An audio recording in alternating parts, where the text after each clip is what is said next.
Hi. We live. We live. What's up? Sorry we're a minute late. I Yeah. spilled something on my shirt and I had to get up and change it. I'm sorry. Frankie, Hi, I hi feel like Silver. you're Hi not Bubbly Milk. taking our brand management very seriously. I'm sorry. I literally we were watching like a Germavod the other day and he was like, "Listen, when I say that I'm going at 2 p.m., that's just so I'll get live before it's 3 p.m. You have to understand." I'm like, ah.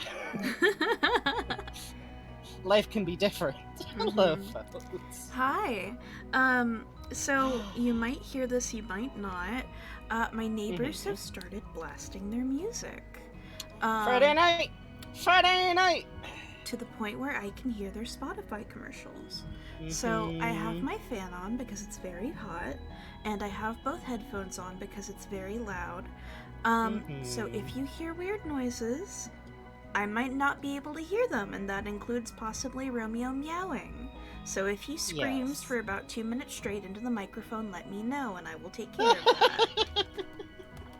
that. I'm trying to imagine the scenario where that happens and, like, chat doesn't pop off enough to, like, make sure it's immediately aware. Also, hey, Fulbies! Good to see ya! Good to Hey, see you. Skeleton. Hi, the hand we saw. Bubbly Milk, Katie. Somehow woke up at 8 p.m. today. I can fill in that somehow. It's summer! And it's hot! And It's your hot. brain is going, why are you trying to be awake during the day? Yeah, why? What's up with that? That's fucked. Thank you also, Frickley, for following. Thank you very much. Yeah. Oh yeah, we got a couple of follows. Hey, Demo! Hello! I'm excited.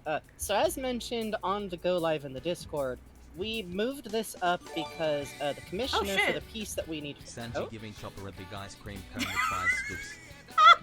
We're already getting them. Thank you, best friend Mothman, who donated $10 and says, "Son," in all caps, "Sanji giving Chopper a big ice cream cone with 5 scoops." Okay, I will do this for you. Thank you.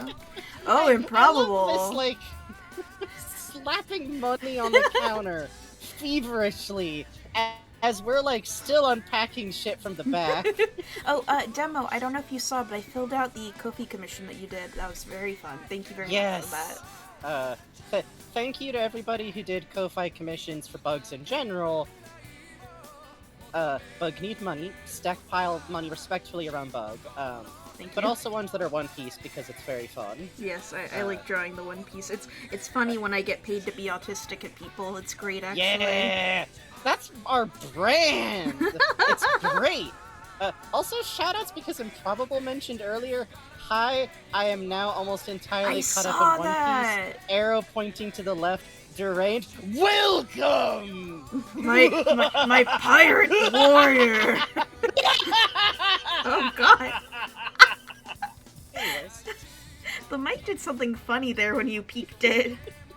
Oh no! Oh, Hand Wizard, you read it all in like 4 weeks, huh? Holy shit. Oh yeah, you're in it now! Also, Falbies is up to Skypiea, which is funny because that's literally like where we are in the anime right now. I really like Would you draw Sonic characters? Oh, jeez, I don't know, Bug. Do you know how to draw any Sonic characters? Yes, I would love that. Please, you know, if you want that, hit up my Ko-fi.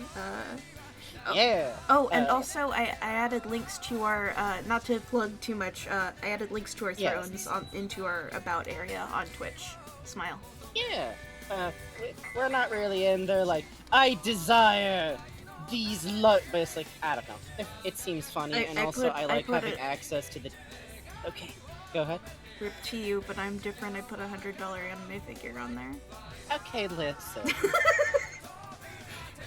I put a rice washer in there. We are not the same. We are not the same. Also, Frankie's aura burst for a moment. Listen. Yes. Let's see. What was I going to say? Oh, I like being on Throne because I get to look at the insane back end where they like try to recommend you stuff. Oh my god. And it's all buck wild. Yeah. It's an algorithm devoted entirely for like people with fan bases of some kind. It's great. Do I don't you know want- why, but the first thing, do you want this Groot phone case? Do you want this Groot, as in the Minions Groot phone case? Do you Yeah, you do. do you want Zoro, but he's half Pikachu, and for some reason he's a demon?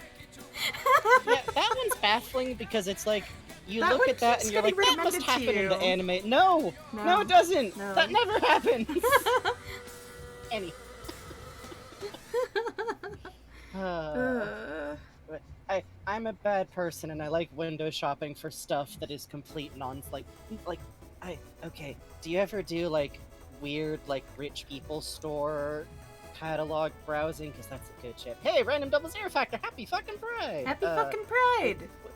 We've said happy pride a few times, but for some reason it feels more important over the episode where we're going to lose our fucking minds Over Sanji. over Sanji specifically. yes. Yeah.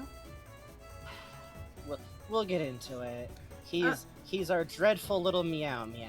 Oh, speaking of random 00 factor, Mhm. I wanted to mention this here too. Oh yeah, Uh, I was gonna mention that earlier, then I got distracted, probably by something ridiculous. I mentioned last stream we would be working on a sketch commission, but Yeah. the commissioner, Random 00 Factors, asked for that to be somewhere around next Tuesday, so that's what we'll be doing, so Yep. that's why we're doing One Piece tonight. Promise. Yeah. I swear. I have the Google Doc still. The show poster's on my desktop. You must understand. Did I draw a show Yeah, Oh, yeah! you did. Okay, good. So, to part the curtain a little bit on backstage, because I'm the one who writes like the show go live things. Whenever Bugs or I finish a poster, it just kind of lives on my desktop, like kind of in the holster for a bit until it gets used, and then it gets put into a big file where every image is called unknown dash something. Because Bugs doesn't title these bitches. I don't. I never do. I literally just paste them directly from Clip Studio Paint. It's great. It's amazing. It's awesome. And then I You guys are delete the second stream of my follow. Sorry, go ahead. and then I delete the Oh, you sketch delete page that it? they're on. God. Hang on. Okay, so I better keep this fucking file. Hang on. Let me see. Uh-huh. I may have actually deleted the one that drawing was on already. You are history's greatest monster. Yeah, I have. Thank you for resubscribing, Magic Hats, and Hey, Spare thank Key says, you. Hello, you 11 guys. The whole second months. stream my follow is doing a One Piece art stream. Lol. Yeah. The gays might be a little bit riled right now because, like, okay. We're winning. I'm. Should I like wait to talk about Yamato till you're doing like warm ups, or like who I'm- even cares? I'm already really? warming up, actually. Okay. Let's swap over to where you're doing warm ups then. Okay, yeah, I'm being really normal about drawing right Uh now. huh. So I'm just gonna. Uh huh. I don't have anyone on the screen. It's fine. So it's good.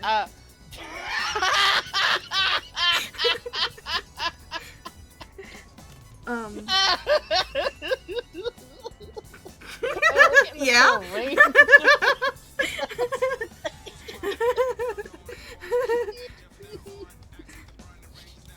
Who's Listen, that? yuck, okay? Who's that? Who is What of that? it? I yuck sometimes, okay? Who in the name of Who's God is that? Don't worry. Don't worry about it. Don't worry. We'll explain who this shithead is later. Long story short, it's bootleg Sanji. Anyways. My friend. Oh, Demo, holy shit. Yeah! Screen talking about I will how to say transition. that I'll go Sanji, over the that rules was an later, option. but goddamn, thank you, Demo. Are there Demo, bunnies in? Oh, go ahead. Demo asked for Yamato off screen talking about how he transitioned Sanji. That was an option? Good. Yes. Absolutely. I will do this. Yeah. Yamato, by the way, is absolutely a main character who Bugs knows how to draw. Yeah. I'm gonna I'm gonna list put off the Yamato top on of screen my if that's okay. Absolutely. So, okay. Few things in a row. First, Katie's a slime. Not only are there bunnies in One Piece, there's a bunny anthro girl who becomes like a semi-regular cast member for a bit Oh. and has the ability to turn into a badass white long hair furred like powered up like, I think the form is called, like, Moon Lion or something? Yeah, straight up a bunny Celestial? werewolf. Yeah, all furries, and there's a species in this series that's just furry, straight up, except they're technically the same things as humans. I'll get into this sometimes, I have a theory. Minks, and one of them is a bunny girl, and her name is Carrot, and she does badass shit and takes out like a whole fleet of ships because it's a full moon. So she can do her transforming fucking Sonic the Hedgehog ass wear shit. It's great. It's great. It's great. Hello. Listen, what do you like? One Piece might have it in it somewhere. Hang on, let me do a little doodle of Carrot real quick. I need to look up She's Raptor really Carrot. good. Yeah. She's not like a major character or anything, but she gets some really cool moments. It's very... Yeah, her name's just Carrot. All of the furry characters have the best names. For some reason, they translated their, like... A lot of characters in this series have names that would translate out to nouns, but they get kept with their Japanese name, because, like, yeah, obviously, like, but for some reason a lot of the furry characters are translated, which I think rules, even though a lot of people hate it, because a really cool character who's just a giant Totoro-sized, like, old man cat is named, Viper Cat! Yes, it's fucking awesome. Or Cat Viper? I think it's Cat Viper. It rules. Yeah! There's a song. Brooke wrote a song about him, and I don't know. Well, I do know why. The Viper Cat name actually comes from the song that Brooke's voice actor wrote. It was a little song he made playing with this like terrifying looking cat robot. And then cute. literally Oda was like, I love that song. Can I base a character on that song and have Brooke sing it? And he went, yes. And anyways, it's the best. It's best. It's awesome. Are there slimes in One Piece? I just want to toss you some dollars. Oh, Joshua the Zombies, thank you so much. Tip $10 says, I just want to toss you some dollars. Thank you so much. We're already at 70. Goddamn. Thank you. Yeah, I haven't even had time to explain how the Sketch Night stuff works, or I'll do a big run of funny noises for all donations so far when we skip over to the main show. I guess before I've gone like no funny noises on Sketch Nights, but for $70 I can at least like whip out the slide whistle. No, there's something else at 16. No, that is slide whistle. Slide whistle. Anyways. I have the world's worth math. I'm finally learning how to do multiplication at age 31 because I have to do funny clown math. But since we're still in warm-up time, Yamato, baby! Oh man, Yamato. Also, wait, there is a slime monster in One Piece. It's evil, I'm sorry. But it's a big cool slime monster and you could decide to yourself that it gets redeemed. Anyways, Yamato. So, I'm gonna start this story by talking about a different manga briefly. It's one of the early, like, Osamu Tezuka mangas that's called Princess Knight. And I'm bringing this up because it's a story about a girl who's a princess who dresses up in disguise as a cool, competent knight who, like, is dashing to girls and fights men. And I remember, like, running into this as a kid and being really excited and like, whoa, this makes me feel, like, cool and, like, I like it a lot and I'm not sure why. And then I hit the panel that's like, oh, for the day I can finally just be a princess again. And the emotional, like, oh, from that, I feel like is what I've been braced for the rest of my life. Yes. When it comes to trans man, trans mask. Honestly, I'm gonna be real. I know that, like, non-binary definitely does not include only AFAB representation, and the fact that it often does sucks. But in both directions, pretty rough out there. In every direction. So, I guess what I'm trying to say is that I think we've all been a little tensed with Yamato the whole time for... Haha, okay, finally, Wano is at peace now. My father's been defeated. Time to become a regular girl. Now, finally, I can become regular girl. Because that's how this kind of story goes in a lot of Japanese media. Media in general, to be clear, there's a lot of girl in disguise as knight stories in the West. but I read a lot of manga, and I play a lot of Japanese video games, and it's rough out there. Mm-hmm. And I'm just really excited because it's not happening. It's not happening, and instead of that happening, what happened is, we're at the end of the Wano arc. It's not a spoiler to say Kaido got defeated. This is fucking One Piece. Mm-hmm. What, you think an arc is ending with, we fucked up, Luffy! Luffy is dead! Luffy died! Hooray! Which, Well, but like, we've all been tense, and instead of all of that, it's literally like, hey, Yamato, now that this is, like, Nami literally is like, oh, Yamato, like, you want to, like, come take a bath with me since, like, you've been kind of, like, gnarly for a bit? And Yamato's like, oh, no, there's no mixed baths, I'm sorry. And instead, Okiku, a explicit trans woman character, says, oh, I'd love to join you. And we get this cute page that you've probably seen on social media if you follow us or other gay people who are into One Piece. mm-hmm. That's just this cute spread of, like, a boy bath and girl bath, and Yamato's up in the boy bath with the dudes, and Okiku's down in the girl bath with the girls, and it's just not a big fucking deal except for, like, Sanji and Brooke in the background being like, whoa, titties! And I Yeah. don't even care about that. And I'm gonna be upfront, like I said on Twitter, I'm not saying this in I'm a trans dude, and I'm signing off on this as perfect representation for a cis dude to write this. But I am gonna say, yeah, there do be titties. I Yeah. don't know. I think even if an ostensibly trans dude or like a straight dude or person who's not attracted to me, if I trusted them and we were in a situation like that and they didn't know where to look, I'd be like, fair enough. Also, get used to it. Meet Spike and Butch. They just gesture left to right. The boys, thank you. Sometimes you come up with a dumb joke when you're 16 and it sticks the rest of your life. I'm sorry. Good. I'm moving my Yamato figure closer to check for this drawing. You must appreciate and enjoy the boy. But yeah, literally it just made me so happy. Cause like, I've literally seen like, oh, and this girl who thinks they're a boy is in the boys' bath. Oh, woogada shit. Like, Yeah. I've seen that result before. This wasn't that. Mm-hmm, This was one panel of everyone being chill and having fun bath time. It's really cute. Yeah, it was great.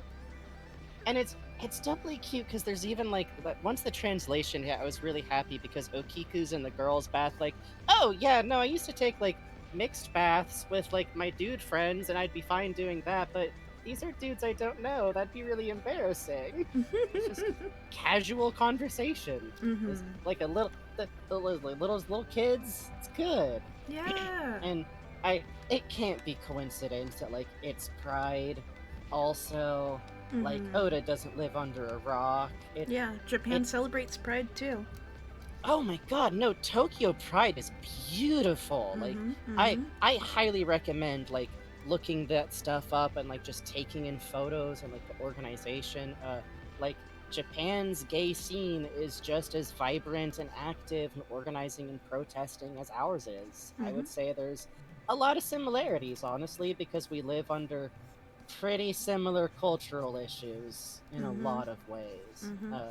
And yeah, Skull Elephant puts it, it's not perfect, but holy shit, is it ever so unexpectedly good? I literally couldn't believe it when I saw it. Yeah, it's been wild, especially because, like, it's, how to put it? Shout out to the only actual king out there who put out that YouTube that you showed me, like, a screen cap of the thumbnail, where it's just, if Yamato is a boy, then I'm gay! And it's like, sir, welcome! Because, yeah, like, fucking, yeah, so much of the, like, straight dude meltdown is literally like, but titty. Yeah, but it's titty hot. And it's like, yeah, and? It's so fucking Coward? funny because you see them like, well, yeah, Okiku is a woman, but she passes. And it's like, okay, No, so even weirder. I saw someone claim both of them were cis women. It was the most no reading comprehend. Like, they're both women. Like, what? Oh, this is a new one on me. Yeah, I saw someone go out and like, no, Yamato's not a man because pronouns do not. It's like, my friend, different pronouns do mean you're trans. Yeah. Oh yeah, literally. Like, no. Oh yeah. Also, it's worth noting, as the hand wizard points out, the wiki inexplicably misgenders Yamato. Oh yeah. But genders Kiku correctly. So fucking awesome. It sucks, but it's also so funny I can kind of just ignore it, which is kind of where you get to if you're a trans person. I would say, especially if you had to live through 90s media. Oh man, yeah.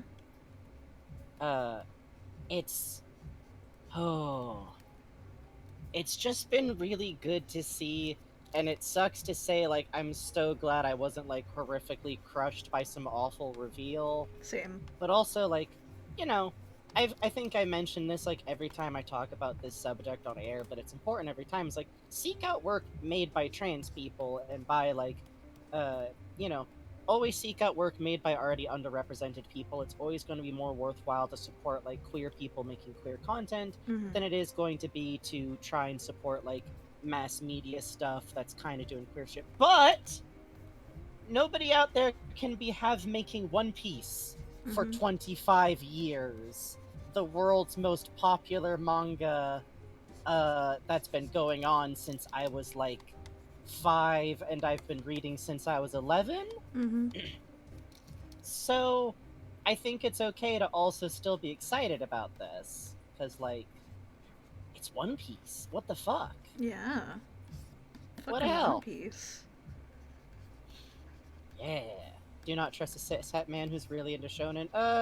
If you if you can vet a dude personally, obviously, but in general, it's a little rabbit out there. It's weird being into a series that's this popular. Oh my god. Literally, I was like talking to Bugs. I was talking to Bugs because we were like talking about the One Piece video game that's been announced, and like clips are being released stuff, and I was like, I don't even know if I care if it's good anymore. I just want to see my Blorbos run around and see things and point and go, I know this scene. Is this what it's like to be a Marvel fan? And then I said yes. And the answer is yes, and I'll take it. We'll probably be streaming One Piece Odyssey. We will probably be streaming One Piece. If we stream One Piece Odyssey, it's a tax write-off, so... Yeah. It is! Oh, and yeah, Katie's a Slime points out there's a self-biography manga called The Bride Was a Boy that's about the author's experiencing transition and getting married in Japan. That's worth noting. There's trans media made in Japan, made by trans people, and seeking it out is incredibly cool. Anyone out there, like, fan translating that stuff is really awesome. A lot more of it is getting, like, increasingly translated over. It's a good time. I'm also a fan of, this isn't explicitly trans, but is it Honey X Honey, which is a cute, like, auto-bio manga made by a lesbian living in Japan, which talks about her experiences, like, in the gay scene, in, like, organizing stuff with her girlfriend, talking about, like, culture in Japan, oriented, I think, a little bit with hopes of, like, hey, you, straight person, come here, let me explain some shit. But it's just really fun to see from being outside the country, too. I'll post a link up to that in the Discord later. Sorry, checking a ref on something. Yeah, for real. No, I understand. And I just love it, too, because with Yamato specifically, he's not just a trans dude character who, like, explicitly doesn't pass on first glance, which I kind of like. I know that there's a lot of push of, like, draw trans people that don't look like, I don't know. There's often push for, like, fully passing trans people, and I got mixed feelings about that, because, like, you don't always. Or I kind of feel annoyed when it's like, only draw trans men with flat chests, and it's like, fuck off! Yeah. I don't got a flat chest. Yeah, I don't bind all the time, and I don't want to get an operation. I like the boys. So again, for a cis dude, it does mean something different, but I like seeing it. And also, what I was meaning to say is that Yamato's also great because he's a 9 fucking foot tall Oni boy with gradient hair who can turn into a wolf with ice power. It fucking owns. It kind of owns. Like, what more reason could there be to just, like, make characters without restraint? Like, fuck limits. Fuck worrying that some shitty Reddit dude might be like, oh, you're cringe. Who fucking cares? Who cares? He can turn into an Ice Powers wolf, and also what Bugs is drawing now, I presume, the transitional middle stage furry form, which is a gangly dog furry wolf boy with horns. Yamato has transcended cringe. One Piece has transcended cringe. It's great. I love this series a lot because I love how often there'll be like a very powerful person or a power upgrade, and it looks stupid. Yes. It just looks dumb, and then you're forced to sit there with like, oh god, these are terrifying people. Senor Pink is a monster. He is a giant adult baby in a bonnet and big diaper who wears a pacifier. Nightmare. Also, Nightmare. I feel like I bring up Senor Pink so often on these streams because he's just the perfect representation. Because I say like, oh yeah, Senor Pink, the giant baby man, but then I have to pause and say, who's an officer for a terrifying, like, cult family of pirates who are maybe still the scariest group there's ever been in One Piece. Yeah, this is how I felt with Wapol in the cover stories of he eats a lamb and just this man is a tyrant. Yes, Wapol, terrifying dictator who literally like. Well, I mean, God, we're gonna actually get into Wapol tonight in Chopper's part of the stream. Which I swear to God, if we're not done talking about Sanji by our last break, or like. I'm mentally keeping track of leaving room for Chopper. I swear to God, we gotta talk about the baby also. But anyways, shut up. Why? No belief. I believe Zero you. faith. I believe you, my friend. I believe in you. I believe you explicitly, my friend. This is my believing you voice.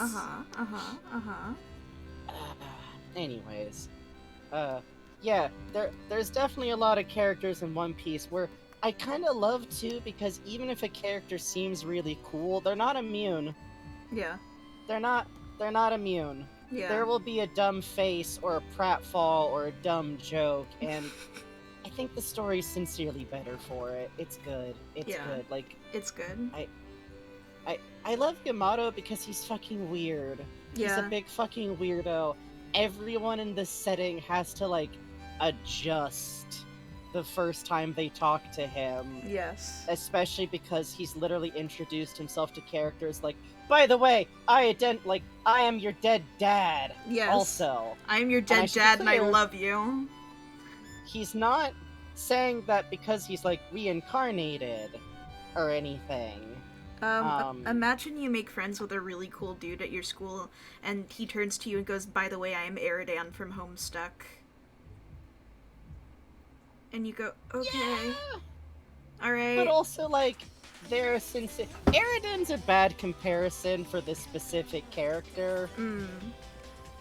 But also, yeah, literally Yamato is kin representation. And I'm going to say, kind of genuinely positively, because it's like very clearly something that's just helped him deal with the situation he's in and help find a stable identity. And there's even been people around him who are like, alright, cool, nice to meet you, Lord Odin, it's good to see you again. And I think that's really charming. Yeah. It's literally like a kid from a shitty rich home who's like, fuck dad, I'm actually Abraham Lincoln, is I think the way we put it for, and it's like, good. Yeah. Do what you gotta do. Yeah. He rules. Cringe is dead. It's me, George Washington. Oh, yeah, no, yeah, okay. That's about how people react. Yeah. I think it's sweet, honestly. I do too. I think it's good. Oh. Well, it's 9 o'clock, so I'm gonna officially... this is not the buzzer bell on Bugs drawing warm-ups, but hello! And welcome to our continuing series of Doodle and Discuss, and I cannot believe it took me this long to realize I could just call it Doodle and Discuss instead of having to try and cram the word info dump in there in a way that doesn't come out really awkward. But it is info dump night. It's info dump night, let's be honest here. Go to hell. Hello and welcome to the stream. As always, follow the basic stream rules, but hello, I am Frankie Frankenstein. I am not the person drawing. You can tell because I don't have a little JPEG of a tablet in front of me that I'm wiggling my pencil in front of. Fucked up. Yeah. Fuck, I never get the funny. Wait, my arm is. Oh, hi, I'm with you, Socks. buddy. Oh shit! What's up, Socks Raiders? Email from Mort. Fuck. Shit. God. Okay, hold on. In closing, thank you for your time. Okay, reply to that email. Hi, folks. We Hello. are talking about One Piece tonight, and you came in just in time because I was.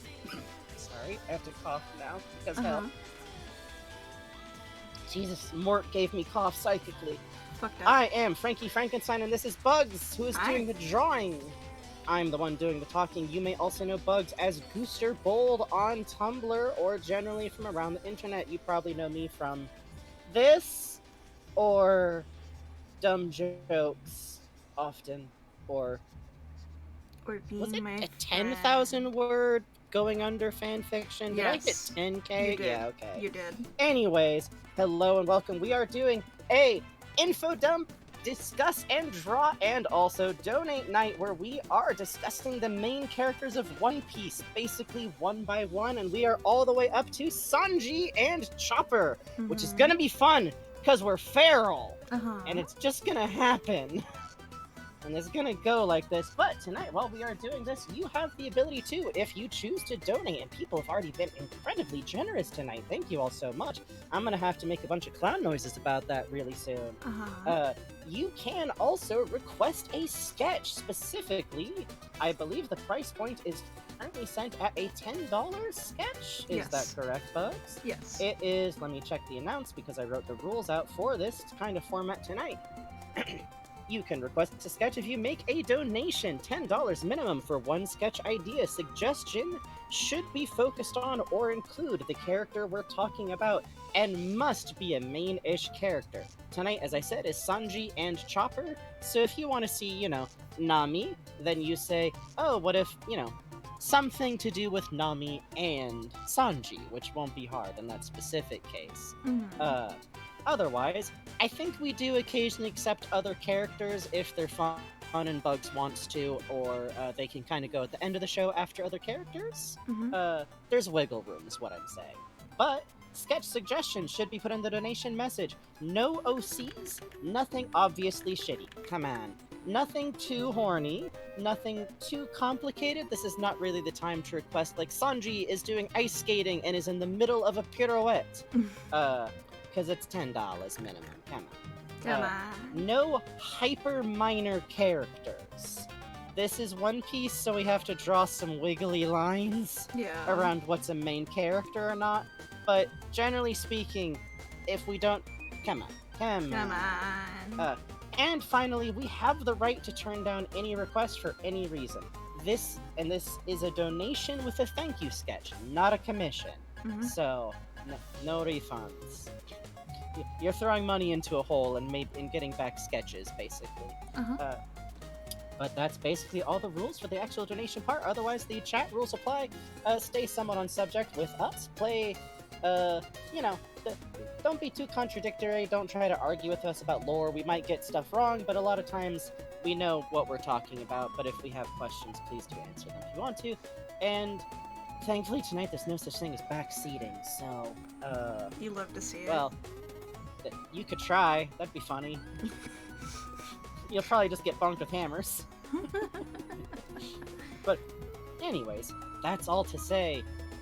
We're just gonna talk about pirates. We're just gonna talk a lot about pirates. We've already talked a lot about pirates. I want to talk about pirates. It was 104 degrees out today. This man's eyebrows are haunting. So what you might be picking up on is this character is, we later find out, way later, so far into the story, that Sanji has siblings, birth siblings. I would say calling them family is tricky ground, Yes. but all of their eyebrows go the other way. I'm not kidding. You have to know I'm so serious that Sanji's the one member of his family. Does his mom's eyebrows go the same way as Sanji's? It's interesting also, I believe Ichigo and Niji actually have it where one is like... Oh, they got a mirrored into... Do they all have different arrangement of eyebrow? Let me check. Let's see. Sanji, I hope so. This sounds like a nightmare. Well, while you're doing that, I gotta make some clown noises real quick. Okay. Excuse me. I'm just gonna kind of make a general blast of clown noises. One moment. Thank you. Oh, actually, I'm wrong. You're right. It'd be cool if it worked that way, but no, it's literally just that, like, Sanji's got, like, the bootleg toy eyebrows versus the rest of them. I think it would be funny. There are some theories because Reiju, Ichigo, and Niji have bangs on one side that maybe they have a defective eyebrow. So it could be that the other eye... One of them has an eyebrow that's just vertical, and we'll never know. Oh my god, Sanji's mom doesn't have the spiral? What? Fucked up! Judge. I've just been mentally editing in the eyebrow spiral to her this whole time for no reason. Judge doesn't have it either? Wait. What? Where does it come Judge! from? What did you do to these children? Huh. Alright, good to think about. Don't worry about anything we're talking about right now. What happened? What happened? What? To like, extremely best friends play for a minute. What happened? What happened? That's scary. So it really is like they all have a like a fucking like. This man these are my OCs, these babies. and what's the term for watermark? That he fucking watermarked these fucking children. Christ. Oh God! Wait, yeah, because it's that's Literally, a J. I'm not kidding. That's a J. It's a No! J. He signed his children. Fucked up. Ah! Oh, all right. Anyway. I love One Piece so fucking much. Stupid fucking series. I love it. Yamato is in the boys' bath in the manga, and it's not a big deal. We lost our minds a little bit. Don't worry. Don't. Everything you see on the screen. Don't worry about. It's fine. It's fine. Also, one more home.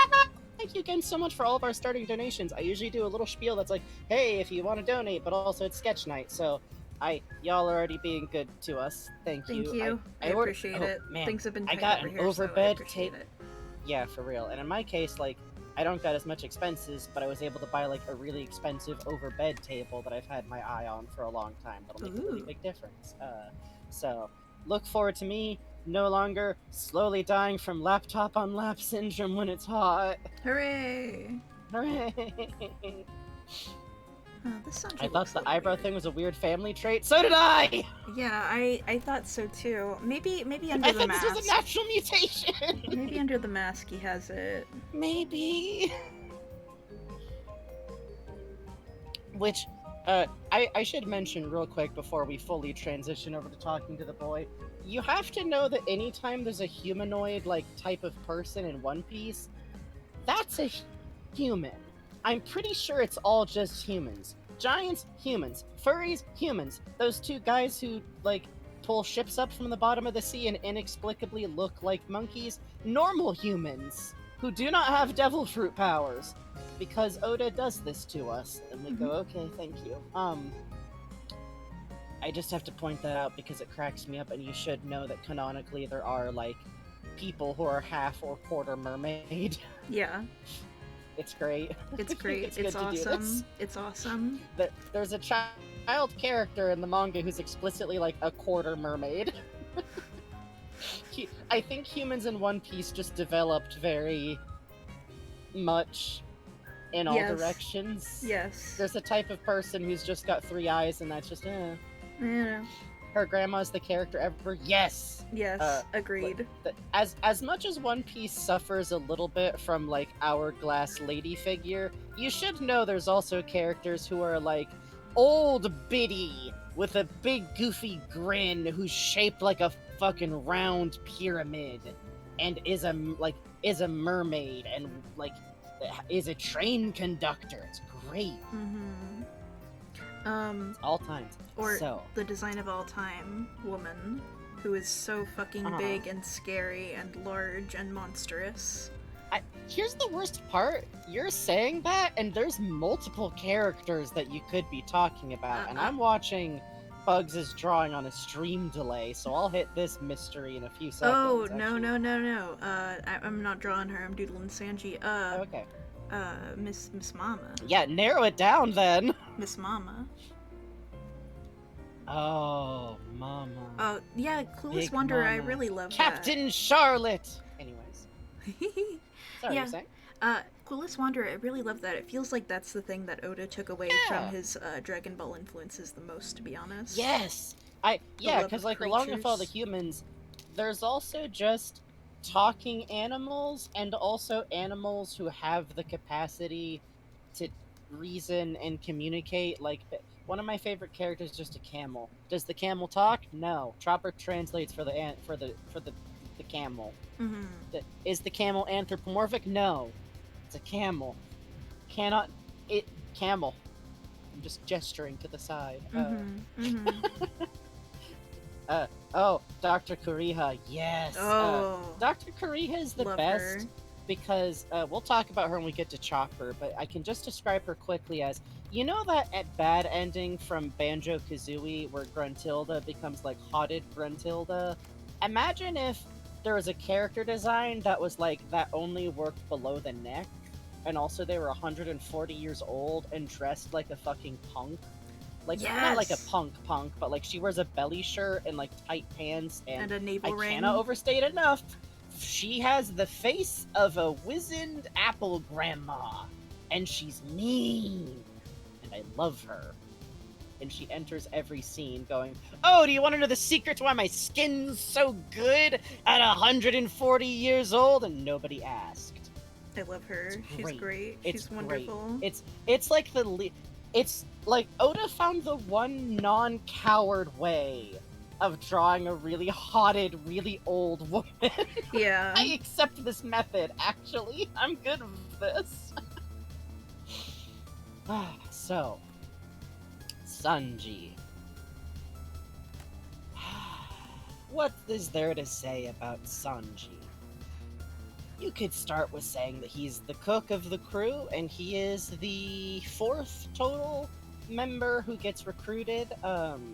Technically, he's kind of recruited in between Nami beginning to join the ship and when she actually fully is a member of the ship entirely. But he's still counted as 4th. Mm-hmm. Or you could say, this cursed fucking girl crazy moron Yes. has no right being as interesting, as fun, as regrettably incredibly attractive Mm-hmm. as he often is. He is... If you follow Bugs on Twitter, you might have noticed a cap of us on Discord with all the timestamps literally inside the same minute, going from yelling, hollering, like, my man, so cool, to fucking kill him! I hate this man. I hate this man. Yeah. Oh, Sanji, he must be tried! Like, Sanji, my favorite, I want to wring him out like a towel that got left out in the rain. Exactly. Improbable, you Exactly. understand. And you know, y'all probably aren't new to like this emotion from us about characters in general, but Sanji really takes the cake. Yeah. I have learned that apparently he's a bit of a divisive figure in the One Piece fandom for a couple of reasons, some of which are... Let's be clear, the straight boy opinions I'm pointing, y'all can't see me point, like, way off in the distance. They're over there, behind a hill. And there's apparently people over there who either are Sanji stans, and I think that's because they think he's a Sigma male, or there's people who are, like, mad because they interpret him as, like, kind of fruity and think Zoro is the coolest butch boss badass who's going to marry Robin because ... Over here in the, gay non-straight dude faction, there's people who dislike him because due to being girl crazy, I'll explain, I believe mostly non-creepy way. It's a dumb joke that is inherently sexist at its core, but I believe it's a truly non-creepy iteration of it for the most part in the manga.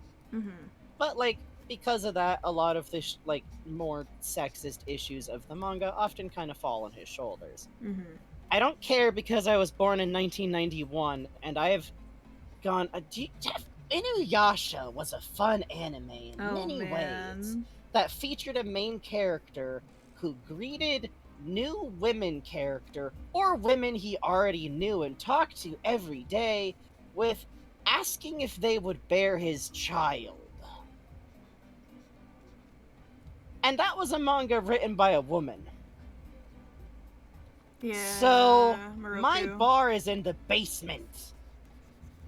Like, as this stuff goes, like, characters who are, like, into ladies, and that's the joke, Sanji's great. If you look at One Piece and go, like, oh, gross, so he's, like, a creepy perv character, like Grapehead from Superhero Academy manga? No, not like Grapehead from Superhero Academy manga. Promise. Thank fucking God. Yeah. Sanji would kill him. I mean, he's a child, so he wouldn't, but in spirit... He would probably punt him across the football field if he could. Actually, no, I take it back. Being a child will not save you. I just remembered something. Yeah, yeah. Canonically, being a child will not save you. Yeah. Sanji, bearer of the curse? Yes. Yes. This man has threatened an 8-year-old for being creepy to women. This is literally true. Yes. Admittedly, it's framed a little bit as like, haha, he is jealous of the child's ability to cuddle women, but also like, I'm going to eat around the part of the apples I don't like, and still counts. Shut up.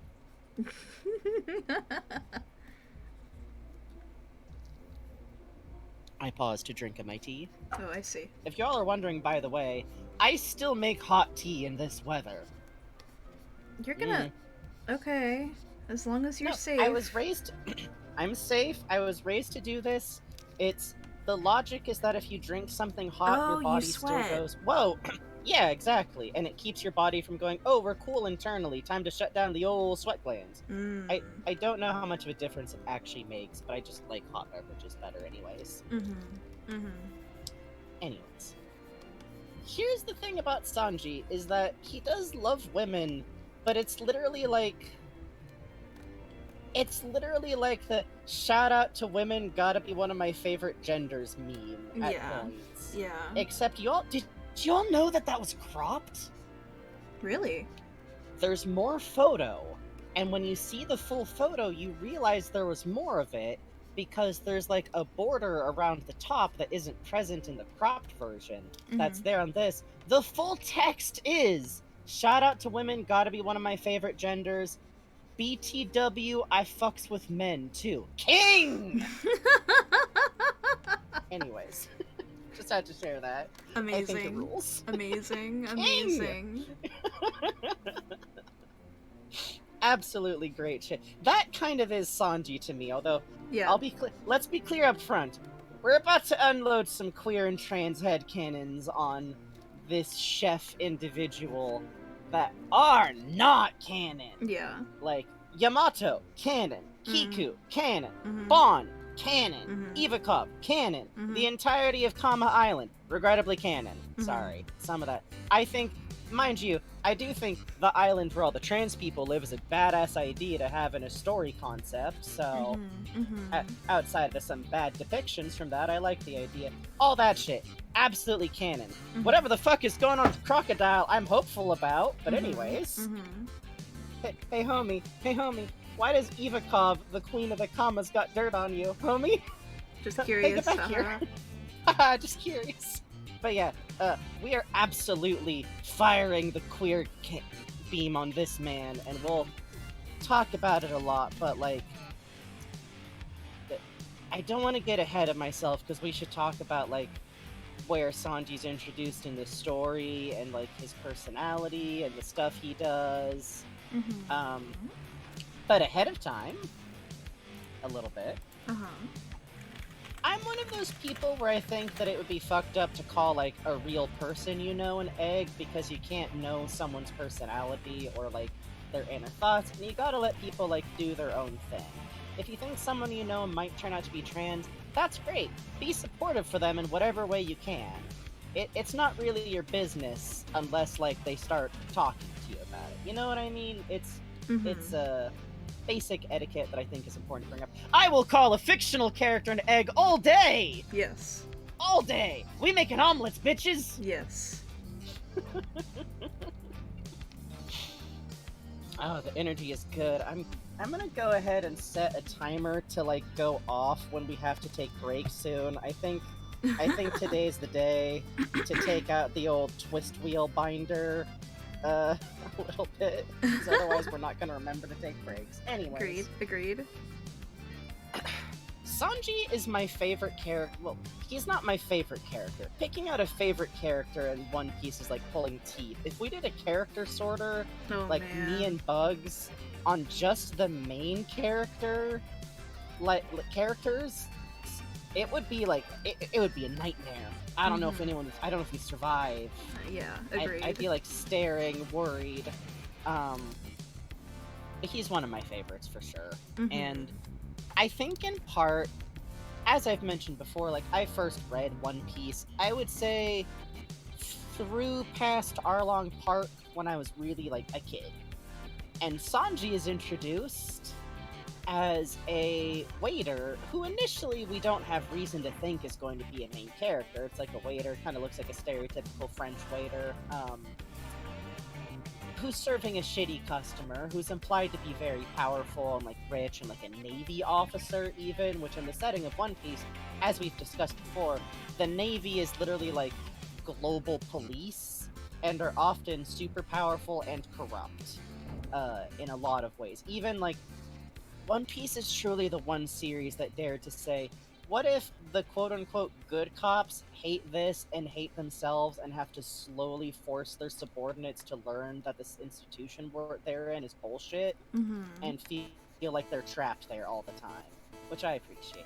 This is not a good one. And then when he complains too much about his fucking suit, we suddenly see a full shot panel after the waiter fucking snaps on him of this dude being held up in one hand, bleeding, held up by Sanji, who's literally just, get the fuck out of my kitchen if you're not going to properly eat your food. Yep. And I think that had a few formative effects on a little 12-year-old, 13-year-old, Frankenstein. Yeah. Yeah. Couple of effects about boys and very scary, dangerous fictional characters who do violence.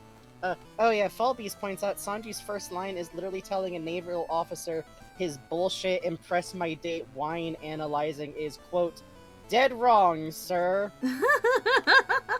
It's great. We literally see this dude like, the bouquet, and being like, what? Wait, I bribed them to give me the right wine. What the fuck? Like, and I'm like, oh.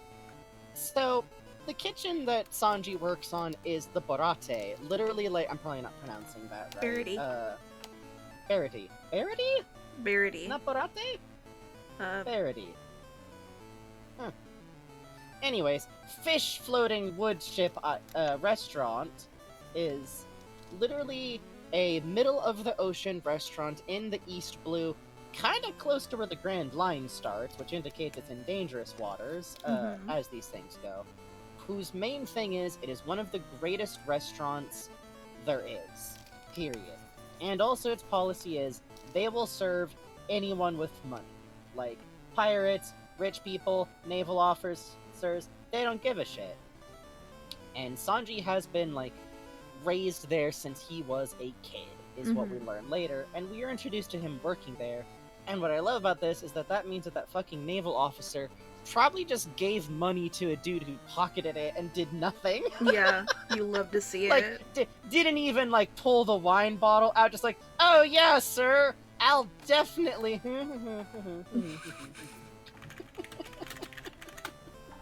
Because here's the thing about, like, the Barity is, like, everyone who works there is explicitly the rowdiest cooks. And I'm, like, grabbing you all by the shoulders and saying, in a regular kitchen, like a regular fine dining establishment, 1/3 of the staff have definitely been to jail before. Like, IRL, there is no more guaranteed to be, like, a rowdy, high-pressure bunch of, like, hooligans to hardasses than a kitchen staff. Like, and, you know, there's definitely some problems with this IRL. I'm not saying that that's a rad thing. I'm just saying that this is, like, being raised in the jail for ultra criminals. No relation to the actual canonical jail for ultra criminals. And this is run by Zeph. Chef Zeph, who we later find out used to be known as Redfoot Zeph, a man infamous for how fucking terrifying his kicks were, and a rad cooking-themed pirate ship, because every pirate ship is themed, and I think it's the best thing ever. It fucking like owns. Megamind? Yeah, Sanji's like Megamind. Anyways. Great. No bitches. Anyways. Stop! By the way, $10 minimum donations! $10 minimum donation. You can get a sketch if you like. I don't want... What? Frankie's suggesting. I don't want that. Please don't make me do that. I don't want that. Ask for nice things. Can't you ask for nice things? Can't you ask for fun, nice little things that are nice for me to draw? Fun things for me, your show friend. Up on a PNG tuber, but Bugs is just crying.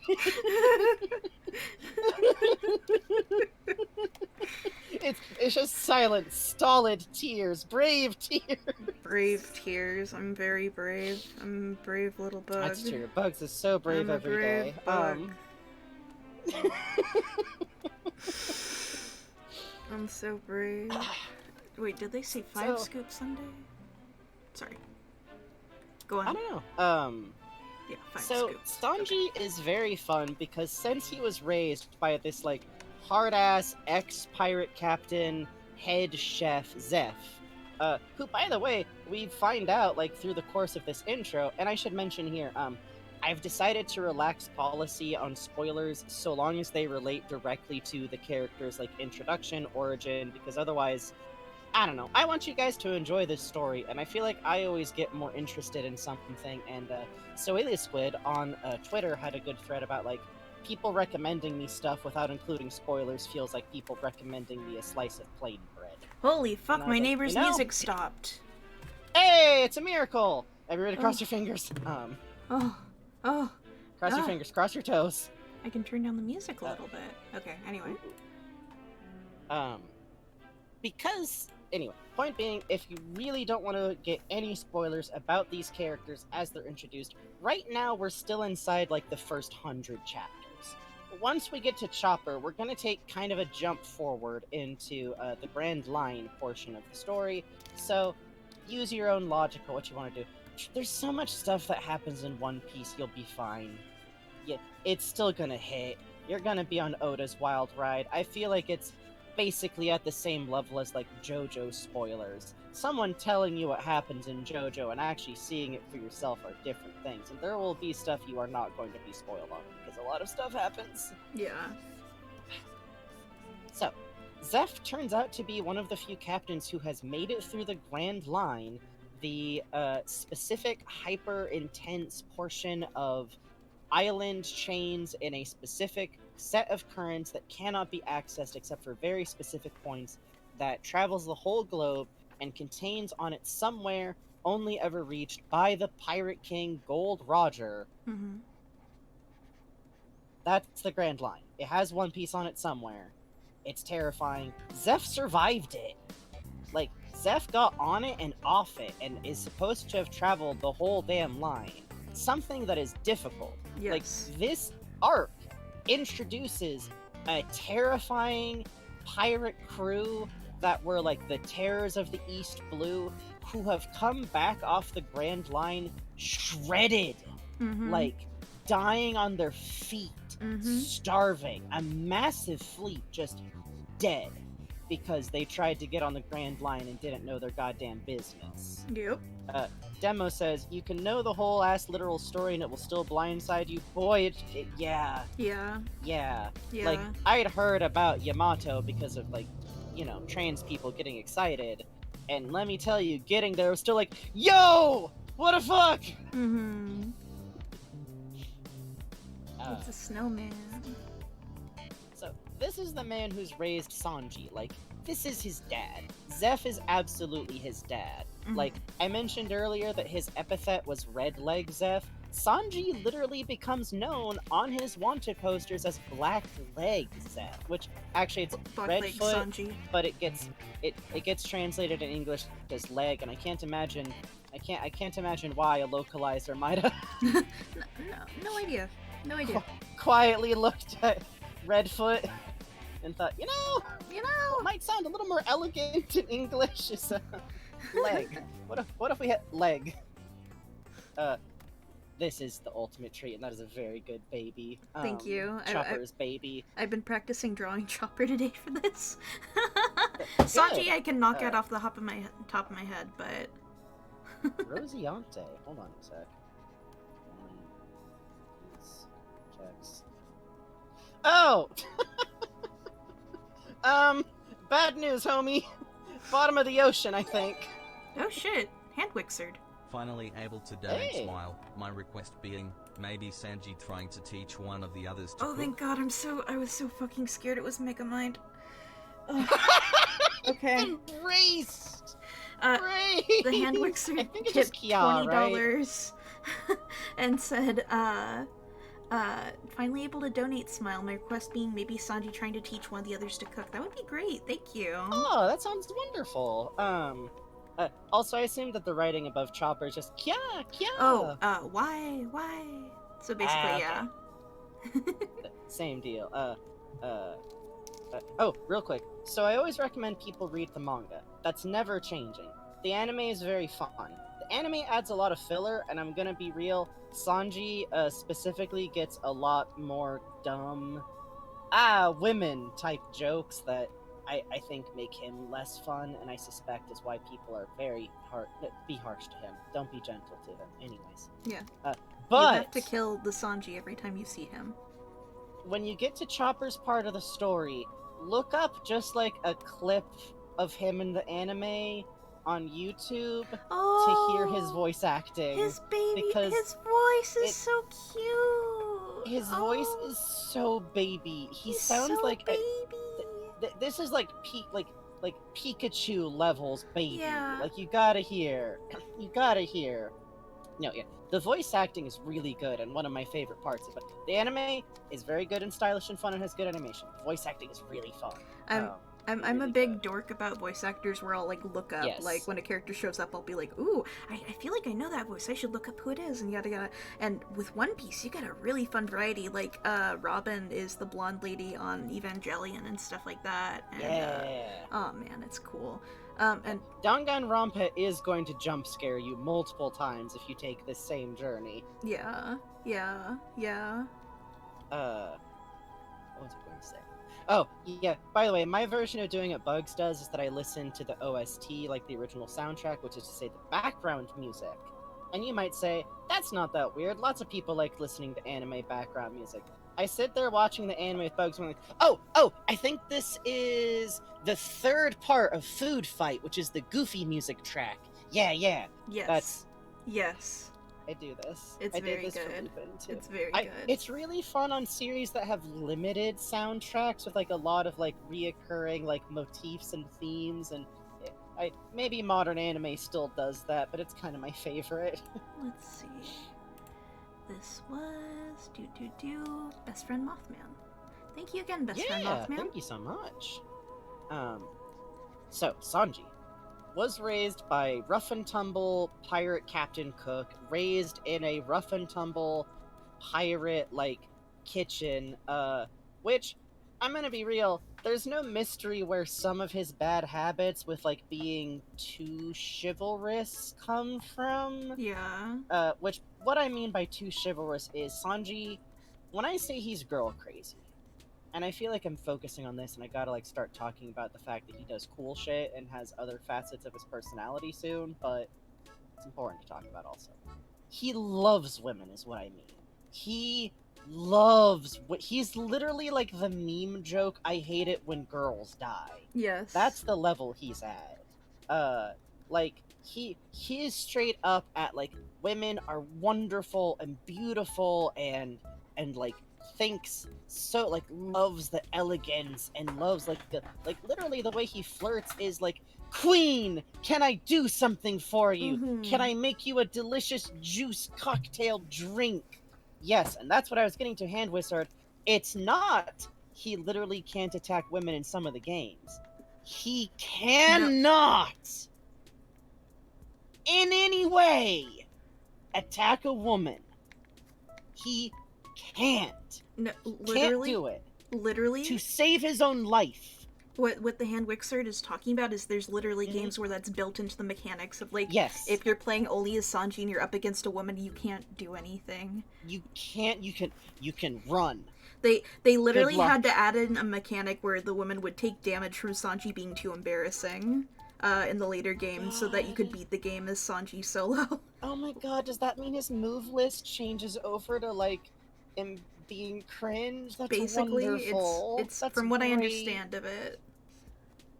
But the reason why, like, that's what I was kind of building up to, is that like the ultimate expression of that is that like he can't attack women in any way, which like no matter how you look at it, like that's a pretty sexist trope, like outright. It is saying like women are too perfect and delicate and you can't, but he does that because it's literally what his adopted dad taught him, like explicitly. Do not like literally he would ask his dad like, hey, why aren't there any like women working here? And he'd be like, well, if they fuck up I can't kick them to let them know that they did it wrong. And he's like, just kick the women then. And his dad literally turns and is like, you will never kick a woman, because I'm an old fucking dinosaur, and that's how I live. And it's literally like, that's kind of exactly the tone. I'm not really playing it up. Yeah. I kind of love, because it's expressly like, yeah, son, I'm explicitly passing on my, like, outdated ass belief. Deal with it. And it's like, that's kind of realistic parent writing in some way. Yeah. Oh, wait, no, it would be going this way on Sanji. It's... Sorry. Curly eyebrows. I find it kind no, it's fine.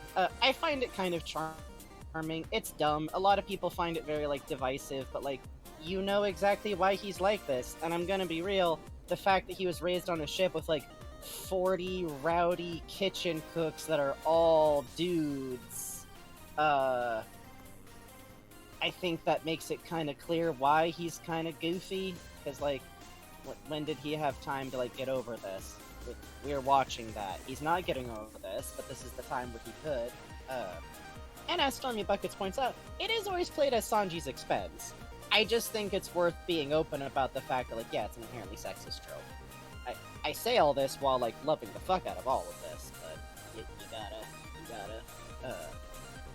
But aside from that, here's the thing. There's that side of Sanji, and there's Sanji being, like, classy acting, smooth-ish. he projects the idea of being classy. He is smooth. He is elegant. He is like, ah, madame, you are looking so beautiful today. Can I not simply give you delicious fruit things sometimes? But also, he's a fucking punk ass. Yeah. Who talks like a fucking, like, Yakuza kid stereotype. And is the most tough, goofy, like, kind of tacky, like, just dude. It's great. Like, when we talked about Zoro, we brought up a lot that, like, yeah, he can be very composed, but he's also, like, kind of a punk ass. Sanji's more punk ass than Zoro somehow. Like, they make each other worse with it, to be sure, but, like, it's an interesting dynamic, and I think you can see right away, like, of course I like this dude. Like, look at him. He's dumb, punk, mean boy who likes to cook. Cooking is literally his life. Like, here's what he likes: women, cooking, fish. Which, yeah, we should mention. Basically, every character in this series has something that is, like, more or less, like, their special interest, specialization, hobbies. Technically, Sanji's, like, main thing is cooking. He loves to cook. He loves being a chef. For personal reasons, he has always wanted to, like, cook and make food for other people. That's the important part. He doesn't seem to necessarily... I would say that he cares more about making food for, like, people he cares about than he necessarily does, like, being a professional cook, which involves serving customers, so, like, fuck that in some ways. But also, he'll feed everyone, and that's something he learned, like, from his dad. Like, if you go to Barate, like, you will get fed, even if it's because Sanji sneaks you out a plate of food, because he can't see anyone go hungry. Yep. It really doesn't matter who. Yep. He's literally, he's, like, part of his introduction is a starving pirate shows up, begs for food, is kicked out, Sanji feeds him, and he brings back other pirates who ultimately wind up attacking the store, and Sanji isn't sorry. He doesn't regret it. He literally is like, okay, I'll go cook food for the rest of you guys. Who cares? Yeah. I will feed people. Fucking shoot me then. I don't know. You gonna shoot me to stop me? It's the way you gotta do it. Which is funny because then he does just get restrained because he's like a teenager still at this point in the story. Yeah, his like 40 he's uncles on the ship are like, no.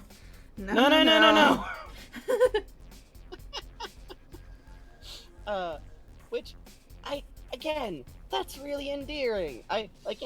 I've mentioned before, I grew up really poor. I grew up pretty food insecure. It does a bit of a number on your old brain, and, like, food and its importance culturally and the care that it expresses to other people is a story element that I love hugely in general. And Sanji literally embodies that in this story. Like, him cooking for the crew is a reoccurring motif and thing that I really enjoy. But he also loves fish. And I think that's cute, because he just literally thinks that he loves fish and he wants to cook the fish. So let's be clear here. It's an interesting angle, loving fish, but he does love fish.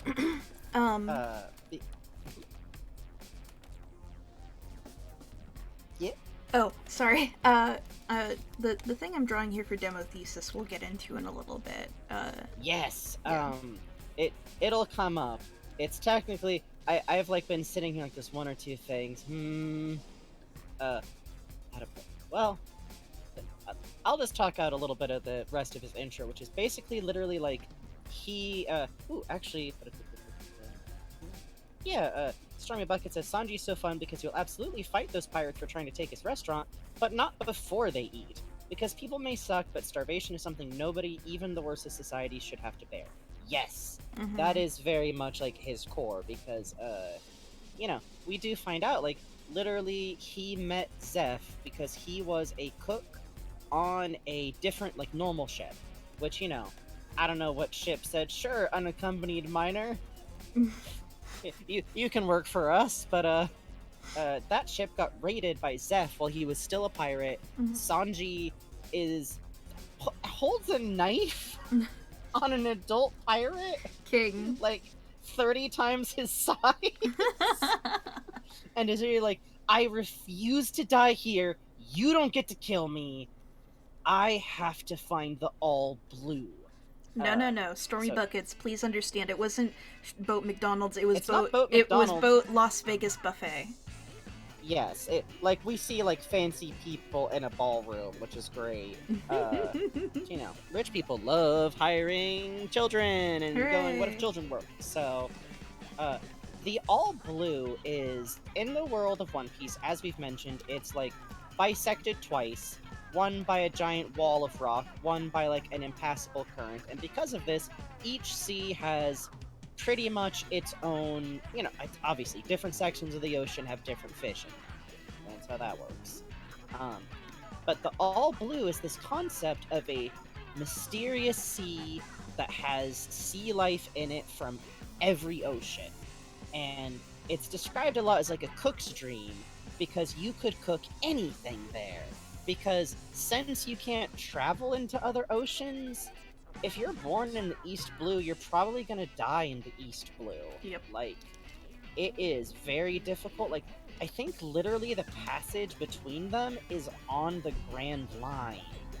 You know, the most dangerous place on the planet that's like, the choke point is like controlled by the Navy. Taking a sip of tea. So Sanji's dream, since he was like a little kid, is like he wants to see the All Blue. And I think that's very cute also. Also, he's been obsessed since he was a little kid with mermaids. I'm just slipping that in there real quick because I think that's also cute. Yeah. He's got some big ocean feelings, is what I'm saying here. But during that confrontation with Zeph when he was a pirate, he declares this, he wants to find the All Blue, and he falls off the ship, and Zeph fucking goes after him. Just suddenly jumps into the water after this kid as a storm hits. And they both wind up like washed up on this shitty rocky outcropping, and Zeph is like, we're stranded. There's nothing here. Here is what little food washed up from the ship being destroyed. Here's your share. Here's mine. His is a giant share. Sanji's is like little. If you're a smart kid and you actually know how to cook, you'll divide this into as few portions as possible. You sit over there and look for ships. I sit over here. Water will collect in the rocks. This is what we're doing. So, this is that fun part of One Piece. The funny, silly pirate story with the goofy battle stuff, and Luffy's got gear transformations.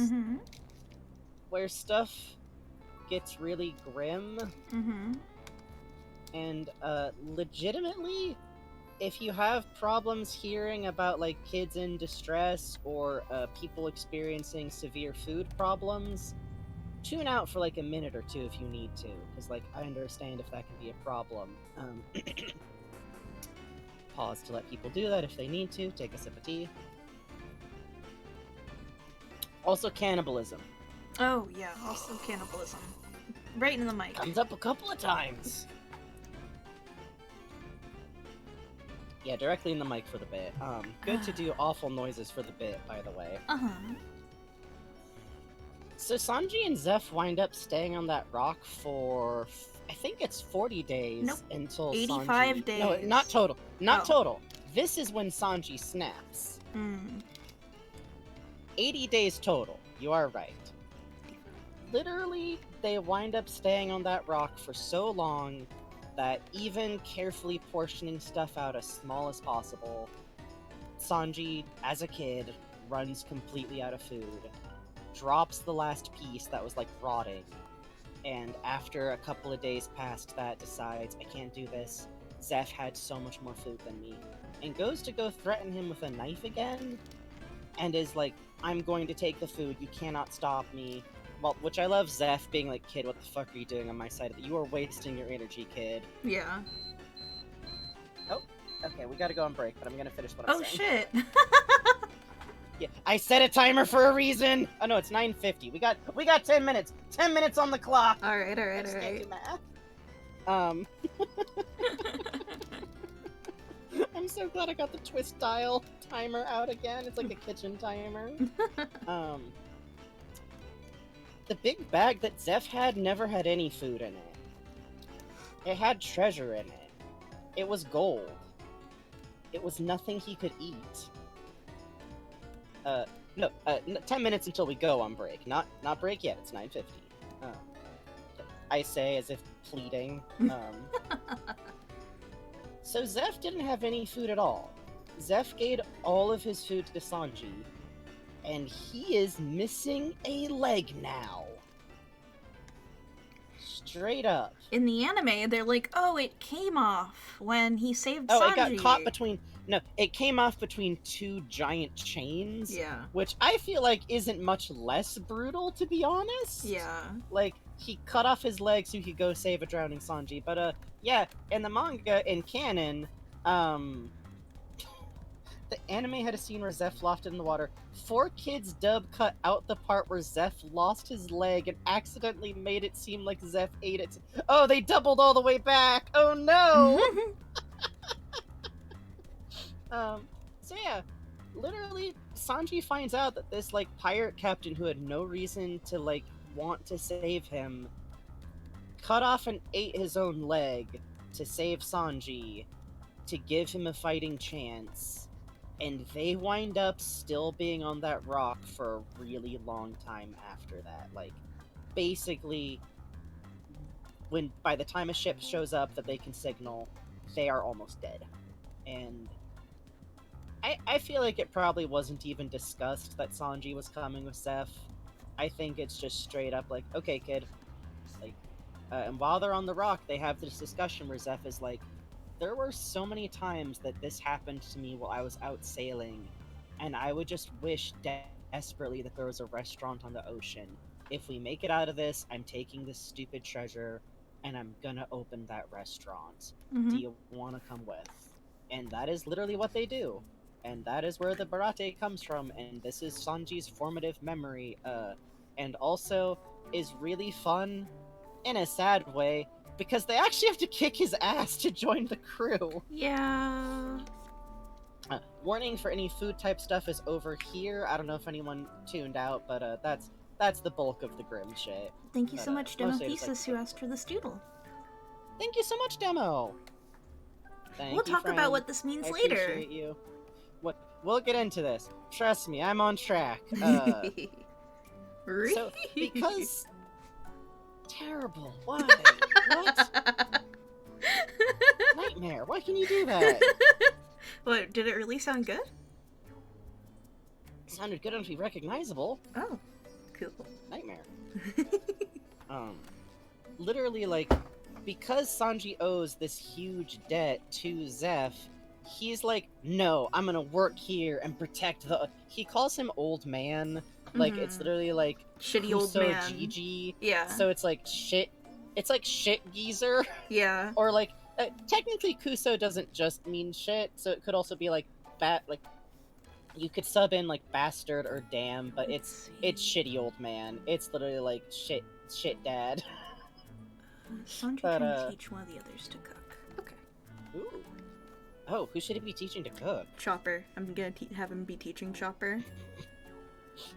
I think that would make sense, because, Chopper and Sanji very cutely have, like, some overlap in, like, skill and ingredient set that I find very... I like to think they, like, talk about the nutritional needs of the crew between the two of Constantly. them.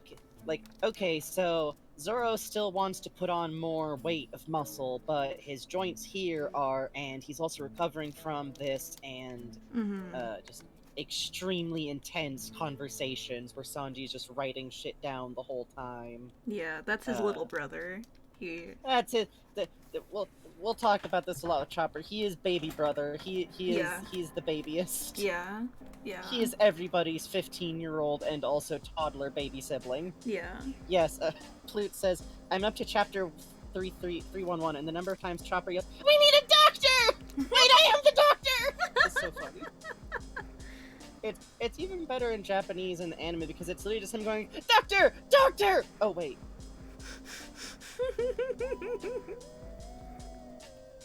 Oh god. Luffy hasn't eaten a vegetable in 2 weeks. We should try and fix that. Do you have any... Do you... Now... Oh god. There's a joke in the anime where he, like, gives Luffy funny NyQuil juice. That's right! God, that was... I love... It starts as like, oh, Luffy's like falling asleep, and at first you're like, okay, like joke about him being lazy and having a nap, and then Sanji's like, well... It's so funny because Chopper's like, did anyone give our captain NyQuil? And everyone's like, no, and then Sanji in the back of the shot raises his hand from where he's sitting and is like, well, I did give our captain sleeping medicine to calm him down a little. Do you think that may have caused it? And everyone's like, what the fuck do you mean? Sanji voiced, look, so I put crushed Ritalin in the captain's juice once. Yeah. Like, they did not have ADHD meds back then. This was the best he could do. Which, to be clear, not canon to the manga. I think this is, like, from one of the movies. It's just one of my... It's actually... I love it because... Oh, yeah? It's from one of the best specials. It's from the family one.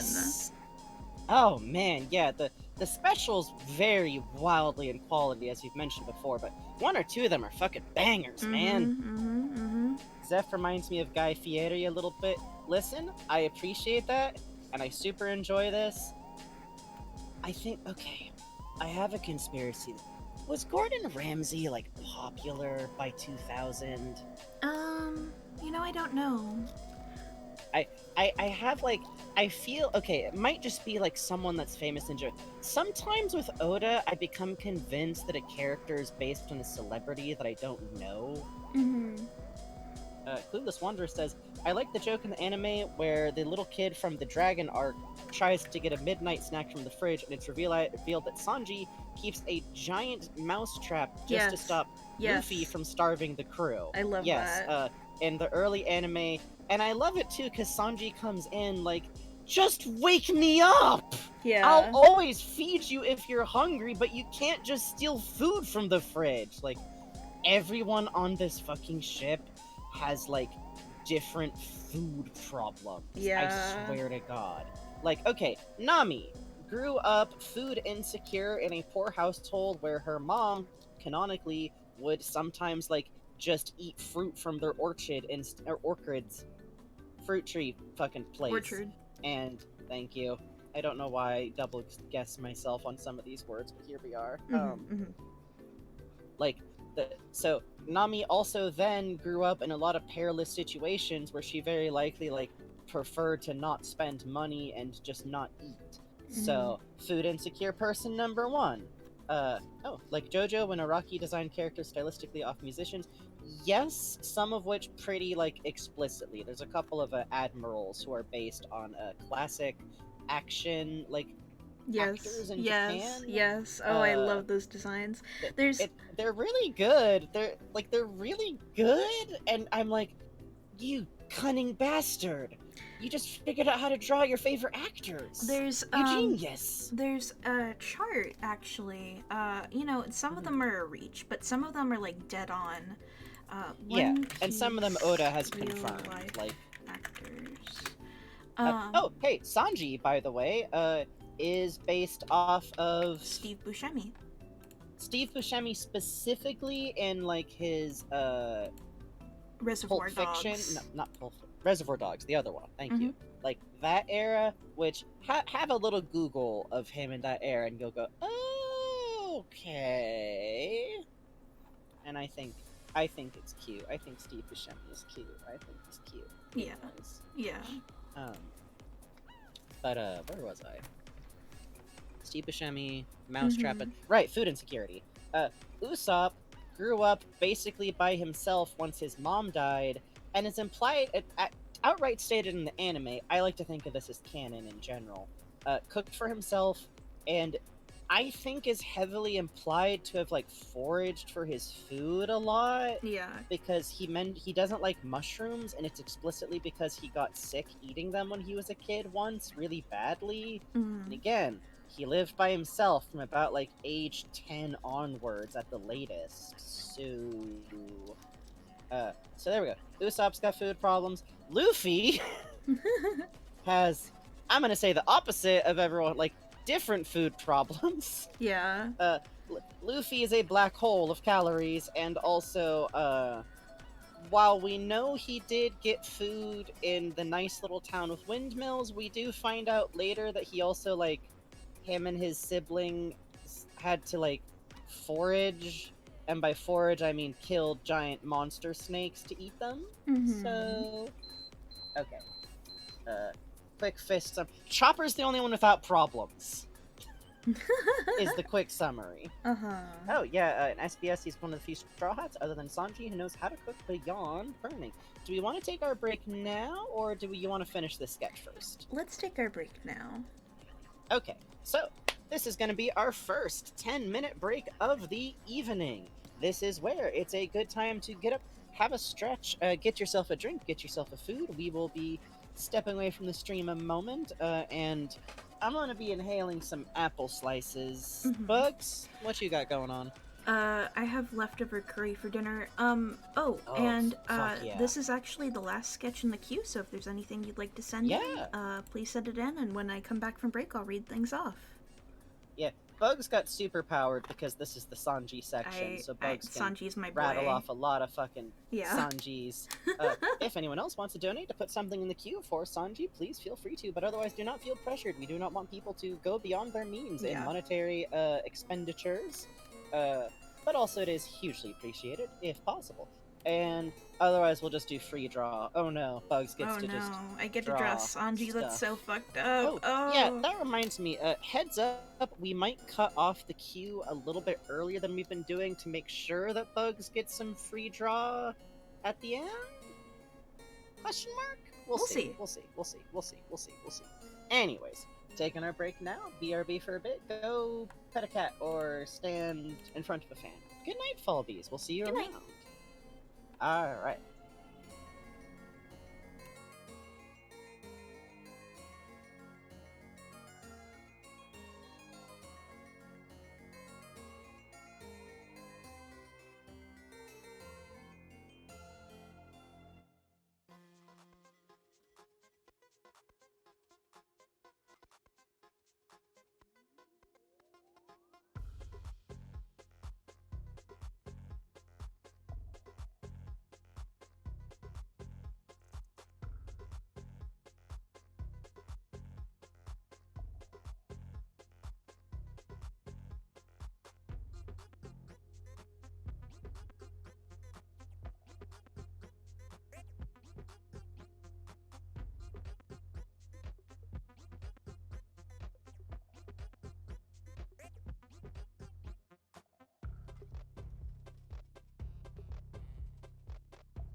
Sanji and Chopper forcing Luffy to eat a goddamn vegetable.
See, you're all teaching Nightbot some new tricks.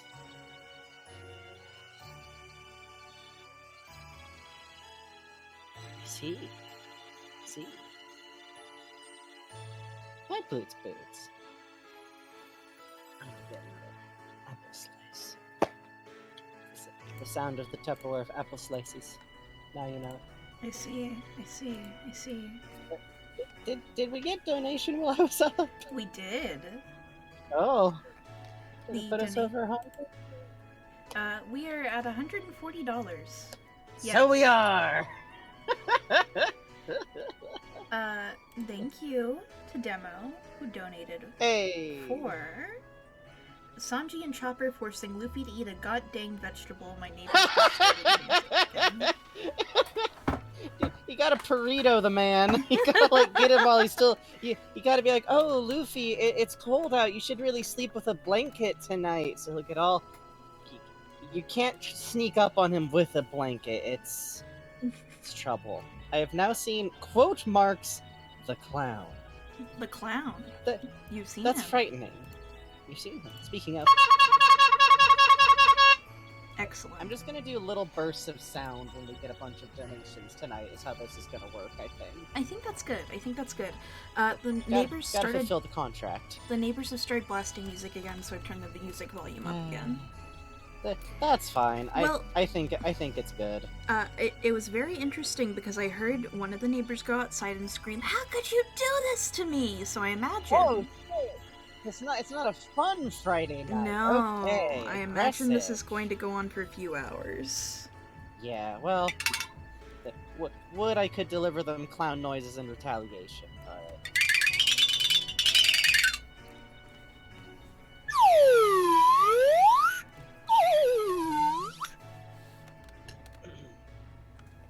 Let's see.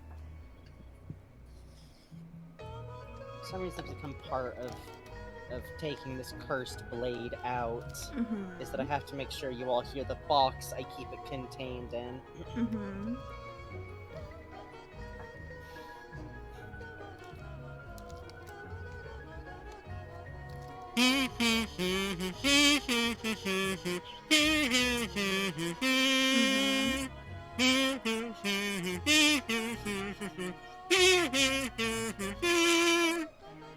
There's your hint of milk. Do I have to also do the blast? Yes. Is it like part of the contract that I Yes. just have to do Yes. the honk? Okay. Yes. Ooh. How does that wind me when I do that? It takes energy from me. It's the cursed sword that forces you to use fucking hockey over here. Jesus. Yeah. Thank you so much for your generation. I think I owe one more wiggle, and I just want to do You one do. because One Piece makes me want to do the fucking Making one of these things sound intimidating is it's a short one, like it's little like. Nah, it's too long. So it's like... There! Alright, got one. That was solid. Oh, my neighbor stopped the music. What the fuck? Oh, there's an ongoing conversation happening over there, which is Yeah. slightly frightening. We'll see what happens. Anyway. We'll see. Okay, I have activated the twist timer ahead of us for getting our 5-minute break because this happened last time. Thank you all so goddamn much, and let's talk some more about Sanji. Guess who has 111k mites? Oh no. Awesome. We gotta introduce more like high ticket items. Agreed. Somehow. Agreed. So I feel like what I gotta go back and like talk about here is that Sanji is all of these things. Like when I say he goes like goofy about girls, I mean hearts shoot out of his eyes. He collapses. Mhm. He goes down on one knee. He does fucking acrobatics. Anytime he sees titty, like he gets nosebleeds that are an in-universe medical problem. Yeah. These are not sight gag nosebleeds. It is a plot element at one point that he needs a blood transfusion, Yes. and none are available. Yes. Like because he has a rare he's, blood like, type. He has a rare blood type, and due to some Google searching, I found out that there literally is a medical condition that can give you bad, like, reoccurring nosebleeds. that means that your veins aren't working right. So he can be a bit. He might be a bit of a hothouse orchid in some ways. I'm gonna rub my yeah, that's the thing he does. Okay, by the way, hot report before I try to go on to explaining that he's really cool, and it makes me angry because stop being cool. God. He has this thing he shouts sometimes. And it's Merorin, Merorin, like that. And it's about Nami usually. And I finally found the one motherfucker who figured out what the fuck is what that means, because it's not a Japanese word. And if you search Melorin, which is how it's put in the subtitles in the anime, you get a non-dairy, like, milk solid ice cream brand that's really cheap, and it's only American, so that's nothing. That can't be what that is. And there's, like, theories, like, oh, it's a pun on, like, mero mero, which can mean either, like, drunk or, like, in love or, like, love drunk. And finally, I found the one person who said it's a nickname for Nami, because Nami is associated with tangerines and has orange hair. So it's Mero as in love and tangerine. Mero Rine. He uses it for other girl characters too. Does he? Yeah. When? Every so often when he'll see a bunch of women, he'll go, Merorin, Merorin, Merorin. I want it to be a nickname for Nami because at least then it's like fucking anything. It could be that it started as a nickname and then drifted, or it's gotta be something along the lines of like just love kind of. Yeah. Basically, the man simped so hard he might have invented a new word. I love the translation blog we've been reading on Tumblr's version of it, where they're like, oh yeah, it's like Meadow Meadow, like madly in love.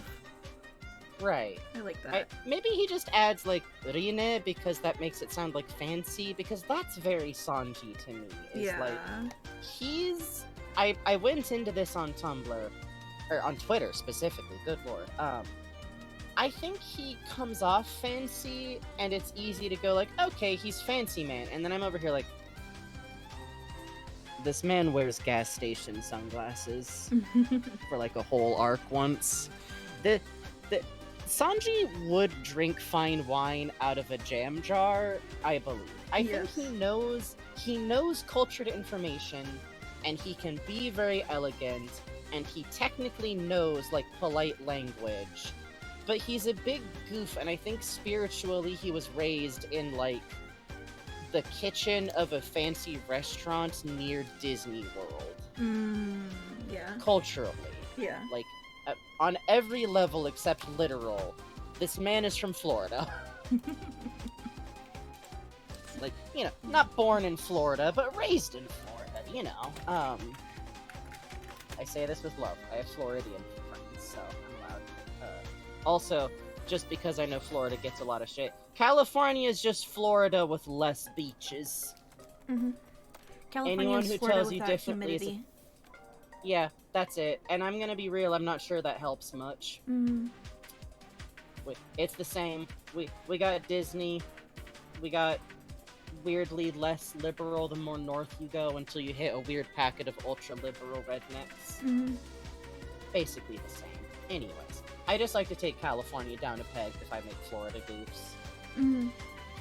Oh, actually, Sanji would be a really good, like, Los Angeles trashy dude. Trashy fancy. Oh, man. Huntington Beach. But, like, well, no, not Huntington Beach. No, not Huntington Beach. Maybe say... the Vinsmokes are from Huntington Beach. No, the Vinsmokes say they're from Malibu, but they're lying. They just have one house there. Anyways. Both my parents are from LA, so if we ever drop into like really inscrutable Los Angeles references, this is our culture. Literally, it's not really culture a joke. question mark. Culture question mark. Like, you know, counts. There's culture solids used to make it. It's a little you know. Anyways, so Sanji is that goofy, and Sanji is kind of trashy, And the thing is, he also does a lot of really cool stuff.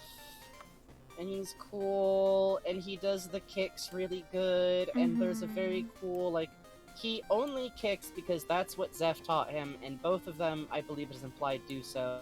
Like, I think Zeph does it for the same reason. They don't fight with their hands because they need their, like, hands... No, wait, hold on, it's expressly Zeph taught him growing up, like, kid, you can't fuck up your hands. Yeah. You need your hands to be a cook. Yeah. Like, be so fucking careful with your hands. So he doesn't fight with them, he fights with his feet, he fights with his legs. He literally is, in the first arc where he fights at all, capable of kicking through a, like, 1.5 foot thick concrete brick wall and, like, punching a hole through it. So, it's important to mention. I think because Sanji's a joke character, people forget sometimes. He is one of the 3 strongest people on the ship, and that never changes. Thank you to the Hand Wixard for donating for this drawing. Thank you. Thank you so much! Like, literally, it is him, it is Zoro, and I believe that him and Zoro are actually on equal grounds, which is very funny to me. And then there's Luffy. That's the strongest members of the crew. This goofy, suit-wearing, like, Lady Adoran-ass goof, who, I must remind you, doesn't train for fighting. Like, if he ever... we never see him train for fighting off hours. He cooks. That's what he does. He cooks all day. He thinks about fish. He mixes drinks.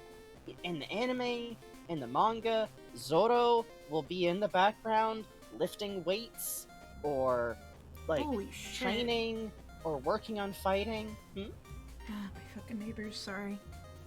It's okay. Like, Zoro trains and works and, like, practices at it, and Sanji is just one of the best, kind of without trying, which is very funny to me. Like, theoretically, if he was actually interested in getting better at fighting by practicing, he I guess the devil, I guess? Yeah. The fun fact, there's actually a literal reoccurring thing in the story where all of the Straw Hats being, like, demonically themed as things go on. Yeah. It's very cool. There's literally, like, a bit in the most recent arc where Zoro is, like, alright, fine, if this is what it has to take, I will become the king of hell. I love that shit. Oh, I'll stand for the national anthem.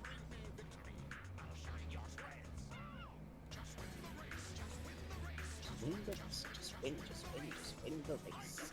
I don't care what it takes.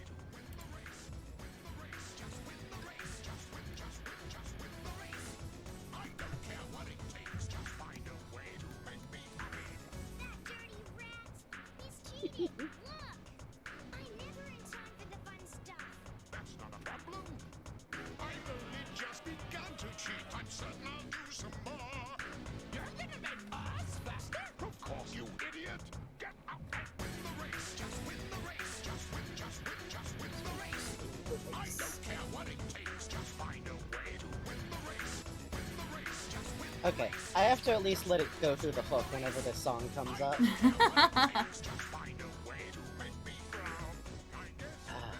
Anyway, you were saying? So, basically, Sanji is also cool, and he's very intimidating. Anytime he has, like, a full fight scene, it's kind of a treat.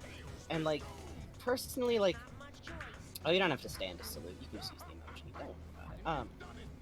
I really just love that, like, in the anime, they really take advantage of how much, like, his fighting style is based on, like, momentum. He literally does, like, breakdance type moves, which I cannot possibly speak to how effective that is in actual fighting, but also, if you're too worried about how things would work for actual fighting in shonen manga and anime, besides, like, the fundamentals, worry less. Yeah, Simply fine. worry less. Yeah. It's like a fighting game. So long as there's, like, the bones in there, I think it's good. Question about Sanji, is he more all women are queens, or if she breathes kind of guy? All women are. He would kill the if she breathes guy. I'm not even kidding. Yeah. I think he would get into a fight like you would have to explain what the word thought means, and then he would try to fight you. Yeah. He is extremely to that end in ways that can be obnoxious and are like, you know, if he see booba, he go awooga is basically kind of how that goes. But like, he is goofy, like just like, oh, women are wonderful, beautiful women, beautiful girls, oh, like that's all he wants in life is to like give a girl a nice drink and like literally juice, to be clear, like blended juice. Yeah.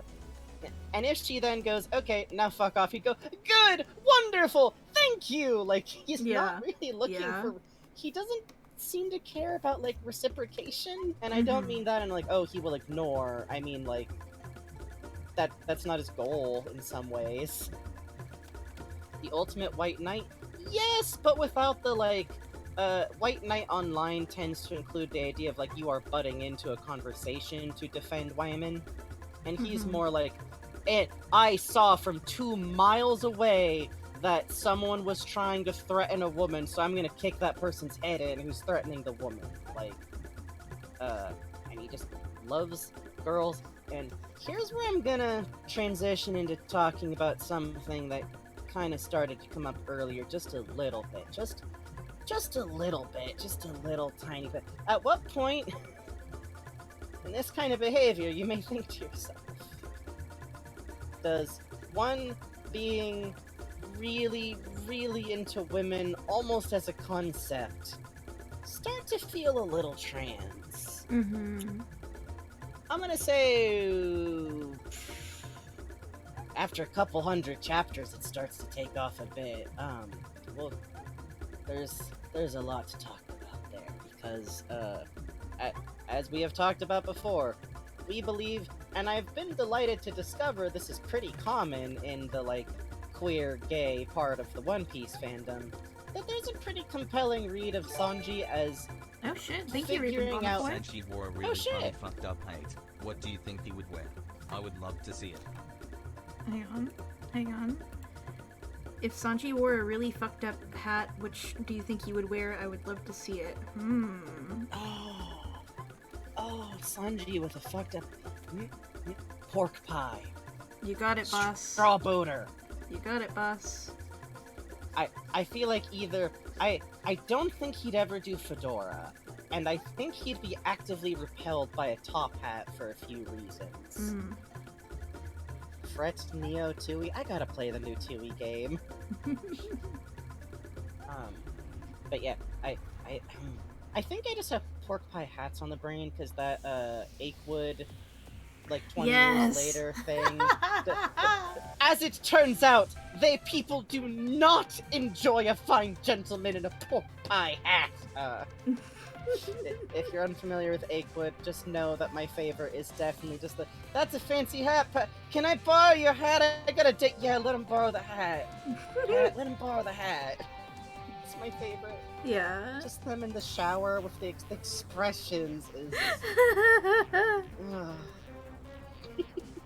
Usopp and Zoro after Sanji attempts to start wearing a pork pie hat. Anyway, thank you very much, Raven Bonifoy. Thank you very much.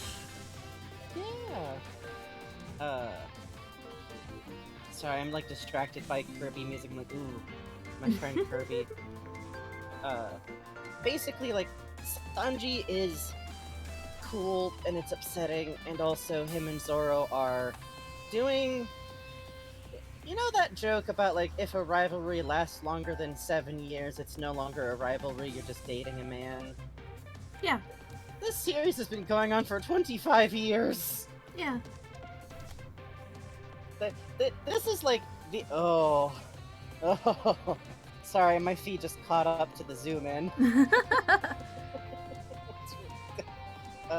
Like, this is almost like, you know, there's a lot of people, especially our age, who talk about, like, the old Sasuke, Naruto kind of days.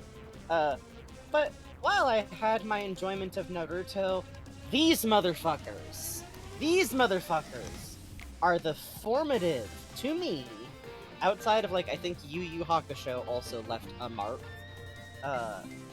What if these dudes who fight all the time, but seem oddly attentive of each other and what they're both doing, and fight together, and ooh, they're fighting back to back now. Mm-hmm. Ooh, that, it's like they trust each other, even though they...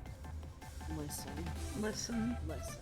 Listen. Listen. Listen. Listen. Listen. And you may say, right, but doesn't Sanji really, really, really, really, really love the ladies? And I say, yes. But also, he just really likes titty in general. And I'm just saying. Mm-hmm. I'm simply saying. Mm-hmm. I'm just saying. Mm-hmm. Just saying. I think everyone who likes this kind of pairing has some ship from like when they were a teenager that's kind of like this. Which, you know, there's a reason why a lot of people making fan art for the next season of Our Flag Means Death are like, what if they fenced? What if fencing scene? It's because we're like this.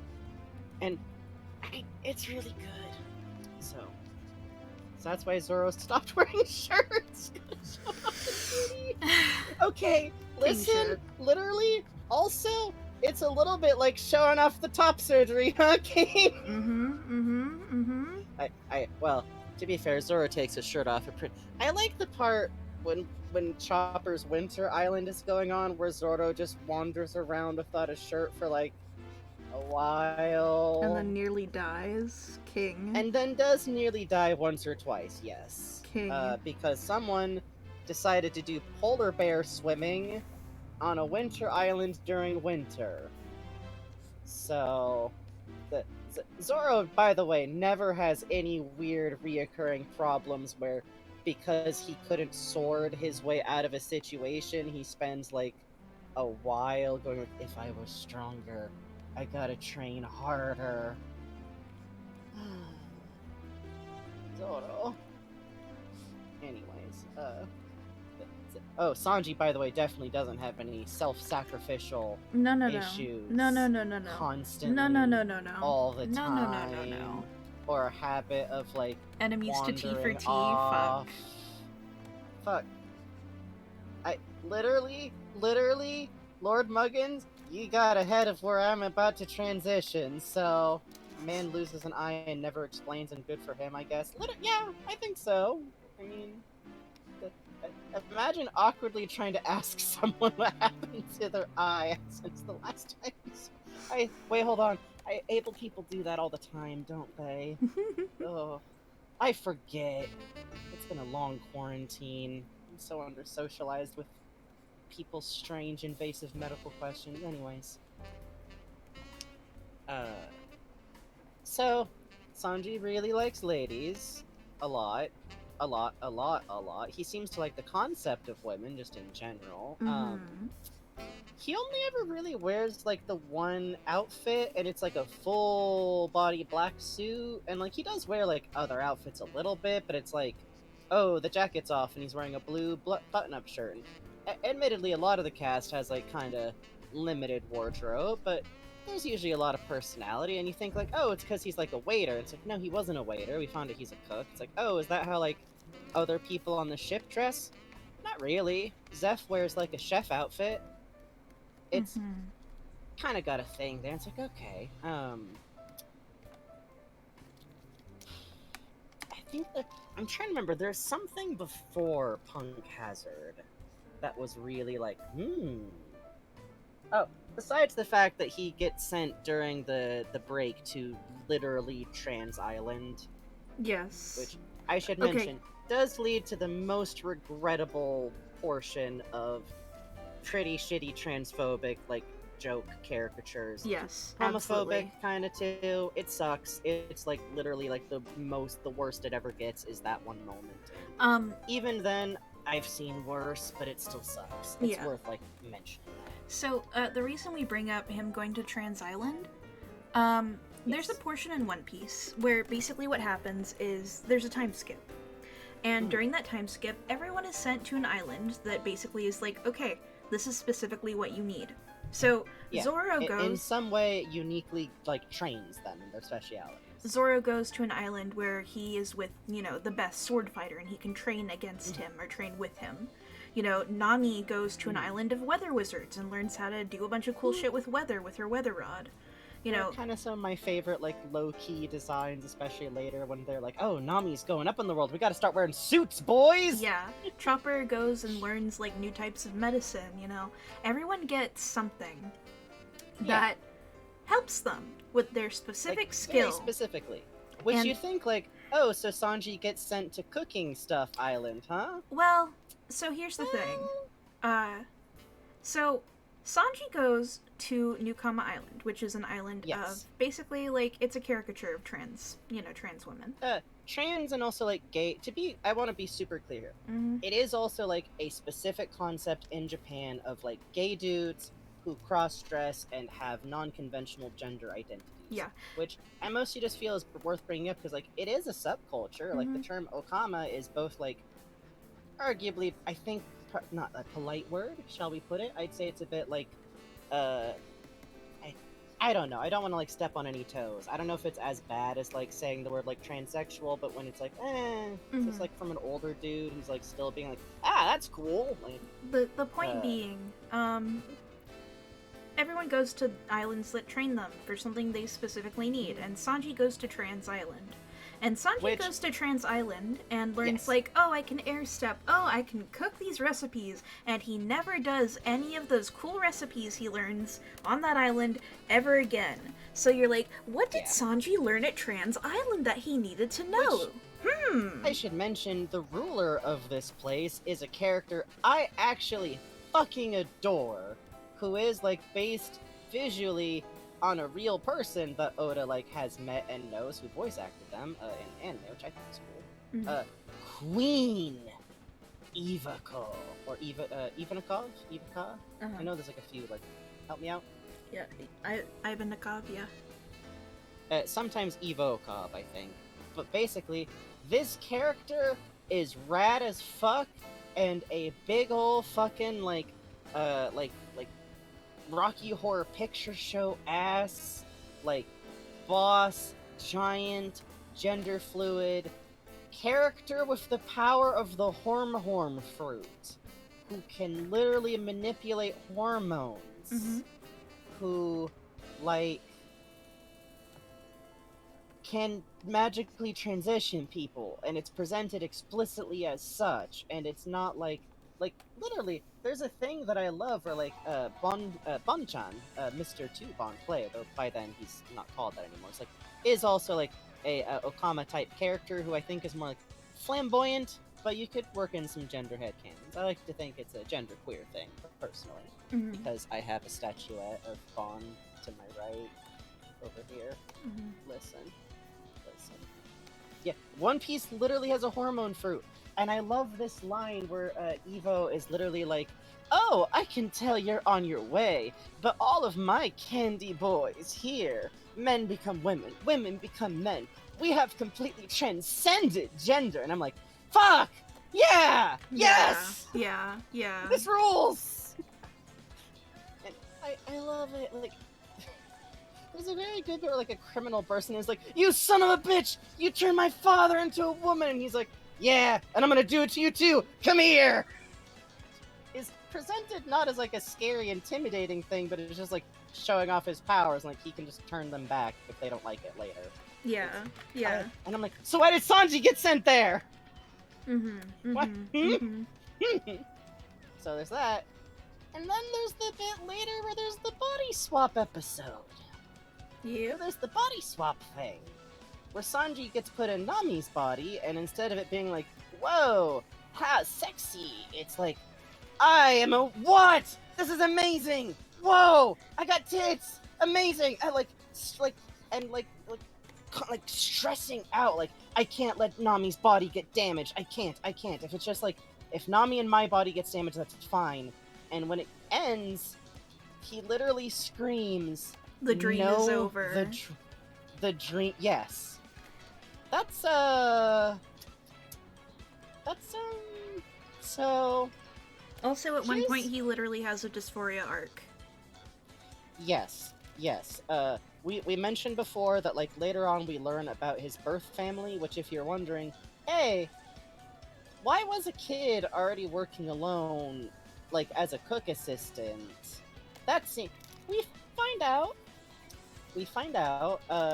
It's how I'm gonna put it is that he basically goes through like being forced to go home Yeah. and having to like ultra perform masculinity in a very real way, and is like miserable the whole time. It's a lot. It's one of my favorite arcs also, but it kind of hits in a few, like literally like, can't choose what he wears. Yeah. Whole shit. Yeah.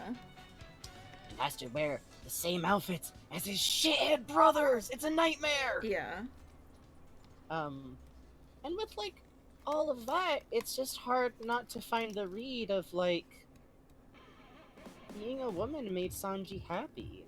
I think something that cis people don't think about a lot, because you know you feel gender euphoria, like not to get like too complicated into theory, I guess, but like, you know, if you've ever seen someone like a woman be like, oh, I got a haircut that I feel like makes me look like ugly and like a man, it's like that's gender dysphoria. If you get a dress, or if you're like a dude and you're like, I got this pair of sunglasses and I look like such a cool dude, that's gender euphoria. Everyone experiences dysphoria and euphoria. Ranma 1/2 is a pretty good point for, like, Ranma, the main character, hates being turned into a woman, and it keeps happening, and every time he goes, I'm still a dude, I hate this, like, that Sanji really likes being a woman when it happens. Yeah.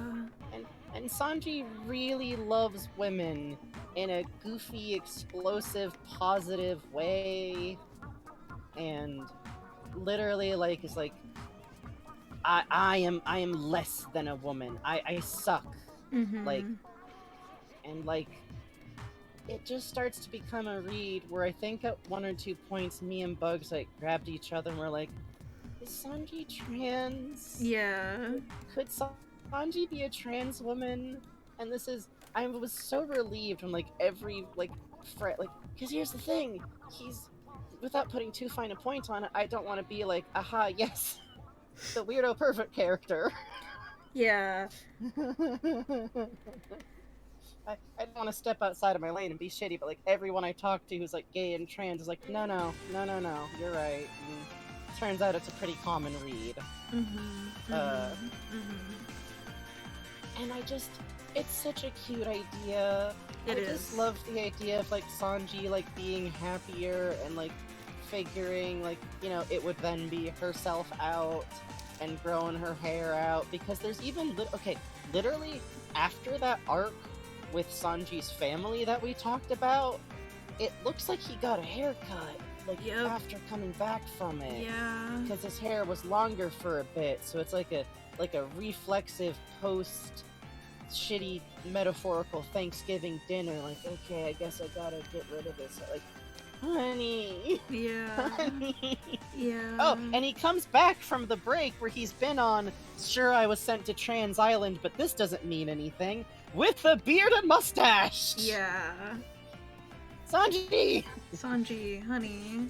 Sanji is overcorrecting to a very rough degree, which, like, you know, means something to me, because I definitely remember a period as a teenager where I was like, okay, I guess I gotta perform femininity correctly now, because I don't want to like literally it's like I don't want to let the team down, I guess. Like, kind of feeling not good, miserable.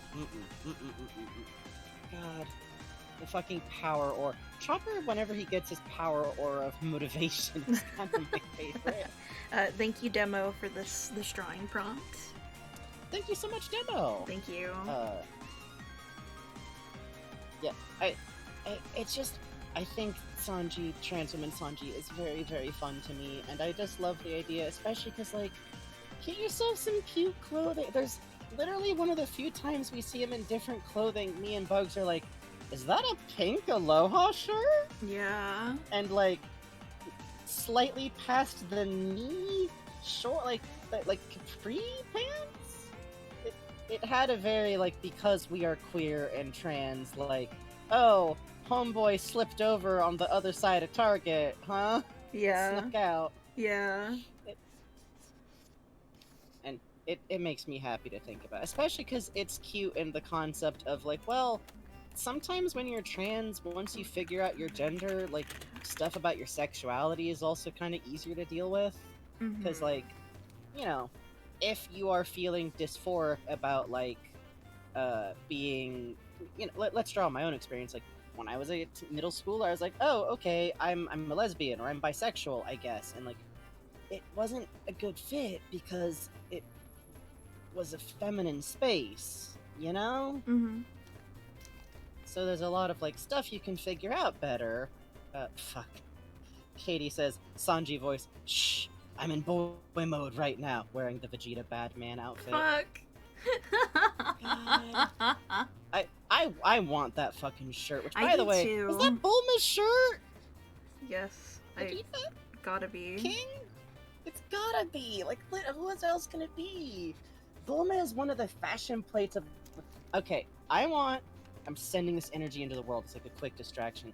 I just want, like, some place that just gathers outfits of, like, ultra classic anime girls for, like, fashion reasons. Like, Yeah. specifically, Fujiko Mine, Bulma Brief, and, I think... I'm gonna say Nami and Robin have some pretty cute fits. Main character girls of One Piece type fits, you know? Because, like, though if any character in an anime gets to, like, change clothing, it's often the girls and the ones. Sailor Moon is good. I think there's already Sailor Moon fashion blogs out there because autistic AFAB people stay winning, basically. Just saying. No, Bulma's fashion is so good. But anyways, it's fun to think about. I always like trans headcanons for characters. I definitely read like Zoro as trans mask because well, I was going to joke I do what I want, but actually there's a lot about like his backstory with Kurina that I think adds a lot to it of the like yeah, Kurina. Why do I always insert an R in there? Karina? Am I trying to go for Karina? Possibly. Well, thank you, Raven Bonnefoy. I specialize in pretty Sanjis. It's true, which I think is impressive because you also like never forget how like weary his sleepy eyes. I definitely am like, okay, but remember his roots are Steve Buscemi. Which I'm gonna be real, I think makes for a really cute like character. Yeah, it's agreed. It's also like I really love your like trans femme Sanji designs because it like also doesn't forget the like little corpse. It's good. It's cute. It makes me happy. Thank you very much, Frankie. Doing trans shit, which is okay. Also, note the canonical trans woman character who is not connected to like the comma stuff in any ways. Okiku. Do yourself a favor and like just get a quick Google search to take a look at her like kimono fit because it is so cute. It's like this yellow and pink and purple, and it's so like I got kind of a weakness for kimono fashions in general because I really like patterns, like pattern prints, and oh, so cute. Hey, Goobatron, it is indeed art time. Hello. Sanji good is the thing. Yeah. But also Sanji bad. But also, what if bad things good? The name is, I'll just put it in chat. So it's Okiku. In this case, O is basically the same as like same category of word as like putting in san. It's just one used for girls. So Kiku or Okiku will get you there. I spend a lot of time doing quick Google searches to figure out individual details. Oh, I'm excited for that too, Hand Wizard. Yes! Oh man, it's gonna be a while before we can talk about Jinbei much, but I love him a lot. I was reading on that translation blog, which let me like just put the link to their chat again, because we name check this very good like oh shit, hold on. Up to oh, never mind. I thought that where the author of the blog was caught up to One Piece had increased, but I always forget that she has to like wait for the Japanese volumes to be Oh, released and then to be able to yeah. buy them. So, yeah, Okiku is incredibly woman. By the way, she's also tall. Like Oh, a lot of yeah. characters are tall. She's, I And would I say think- about 2 feet taller than Zoro. Yes, queen shit. Mm-hmm. It's very good. Which, Hiyori in that arc is, don't Google her because you will actually spoil yourself on something that matters. But, cool of the Wano arc to be like, what if there's a really cute girl that just bullies Zoro by flirting with him sometimes? Yeah, and he it's does not good. notice at all. It's good. Or It's good. does not care. King. I think her and Sanji should be friends. I think it'd be cute. It would be cute. Let Zoro try on one of the women's kimonos. I'm just asking. all the WLWs in the chat popping off because y'all googled. I enjoy this. Let's see, what else to talk about with Sanji? Something interesting about him is that out of all the characters in like the larger plot lines, he's the most likely to kind of like go off on his own and do shit that still moves the plot forward in some ways, which Mhm. I kind of enjoy. He's not like a lone wolf character or anything. He'll just kind of take his own route, kind of somewhere or another, and kind of a shit, which I enjoy. Yeah, agreed. I think a lot about the plot arc that kicks off right after they get through the Grand Line, which involves a character named Vivi, who we will actually talk about at some point, but not yet. Yeah. Because she's good. Sorry. Where one of my favorite things is where he just kind of winds up wandering off on his own and just answers a phone on what turns out to be the big bad. Yes. And is like, oh, the Straw Hats? Yeah, they're all dead, boss. Don't even worry about it. my man's really out here just Lying on creating impulse. problems. Good for him. Yeah, but has no context outside of like picks up the phone on a whim. Thoughts on the new One Piece game? We mentioned earlier at the start of the show we want to play it. Yeah, I'm excited for it. It looks cool. I wanna love see the designs that Oda did for the monsters make me very excited for the future of Dragon Quest. Yes. Oda, retire. Draw monsters for Dragon Quest. Yeah, come on, it'll be funny. Fun. Just draw creatures. Also, I'm excited for it because they gave the characters individual walk cycles in a way that I really Yes. enjoy, which is a small thing, but it looks fun. It I want looks to run around as fun. Brooke. I want Yeah. to run around as Skeleton Grandpa. Yeah, come on. Oda, please draw beasts. Listen, one of the things that I feel like is worth noting if you're thinking about getting into One Piece is Oda draws such really... He just draws the most aminals of all time. Yeah, Like, yeah, Wait, extremely. in the anime, we just finished up an arc where there's plot critical mean toucans Yes, with teeth. I Yes. don't like mentioning the teeth, but they do have teeth. they do have teeth, and they go, whoa, They do have teeth. Joel! Yeah. Joel! Oh. It's Very scary. Oh, worth noting. So Sanji also is very moe. Uh-huh. I'm allowed to say Oh, this once. yeah! We find out that he's scared of insects. Like, him and Nami are the ship scared of insects Me and duo, Sanji could and I think never it's be. really This is cute. so sad. I know. I know. Maybe it's not so bad if you're a funny talking. You think? No. Yeah. I'm sorry, bud. C'est la vie. C'est la I chair. know. I know. We admire from a I mean, Yanji probably doesn't give a shit. So I No, mean, I that's know it's true. like I know it's a little He bit would like going like, squash hey, me. store brand. No. I listen. We don't know. Would Sanji and Travis Touchdown be friends? Yes. Well. I'm thinking. Yes, but they would butt heads on some opinions. Yeah, I think it would depend on the context in which they met. If they were both like, I think they would be friends because they both like respect women. But I if think he he would find. What? He would be a little creeped out by the anime girls collection, maybe. He would probably find that a little. I was gonna say more that I think he'd like find his like demeanor a little high energy, and he would also be sorted into dude. So on some base level, I think yes, but they would probably have to fight first. I think they'd be more for. I think Usopp and I think Travis would look at Usopp and go, "Oh, free baby brother. Anybody taking this? Not waiting for a response."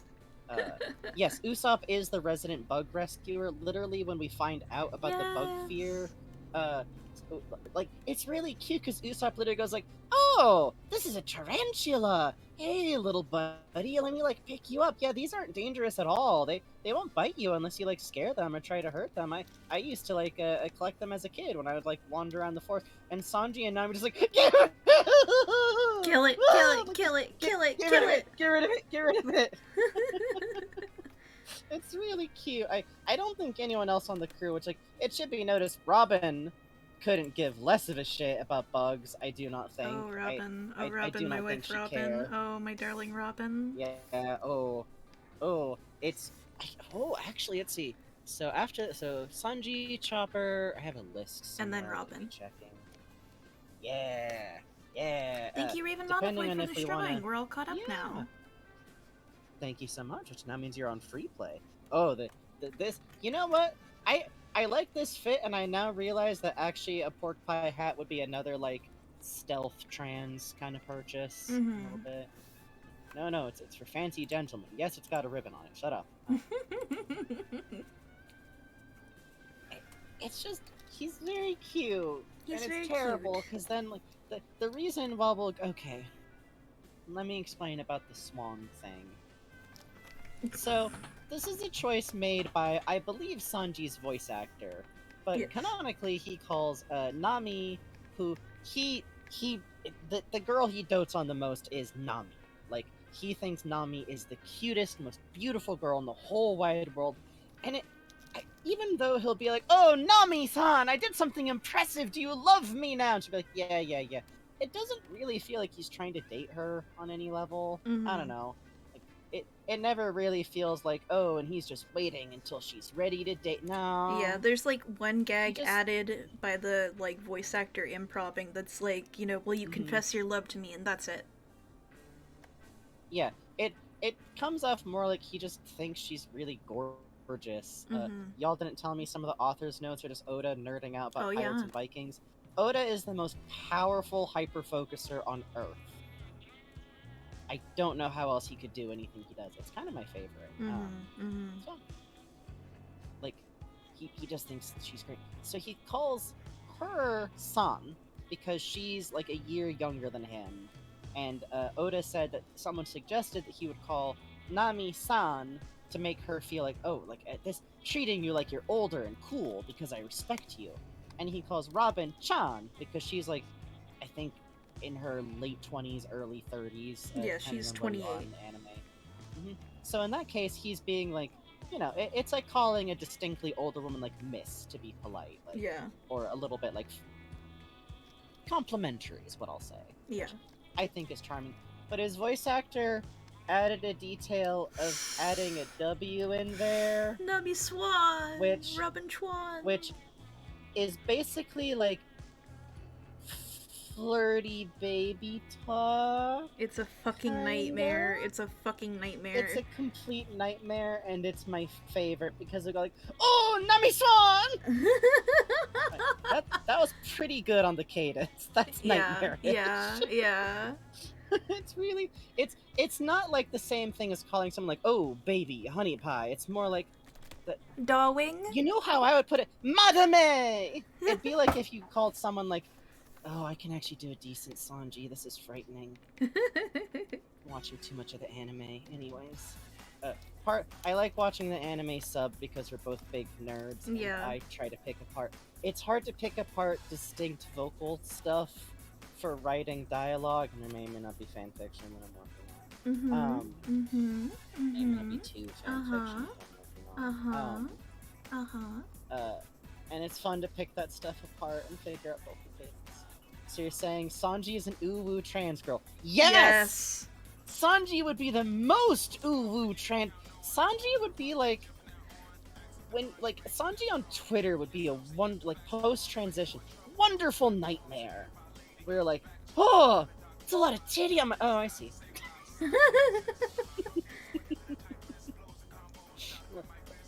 Not that that's everyone. I'm just saying. I have 1 or 2 follows.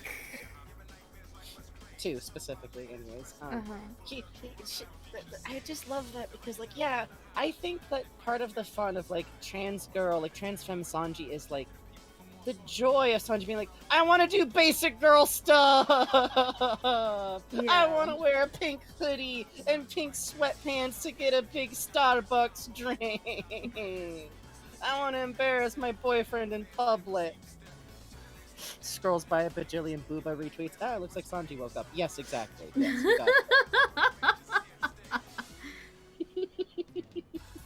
Zoro just, I'm not even on this app. Sanji will get the twirly skirt moment. Yes! Oh my god!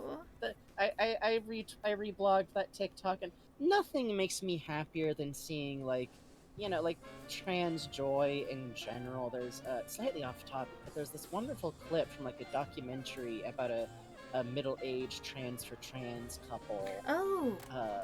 Yes, wasn't that, like, beautiful? Just, the dude in the conversation is just talking to the camera like, you know, it's just wonderful. I tell you what, in the last couple of months, you can just see it glowing from her. That shit's just the best. I was about to ask about the Starbucks. Yeah, would Sanji get, like, I feel like Sanji's Starbucks orders would never be, like, overcomplicated, because, like, Sanji's a cook. He's not going to be like, give me a half a cup of syrup. But I do think in any modern AU, Sanji would have like the siren call of the new frat. Oh my god, yeah. No, absolutely. As someone who, like, yes, fucking absolutely. I am also that person. Let's be clear. I have also sinned. I have also looked at the menu and gone like, if there's alright. If there's a bunch of new seasonal drinks at Starbucks, I have to get them. I cannot. I mourn the Valentine's seasonal drinks that they never brought back. Chocolate cherry frap, my darling, where are you? Are we both still on some corner of our mind mentally obsessed with the Japanese only? Yes. Which or the Halloween or Princess, which the Prince fucking which? princess frap. So. Just to get a little in the weeds right before we have to take our second break for the night. No. I mean, okay. I mean, good. It's good that we take breaks. I love it.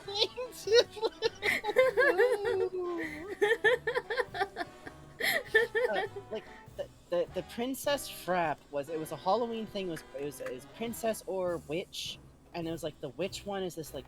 I remember the witch one slightly less, but it was like red and like they're super themed and like, but the princess one was literally like pink with like swirls of shimmer and whipped cream and like pearl nonpareils on it, and it's the most cheesecake frap. Hang on.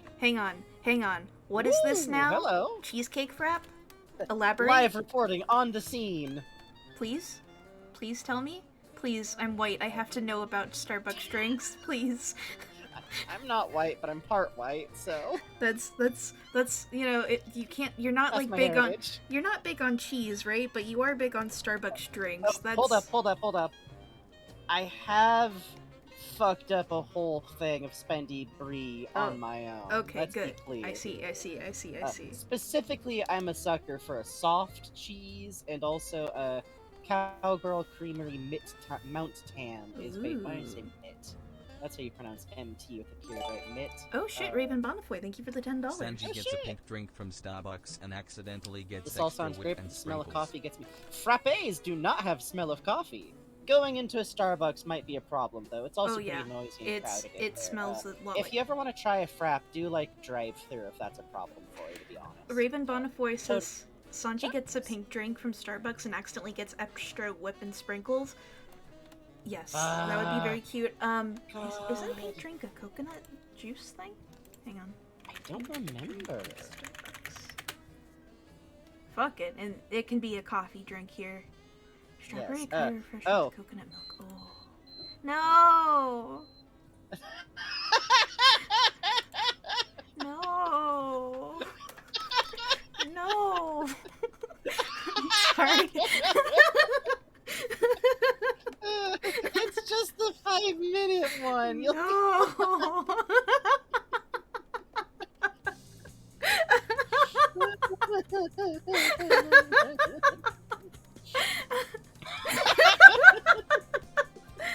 It really came from the heart, too. Listen. Bugs is about to start negotiating, like, wait, I still, I was gonna borrow a movie from my friend whose house I'm staying over. 10 more, I gotta pick up. I gotta get my. I'm shutting off the tablet. Here I go. Okay. Alright, well, I'm gonna get up for a second. Whatever Bugs does is between them and Twitch. So, alright, Okay, 5-minute break. okay, If y'all okay, want to get up, get a drink, do a stretch, stand in front of a fan. I keep saying that recently, but that's because that's what I'm doing a lot over here. And we will be right back in just 10 minutes. Yep. Alright, BRB.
Hello.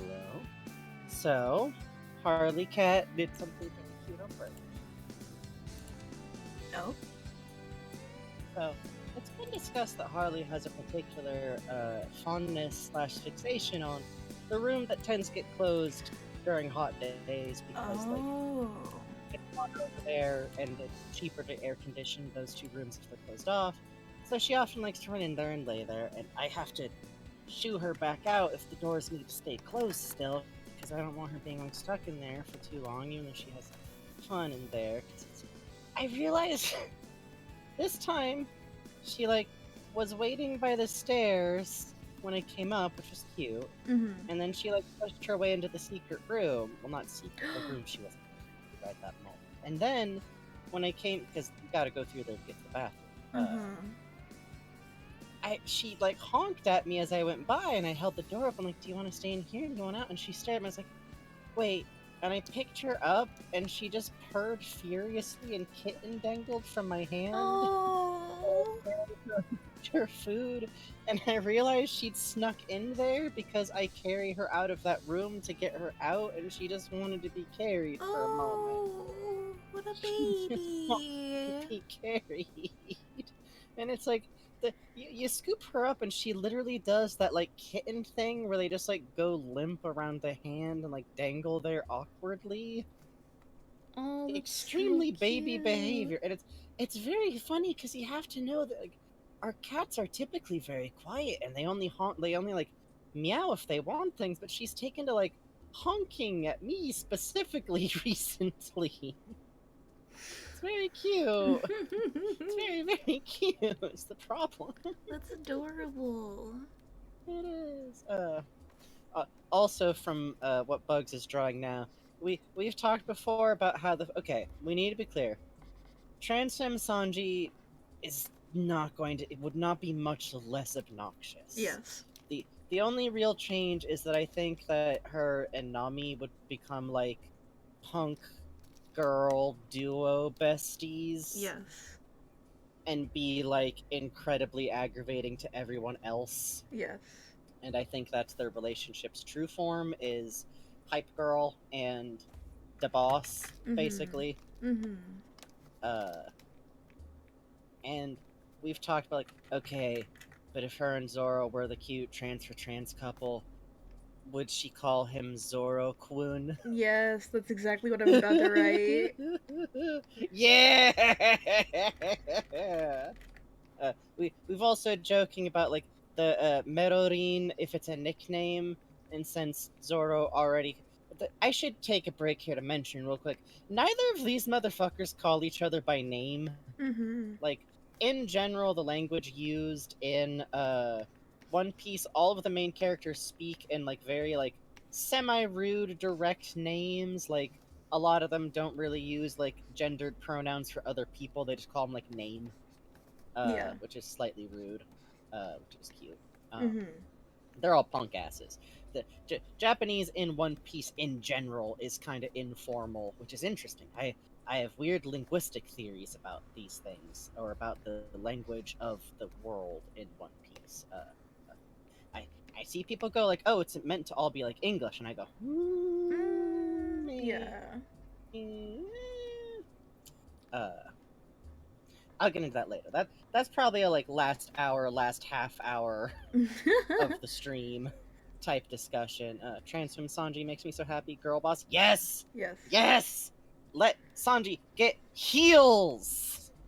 Please. Oh my god. I want battle heals. God. Sanji about to go into battle wait! You have to let me change shoes! These are $200 fucking dollars! Okay, I got the black ones on now. Which, I feel in Oda's setting, if you did that, the other person would be oh, sorry. Yeah, hold on, you'd get the panel of them, sitting politely while Sanji trades out shoes. Yes, agreed. Depends somewhat on the opponent, but I think for the gag, side note, it's give Sanji the Bayonetta gun shoes. Oh, Sanji would think Bayonetta was so cool. Sanji's life would be changed by watching the intro scene to Bayonetta. Yes, agreed. Sanji would see this goofy English accented giant sex muppet like pretend to hump a conga line of demons in a nun outfit and like then suplex them and be a changed human. Sanji would realize immediately that she's trans. Sanji would be like, no, Sanji would see Jean specifically and be like, I want to be that. Yeah. Can I be that? Yeah. I want to be that. Yeah. Transform Sanji with a motorcycle. Okay, actually, Frankie would do that. Furanki would absolutely do that. Okay. Extremely side note. Oh, hold on. Lord Muggins is a genius. I don't know much about One Piece, however, Sanji only kicks to fight, plus skirt goes spinny, plus the art style is a fun thought. Ooh. That would be fun. Which would especially be fun because here's a funny quirk about Oda. No upskirts. Yeah. It owns. Right? It owns. Like, characters will have titties, and there's one or two outfits where I'm like, that character's like implied to be kind of young to have that much titty out. That sucks a bit, but also like, I don't think he's good at drawing characters between ages. He is child, gangly child, and adult, and old man or old woman. Understandable. Anyway, but you're so right. You're so right. Mm-hmm. Furanki has a verbal tick where he talks like a gangster, and there's a specific way of referring to like a young girl that is like literally basically like calling someone like little girl. Yeah. It's a way of like, you are super young compared to me. Yeah. And even though you're like an adult, you're basically like child baby. Yeah. And it's also very tough guy language, and he does that to Nami, which I think is cute, especially early on. So I was thinking about him doing that to Sanji, like, little girl, you know? Yeah, that would be cute, because Frankie... Hang on. Furanki. Hang on, we have to do the who's on first gag. Yeah, okay. Mm-hmm. Mm-hmm. Mm-hmm. Frankie. Note the lack of E and I. The spelling difference is so fucking important. Gee, who could have set me up to have this problem? I don't know. That's really fucked up of them, whoever they are. It's almost like someone started calling me my Animal Crossing nickname. Who would do that? That's twisted. That's fucked up. That's so weird. I don't know how you could tolerate that. If you're trans, this is a real problem. Yeah. It's, wait, I didn't put the N in here. It says Fracky. Frankie! With an I and an E. Okay? Yes. Know your yes, Franks. These are the Franks Frankies. I know. These are the Franks I know. Yeah.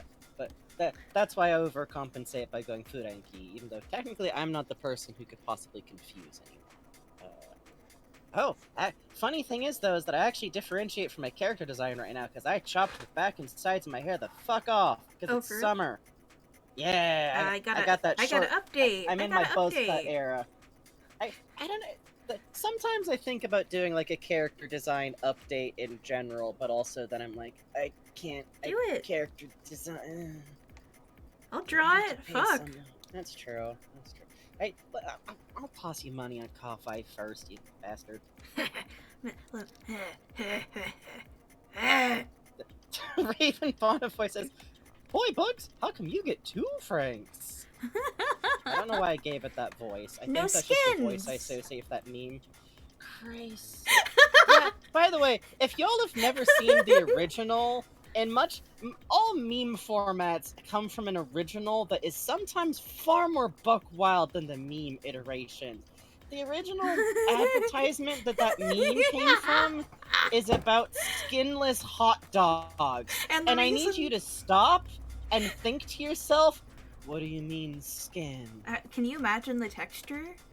I think, here's the thing. The skin they're talking about was something that it was like a casing that had to be removed. So the implication is that hot dogs were a pain in the ass because you had to remove this, like, casing from them to cook them. And so skinless, thought- hot. No, not no casing, just ground meat. It's like if and this is totally off the top of my head, but like think of like a Baby Bell cheese. Okay, it's more like that kind. Listen, See, I always thought the implication, because I never saw like what the product was. I always thought it was like, oh, mom lets Okay, me hold eat more because there's no skin, so there's less salt. It's so healthy. no, it's weirder. Wow. Let me find it. All hot dogs are made and pre-cooked in casing or skins. Casing are made either from collagen that is naturally present in the intestines of the animal or from processed collagen. So it was like this like it was like a weird like I think it came in like Hi, TF. Okay, we're having a bad conversation that I'm gonna cut off here. Why, what's wrong? Long story short, hot dogs used to be made different, and the suggestions involved is. Oh yeah, no, Plutz is right. I no longer have to peel the salami though. I left the department. Yeah, it's like salami skin. I think is how it Oh went. It's man, like- I love the. Oh, I love that. love this- I chew that for hours like gum. You love. Okay, I can't make too much fun because my brain is immediately pulling up the. Yeah, you've done that too, boss. Don't get on a high horse. We're pulling up the sense memory right now. There we go. It's good. It's good. Okay, yeah, it's the problem is my memory also does that to me about things from like, okay, what was I doing as a kid? Oh fake grapes? Uh-oh. Oh yeah. Yeah, I done that Those were the too. best to chew. They were. Okay, you cannot leave fake fruit near an autistic kid. We are from personal because they were hollow, but like made of a weird like firm and they would rubber squeak like cheese material. curds. Yeah. And then the Polly Pocket type beat.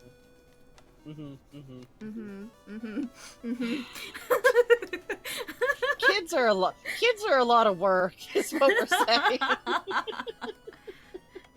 You can't turn around on a kid. Yeah. This is why I always sympathize with the totally trashed movie theaters after like little kid movies, because like you're taking your kid to the movies. It only takes like 1 second of paying too much attention to Paddington Bear. My mom once had to buy a fake apple because I bit it in the store. I always wanted to bite the wax apples so bad. I wanted to bite the wax. I knew it was waxed. I just wanted to bite it. I wanted to bite it. Is the thing. Ooh, segmented rainbow slug stem toy. Fuck yes. Ooh. Oh, I have It's a slug, segmented Yeah. slug too. Mine is one of the ones that changes with heat. Yeah. Oh, this is Love fully that. off topic, but was it Moop who made that fucking badass VR chat avatar? I think so, yeah. That was a wooden clicky snake. that was so fucking cool. That was so dope. People who make VR chat avatars are so fucking powerful and cool. Yeah, for real, for real. Pinch? Oh, that's a cute name, Pinch. Oh, Pinch! Pinch! I love that. Moop does great fucking work. I only know Moop in the briefest of ways because we were both, clandestinely hired to kill Wayne Radio TV in Minecraft. Anyways, I think we might have ran out of stuff to talk about with Sanji. But I love him. You have an info dump from your friend Demo. Oh. Oh. Okay. Okay. So, Lucifer and the Biscuit Hammer is, bar none, one of my favorite stories. Not just manga, not just comics. While I cannot say with confidence that it would hold up for everyone who reads it or that everyone would enjoy it as much as I do, in the reverse of One Piece, I will say openly that there's some panty shots that I would prefer not to be in the story, but here we are. But Lucifer and the Biscuit Hammer is both fun because its name sounds completely bonkers, and it is a shonen type manga. I think technically it's classified as seinen, but I don't remember clearly. where basically what you need to know is that the main character wakes up one day to discover that a talking lizard has appeared and says, "I am the Lizard Knight, and I need your help to save the world." And he throws it off the balcony of his apartment complex. Ah. That's the opening move and introduction to our narrator, is that he wants fucking nothing to do with any of this. Which, that's not that, like, wild a concept. I think the, like, shonen type character who's, like, a reluctant hero is a pretty common trope these days. Mm-hmm. And, the lizard sticks around. Turns out he can't actually be, like, thrown that far away. He'll always appear back. No getting out of this, really. The offer is, if you agree to, like, be a part of this quest, like, help save the world against the magician, is the mysterious character, you get one wish. Straight up. One reality-changing wish. Mm-hmm. Within some limits, whatever the fuck. Which the protagonist refuses, which I find kind of charming. But he meets and finds out that, like, okay, there's going to be other warriors. They're the Beast Knights who have to protect the princess. And he finds out the princess, human, is his next-door neighbor, a rather younger girl. It's like 18 versus like 16 kind of thing. Like beginning of college versus end of high school. And she is a kind of rowdy girl. They meet, they talk. And that's when she asks him, "I want you to fight by my side so I can destroy the fucking Earth." Ooh. And that's the point in the manga where I personally got completely hooked, because the art style of this series is very fun in a crisp way, and it is one of those ones that can do the most wonderfully terrifying, imposing faces. And in this specific moment, it is like the most imposing, serious, like, "I'm going to destroy the Earth and I need your help." Damn. And it's a fun start. It's also very fun because it is like you kind of go into it ready for, like, okay, like Monsters of the Week kind of thing. And it's like, it's a little bit more skewed to the reality end of the spectrum, where, like, if a giant monster punches a car, you could die, pretty much. You don't really got battle armor. Like, all of the different Beast Knights are very interesting, like, different personalities and are very fun characters. Special shout out to the Cat Knight, who is this really adorable giant fat guy who's, like, super smart and thoughtful and sweet and does eat like a motherfucker, but, like, not in a, "oh, gross pig," kind of just like a background. Like, yeah, I can my poster's on the fucking ramen wall. You better believe it. I'm trying to get through fucking grad school. And it's got this very fun, like, blend of, like, the main character.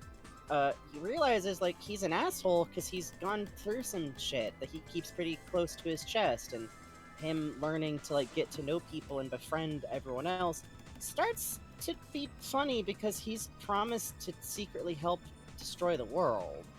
So there's the fun interplay of, like, keeping that secret while genuinely fighting against the golems, which are the monsters sent by the quote-unquote magician, who is one of the more he doesn't remind me of Don Flamingo in terms of personality, but in terms of, like, oh, you are wholly disconnected from people in a way that makes you incredibly dangerous. It's very literally like you guys, like, oh, you're doing this to find out what happens, huh? Oh, okay, cool. Lucifer and the Biscuit Hammer is the name that'll pull it up. I believe it has been translated both officially and by fans all the way through to the ending. It's very fun. The action's very fun. The power set that the protagonists all have is a very interesting, like, functionally everyone has a different kind of specialized telekinesis as the main thing going on, and it's expressed in some different ways. I'm terribly fond. It's something that me and Demo both, I think, like, read at the same time. It's also fairly short, so, like, while One Piece is wrapping up in the next 5 to 6 years, I'm gonna say, depending on how things go. Oda, please take care of yourself, sir, king, please. I don't care if it gets delayed, it's okay. I would rather have a living Oda and an unfinished One Piece, but I think he disagrees with me, so. So yeah, there's your info dump. I will also add onto that it is one of my favorite good example of just a feral boy. just a lad who needs his rabies shot, and as we've been discussing, it's a bit of a favorite. Helped me get through college? Yeah, same. Ooh. Here's how to survive college. Get some hyperfixations. Pretty much. I like you quietly going ham, coloring this bad boy in the background. Like, I got 5 minutes. This info dump will keep. The drink had to be pink. It didn't make sense otherwise. I'm He's shading his hair. And what of it? Nothing. Which, interestingly enough, there's also kind of a difference in Lucifer and the Biscuit Hammer, where it's like, it's not casual about death, but I think it happens, there's less of a sense of, like, safety. Whereas One Piece, something that I've mentioned before that I really like is, like, if characters die, it's really serious. Yeah. Like, it's kind of a big deal that, like, recently, like, the body count went up in any way. Like, including villains. Like, that's rare, and I think it's felt, like, genuinely, Sparakese's emote just, like, floated up past bugs while shading something. It looked really good. Y'all can literally forcibly apply emojis to us, which I think is funny about our system. Agreed. I like that about One Piece. I think the way Oda put it once is, like, I consider, like, death, like, really serious, especially, like, as I get older, which... Yeah. And it's fun. You get to see people just still being shitheels. Crocodile has learned 0 lessons. Hooray! Good for him. Yeah. Something that's very fun about Sanji in combat is, like, okay, we just got through the Alabasta arc, I believe, and so y'all know my feelings on Bon-chan. We'll get into that in future also at some point, because I want to. Sanji's who fights him because they both fight with kicks, and one of my favorite moments is at the end when Sanji's like, there's no reason to finish you off. There's an understanding between people who fought with fists, and Bond is like, that's so beautiful! And then Sanji hits him again. Yeah. Because he wanted to get Usopp's goggles back. Oops. Yeah! Literally, Sanji has big, like, going to go beat up the bigger kid that took his baby brother's, like, umbrella energy a lot. Which is something my big sister did. Nobody got beat up, but I was the little kid where when the bully was like, hey, I want to borrow your fancy umbrella you like a lot. I was like, okay, I'm autistic, so I'm not processing this as a threat. Here you go. Yeah. Thank you, my big sister. Thank you, Raven Bonifoy, for this donation. Thank you, Raven Bonifoy. We are now all caught up. I stretch my hand a little. Yeah. What do you think? Are we ready to talk about the baby? One more thing I want to talk about with Sanji before we swap over. Frankie mentioned this offhand. Sanji loves his crew. Sanji loves his family. Oh shit, you're right. I forgot to get into that. Sanji's kindness. Yeah, go on. Sanji is very kind. Sanji, as we mentioned, he'll feed his crew, he'll feed his family. Sanji's kindness extends to such a extent that Sanji does not seem to care very much about himself compared to others around him. Sanji, like, for all Sanji's kind of rough, it's literally, like, especially recently being, like, an ongoing, like, brought up thing, he's a kind person. He's not a nice person. He's not a polite person, but he's kind. He doesn't care about finishing off enemies. A lot of times he does care about, like, someone needing help or assistance or food. In the anime, something we're very fond of is he has more opportunities to run into kids, and he is so gentle and sweet with kids. Yeah. It's very cute. but he has a habit of, if there is, say, someone says to the crew, I'm going to kill your captain, unless you step up and take all his pain that he had from this battle. Yes. And Sanji, Yes. who thinks this will kill me, goes, I will do that. And Zoro has to Yes. forcibly knock him out so he does not do it. And Sanji Yeah, later which thinks on this to himself, Zoro looked like a hero, I looked like a fool. Well, quick correction. He says that to Brook Oh, yeah. out loud Yeah. with his human mouth Yeah. to a person. Yeah. And also, like, in that situation, Zoro literally stepped up, like, don't kill my crew, don't kill my captain, I'm going to be the best swordsman in the world. That's gotta be worth enough for you to take my life now and leave everyone alone for now. And Sanji straight up tried to, like, no, do me instead. Yeah. Do me instead. Do me No. instead of the crew. I'm just as cool as strong. Hey, tell Luffy to get a new cook, okay? Got a concussion for it. And he's done this a few times, actually. He has done this quite a few times, and once you start paying attention, it comes up a lot. Like, out of all the crew, like, plenty of members of the crew are selfless and have had moments where they clearly, like, lives on the line it up. Okay, I'll do this. I have no choice but to do this. I want to save my crew. He goes there so fast and is so, like, even for this crew, like this cast, really cavalier about, like, getting injured or being put at risk. Like, to be clear, like, only Nami, Usopp, and Chopper have any sense of self-preservation or, like, not getting injured. But even for that, like, I don't know how to put it. Like Bugs is saying, like, he is very self-sacrificial. I have a weak point for that kind of thing, you know, the whole Karamatsu type thing of, like, you know, like... Where it's like, yo, homie, at what point does this ego turn into us worrying about you? Because it seems kind of forced. And then it does. And then it literally reaches ahead to the point where the crew literally has to tell him, like, yo, you need to actually come to us and be able to admit you want help.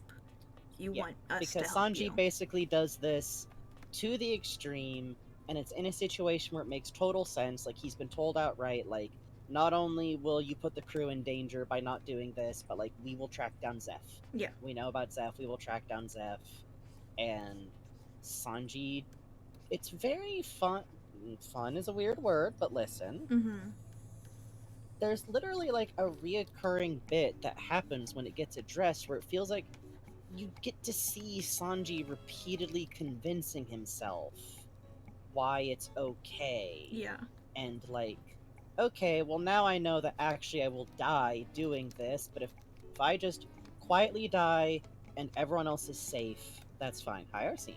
Hi. And it's a very engaging character trait, because it's like, I don't think he would be fun if all of this, like, well, then again, I'm me.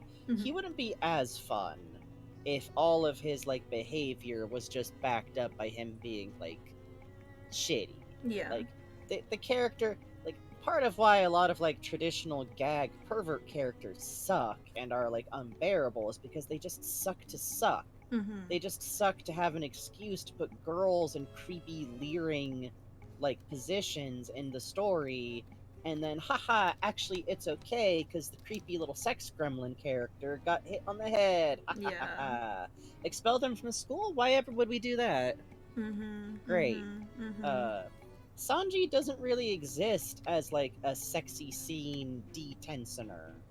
Like, fan service will happen, but it's kind of unrelated. It's never like, oh, Sanji is peaking. Like, there is precisely one, well, there's two, like, bath peaking bits in the entirety of a 1052 chapter manga that I can recall off the top of my head, and one of them is not instigated by Sanji, and the other kind of feels like it's happening when he's in the middle of a panic attack, which is justification, to be clear, but also.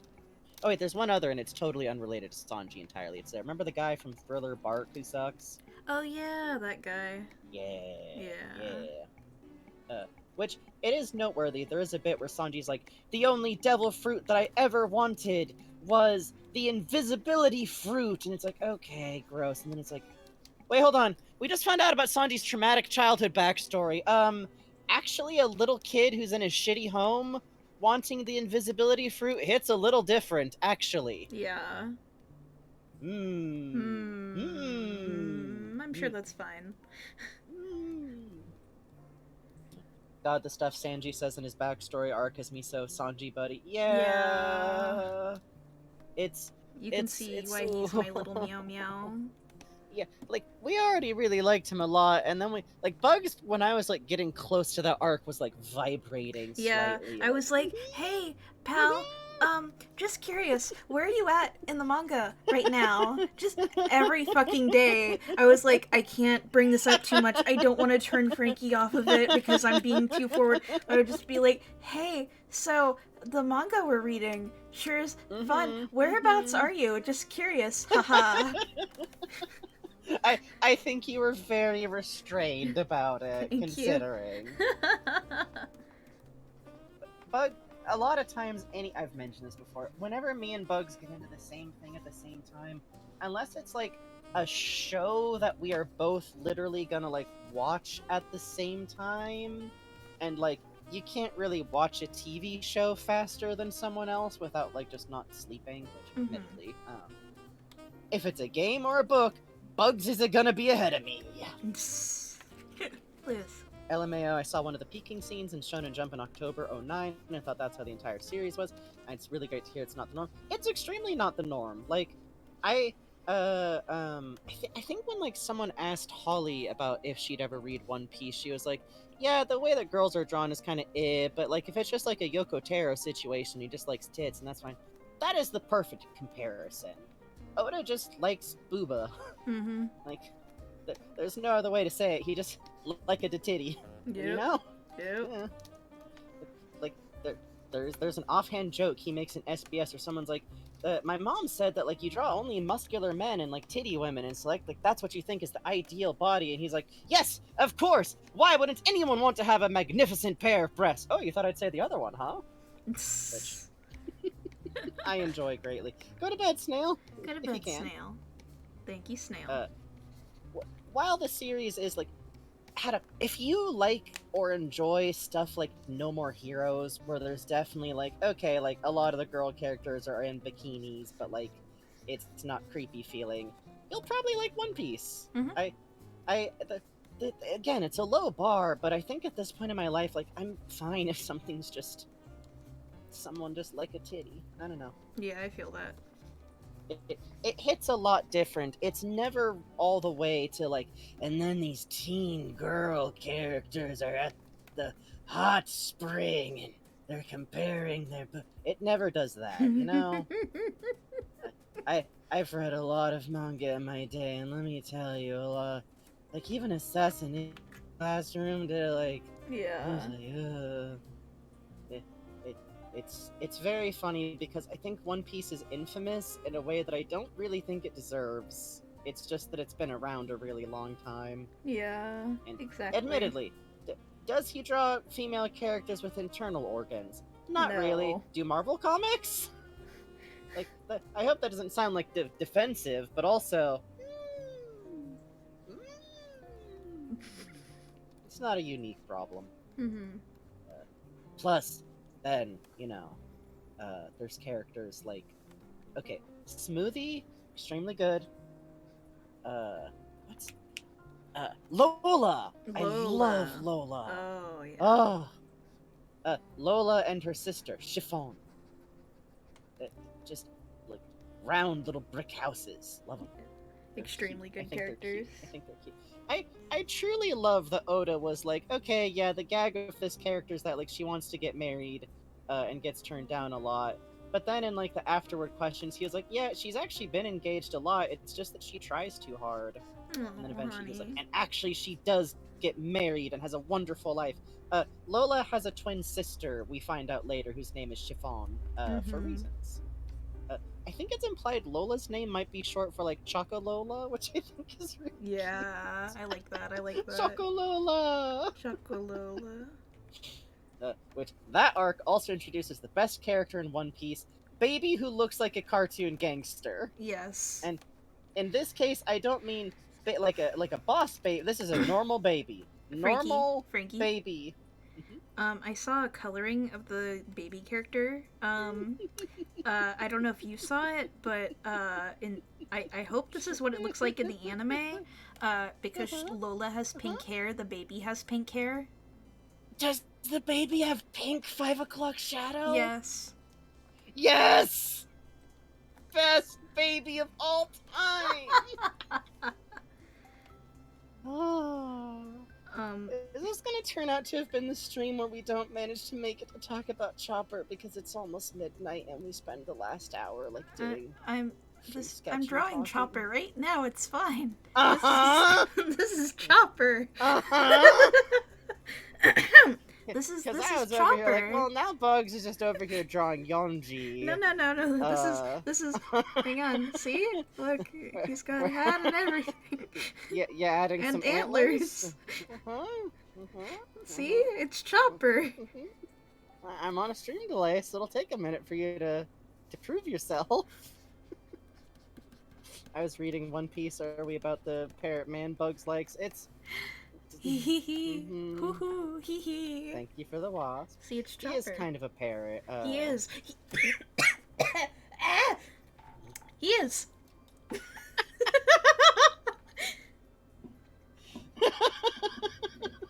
need to drink water. You got too excited. I did. I literally got so excited about Yonji I almost fucking choked. That's. Oh man. Okay, listen to me. And listen well. They have. Okay, at Universal Studios Japan, they have an attraction when there's a One Piece layover. Hey, if anyone out there is ever like, hey, I got enough points, I want to do a Bugs info dump. What's something I could get Bugs to info dump? Please. USJ, baby. Yeah. USJ, baby. Actually, hold on. How many points do I have? Go on. Keep talking. Go on. I'm not doing anything. There's a layover attraction that takes over a restaurant and turns it into a One Piece restaurant where Sanji Walkaround will go and interact with you and feed you dishes and flirt with you. And put a little heart-shaped jelly out. Who did that? Who did that? Looks like there's a Bugs info dump for tell us about the fan service restaurant. Well, if you insist. The restaurant you go to where Sanji will flirt with you, and I'm not kidding. So Sanji will flirt with you and he will bring you little dishes. And the dishes... Shonen Jump Coast Cafe. Yeah.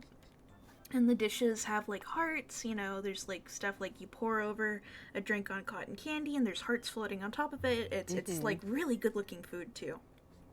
Anyway. Which, real quick, if you're unfamiliar, we've probably talked about it before, but USJ... Universal Studios Japan has functionally walkabout characters, which are the same as face characters in Disney parks, but for properties that are in Japan, which in this case includes One Piece, which has a lot of live shows and water shows for kids, and this event. Go on. So, they'll have different characters in, yeah, I feel that, Arsene. I feel that, actually. I want him to sneer at me and be disappointed it's a boy. Yeah, he actually, if it is a boy, he will, like, make a face at you. There's one recording I saw where he literally, like, puts his finger over someone's phone camera while making a face. It's really funny. Oh yeah, Back to the Future is huge at USJ. They actually recently did a Doc Brown meet and greet event where he came out of the car, and literally there were like hundreds of fans just following him down the main USJ street just for this one time like meet and greet thing. And it wasn't even like the Doc Brown actor; it was just like a dude dressed as like Doc Brown. I must mention that whenever Sanji... Here's the thing, you might think, oh, Sanji's like the funny, like, joke romance. Surely he's not popular with girls. Every time he shows up at a USJ shows, the chorus of screams. It's great. It's awesome. My home girls! Okay, wait. I'm actually gonna I'm gonna show a drawing I did while I talk, so I have an excuse to like actually get into this because it's hard for me to use my brain in two places at once. Go for it. So there's the Waterworld layover. Hello, Romeo. And what they'll do every year is they do a big themed stage show. And one of my favorite things for that is they had Ace show up. It was like a villain who could disguise himself as other villains. And Ace, who is Luffy's big brother, shows up. And in the audience, there's a little kid going, Ace! When he saw him. Yeah. And when they have like other like time travel ones where it'll be like Corazon with Trafalgar and it'll be like Ace with Luffy, when Ace goes into the crowd, there's this sea of like little kids who are like high-fiving him and trying to like just touch him like he's a rock star. We talk about the adults a lot, and I would say that the Sanji restaurant show is very much for like the adult fans and men likers. But kids at USJ are so legitimately. I do recommend like check out one of the water shows for kids on the small stage. Yes. Where you just get like the buggy actor like gleefully running past kids with squirt guns, getting like doing big.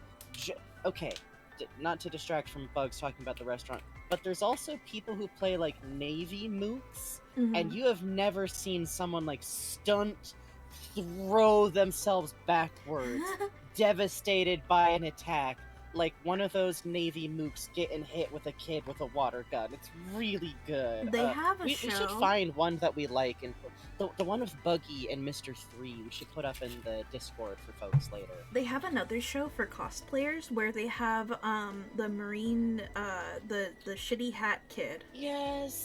Comes out with a bunch of Navy mooks, and they have Kobe who's voice acting, and so it means that the character actor who's doing Kobe has to mime what he means to the other characters, which is very funny. And they have these cosplayers come out, so it'll be like these like little kids. We saw this one where it was these 3 like 6-year-olds dressed as like Luffy and Sanji and Zoro, and there'd be like, and it's like, oh, are you the Look, boss, we found Luffy. It's him. It's him. What's your name? What's your name? I'm Verona Zoro. And they'll ask him. Okay. yeah. To identify you, we have to see you demonstrate your special move. Yes, and then they'll do the special move, and the Navy mooks will be like, oh, ooh, oh, and like throw themselves off stage. It's so and cute. Meanwhile, the actor playing Kobe is like furiously miming like he's 4 feet tall. So the restaurant. So every season, every year, they cycle in new characters to walk around the restaurant. You know, you'll get Luffy who will come through. You have to have Luffy. Yeah, you'll get, like... The main characters all pretty much cycle through. Trafalgar Law's pretty popular. He'll come through basically every year for, like, the past few years. Nami comes through, of course. Zoro has to come through, and he'll, like, sit there at a table and, like, demand beer from Sanji when he comes by holding his cup upside down, just thumping it against his chest. Which it's really fun because it's like it's a sketch that they do in the restaurant with like some pre-recorded dialogue, but then there'll be like improv. That's fairly fun. Yeah, it's like body language improv because the characters who are the main characters have to be synced to a voice track line. Yes. But you know, you'll have a moment where Zoro and Sanji butt heads and Nami has to tear them apart and stuff like that. And then you will get, even within the same year, a rotating cast of characters who are also there. Yes! Who will be voiced by the person playing them, so they will have their own improv. Or in the case of Yanji, who will have an alternate track just for, like, okay, I'm here in the restaurant today, let's play the Yanji track version of the restaurant skit. Here is Cavendish, here's Bardomelo, and they can improv with voice acting because, you know, they don't have to be these very specific characters, they can be these kind of goofy characters. So, what's cute about Yanji, and I'm going to pan back up to Yanji, the reason I call him a parrot man. Yanji is the green-haired one. Long story short, he is one of the brothers we find out later that Sanji has, and he is the one that's got the most... I don't think we could fix him. Yeah. But we could make him an interesting enough mook who could have a positive relationship with his brother. Yes, he's the green-haired one. I'm sorry.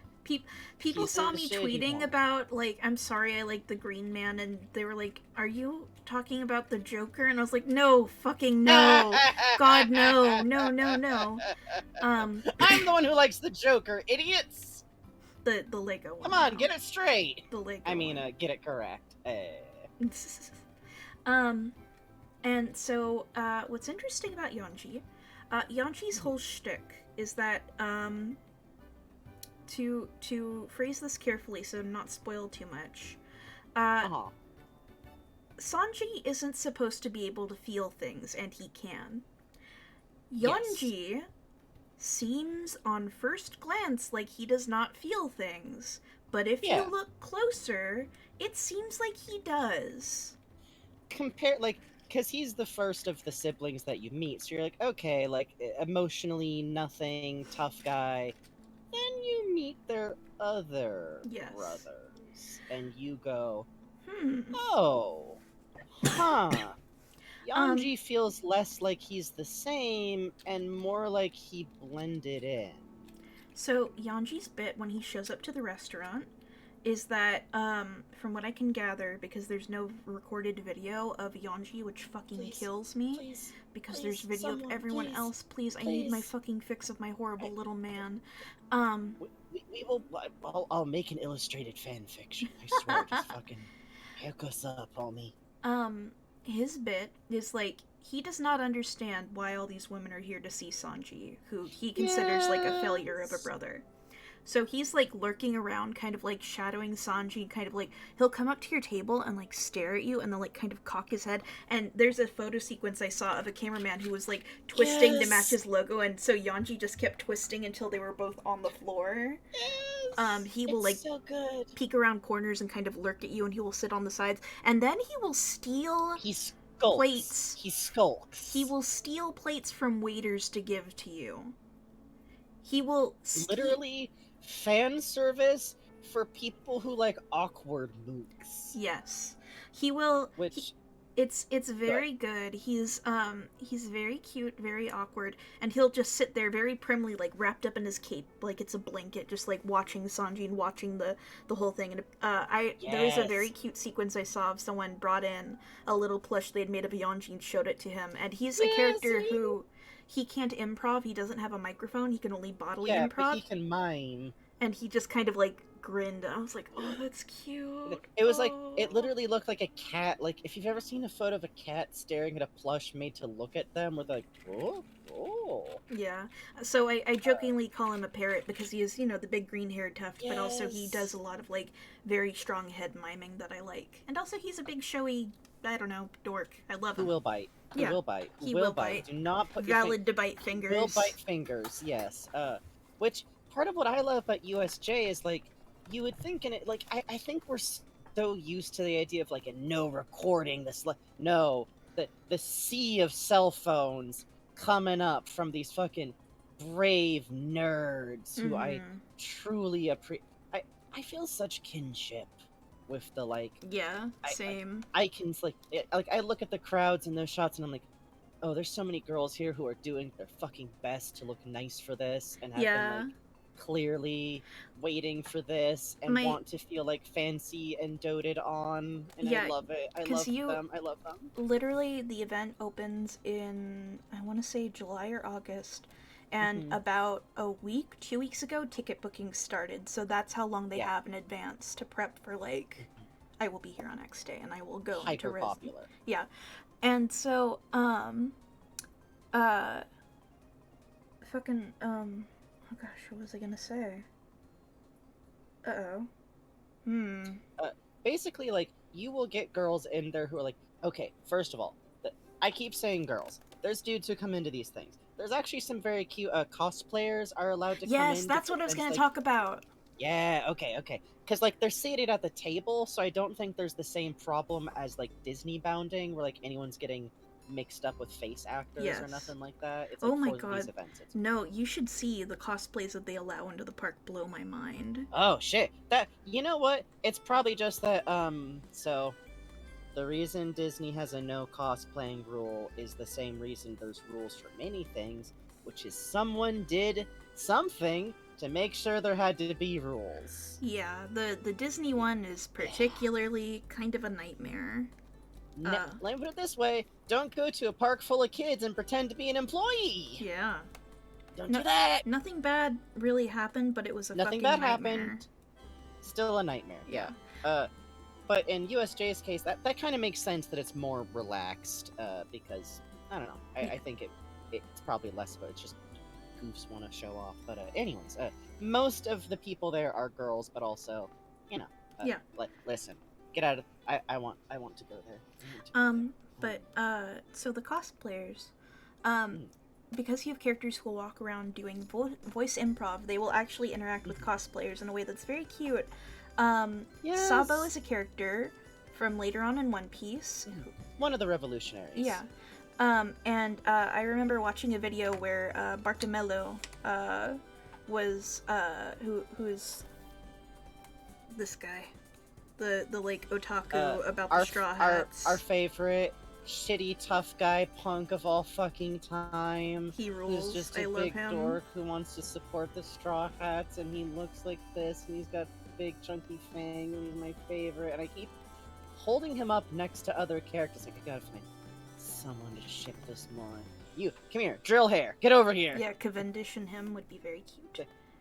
I've also occasionally been like, Yanji, bootleg Sanji, could have beautiful green children. Anyways. But the video I saw was it was someone dressed as Sabo and someone dressed as Koala, who's another revolutionary. And actually it wasn't Bartolomeo, it's the original character that shadows Sanji around the restaurant being exhausted. Host-san. Yeah. I always think of them that way. Yeah. Going like, oh, Sabo, Koala, I didn't know you two were romantic. Okay. If Bartolomeo is there, and he's the one who's the otaku for them, the photo sequence I saw going to a Sabo cosplayer was stealing their fork and going, holy shit, I got a fork that belonged to Sabo-sama. Or Samo Dai-sama, actually, I think is what he called it. Dai-sama, Jesus Christ. Yeah. And I notice it's midnight, so let's take a quickie break. Yeah, we're gonna take a quick break. We're gonna get to Chopper next time. Sorry. We knew this would happen. I like Sanji a lot. But I think this will work out well, because then next time we can do Chopper and the 3 technically not Straw Hat characters that we do want to talk about a little bit, and then we can make sure to do Frankie and Robin as a duo. Oh, that would be cute. I'd like that. Because Frankie and Robin are basically recruited at the same time and have a lot of connections. We're gonna listen, we're probably gonna come back and keep talking about USJ, and I'm glad you don't mind. Thank you. Thank you very much. Alright. We're gonna take our last 10-minute break of the day. Now's a good time to get up, stretch, get a drink. If you need to go to bed around now, please do not worry about it. We are a very late show. We're here for when you need company, not for you to stay up too late for. And after that, we will have a little quick talk more about USJ, and then probably just free chat and doodles. And our requests locked from now, or since we don't have anything in the queue, are they still open for a bit? I'll say they're still open until like the last half hour, because there's nothing in the queue right now. So if there's anything like random One Piece character you want now, it's the time. Yeah. Now's absolutely the time. But otherwise, we will be glad to just talk about stuff. Yeah. All right, BRB for 10 minutes. Yep.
Oh fuck, hey.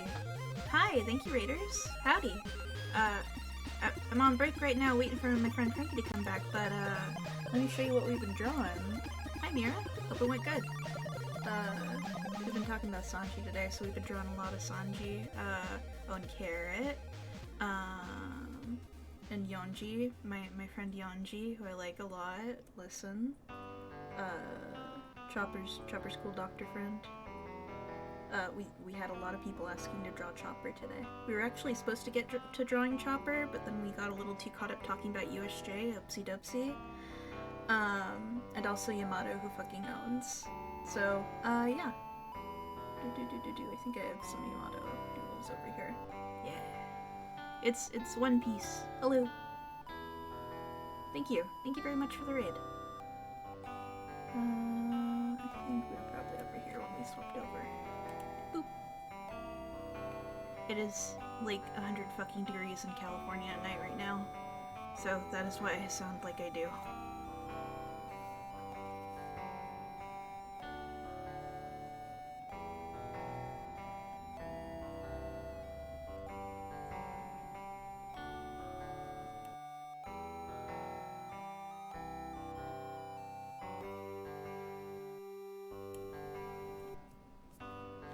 Hope it cools down, thank you. I hope it does too. It would be nice. I would like to not bake. Well, I would like to bake, but not like that. Yeah, I am boiling a little bit. My long-haired cat, Romeo, has spent this entire stream curled up in front of the door waiting for me to open it. He's fine. He's got a nice, cool little area down there, but it's been very cute looking over and seeing him just like, bro, please open the fucking door.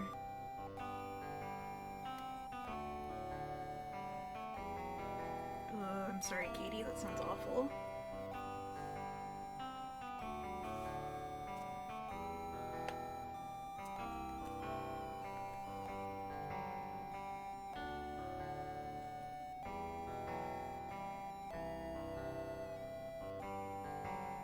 Okay, I go back to drinking water now.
Phew. Hello. Ah, shit. Record high heat tomorrow? If you've already done all of this, then it's probably unnecessary advice. cover every fucking window before it gets light out. Like, do Yeah. it before you go to bed. Yeah. If you got, like, you can get big sheets of, like, reflective insulation shit. Obviously, like, right now that's not an option, but listen to me. Listen, you gotta roll a tin foil, put that shit up first, directly on the glass, like, put the shades down, like, tape it, whatever you gotta do. Put the shades down after that, and, like, pin blankets over those windows. Stay away from any walls that get, like, direct facing sun. If your air conditioner's running good, that'll probably do it. It might not be able to overcome certain amount of types of heat. It will always be easier to cool a small empty room. If you got one of those, you can, like, blast the aircon in specifically. Keep hydrated, keep your pets hydrated, all the usual good stuff. Literally, if it's bad and you don't got a lot of options, wear a damp or wet shirt. Yep. It feels goofy, but it helps a fucking lot. My bed is right by the window. Deadass, if you can move your bed, do. If you can't, chill somewhere else if you got space to. Otherwise, I'm so sorry, hon. It's tough. Thank you again, Mira, for the raid. Oh shit, we got a raid! Yeah. Hey, what's up, folks? What was up all that went on? Hehe. Ooh. We are talking One Piece and we are being very gay. We earlier went through literally just Sanji for a few hours. Right now we are in the middle of doing... Thank you so much for the follow, Third Six. We are in the middle of doing functionally like free draw for the last hour. We're just gonna like nerd out. We got one, I'm gonna say like 10, 15 minutes left where if people want to make donations, you can get a sketch request for a $10 minimum for preferably a main character in One Piece or one of the major characters, subject to this is a thank you gift for a donation, not an outright commission, so we are able to refuse stuff if we want to. No gross shit, nothing too horny, otherwise, you know. We got free time. We're talking. When we were last talking, we were talking about the USJ cafe, which I mostly just want to talk about a little bit, because yo, if you really like studying like body acting and character... Oh my god, it's so... just the photos of Yanji alone. I only showed the paint box. It is the best. I only showed the paint box crew, but I literally did photo studies of the fabric with the cape work. Oh my god, it was incredible. Oh, there's if you look up One Piece I want to say premiere in katakana on Twitter, you can find a bunch of photos of the live Waterworld show they do and the variety of costumes. Like they have Doflamingo come out with his big feather, coat, and they have it like moving, from jumps and everything. The reference from this, I can rip the studies I can do. My fucking god. I could spend all day, and I have, just doodling that shit. Which, if you follow Bugs on Twitter, you may have seen some spams, and Bugs should apologize for nothing, because it's fun to do these things. I should set up the stream Twitter I keep threatening to put together. Yeah, that'd be fun. But, also, okay, part of why it's so good is that because so much of the character acting has to be done, like, through mime, because, like, they are acting to recordings of the official voice cast, which, yeah, I'm glad of that. It's fun. Do you mind putting some of your fave pictures and vids of USJ in the Discord? I would, but I would literally spam you guys with like 100. Hi, Romeo. I could make us I could just make us a channel for that. There's just shit we want to spam people with, and people could turn off notifs for that. Hang on, I'm sorry. Are you okay? Romeo. Romeo. That's Bugs' cat, Romeo. That's my boy Romeo. He said meow. He does. Meow. If you guys really want that, I could do that. Are you sure? I feel like it would be like a bother. If it's a side channel, people can just mute the alerts from it. Oh, I guess so. It's opt out. Well, I'm doing this live on air. Fuck it. Alright, hold on. But actually, I gotta set a lot of permissions for that, and it'll take up too much brain. Unless Bugs wants to, like, ramble about something for a hot second, and you're drawing things. I will set it up post-stream, I promise. Can I, do my... Do you want to? Go for it. Yanji has feelings, theorem? Yes, go for it. While I make, I'm gonna call it, And if you guys want to hit any Frankenstein. like Frank info Bugspan. dumps on me or whatever, go for it. Okay, let me. Okay, so I alluded to this before, but there's kind of like this thing where it's like Sanji is a failure to his family, his birth family. That he can feel emotions. He more or less, to say this without too many spoilers, like was Sanji is an anomaly yeah. in his. I think it's okay to outright say the status of his siblings because it doesn't change anything. He's one of fucking quintuplets. Yeah. Help him. Help him. Help, Which help, help, help, very help. fucking funny to me to look at that and then be like, huh, where does this line up with when Osamatsu-san was popular? Huh. Osamatsu-san was first popular in the fucking 1960s, Well, so it could be that Oda's... No, listen. I think Oda could have been planning this along... I don't... What if? Because they're so color-coded. Mm-hmm. And back when it was Osamatsu-kun, they didn't have color coding like that. That's true. That's true. That's true. One wonders. One wonders. One wonders a little bit. Also, if you're wondering, by the way, my favorite was actually Osamatsu himself, and then Choromatsu. It's not good. It's not good. It's not like a good... There's no good answers here. But yeah, I'm over here like, I like original flavor, leave me alone. Bugs, meanwhile, Kara and Ichi, of course. Yeah, I'm a big Karamatsu bug. This is my burden, this is my curse. I'm Sisyphus, and every day I must push up my boulder of shitty taste in men. Lupin energy plus Sakurai voice bug! Yeah! L plus Lupin energy plus Sakurai voice. Anyways, go on. So, kind of got caught up in Matsu, forgot what I was saying. The theorem about Yonji having more emotional display. Yeah. So, you know, we get Ichi and Niji.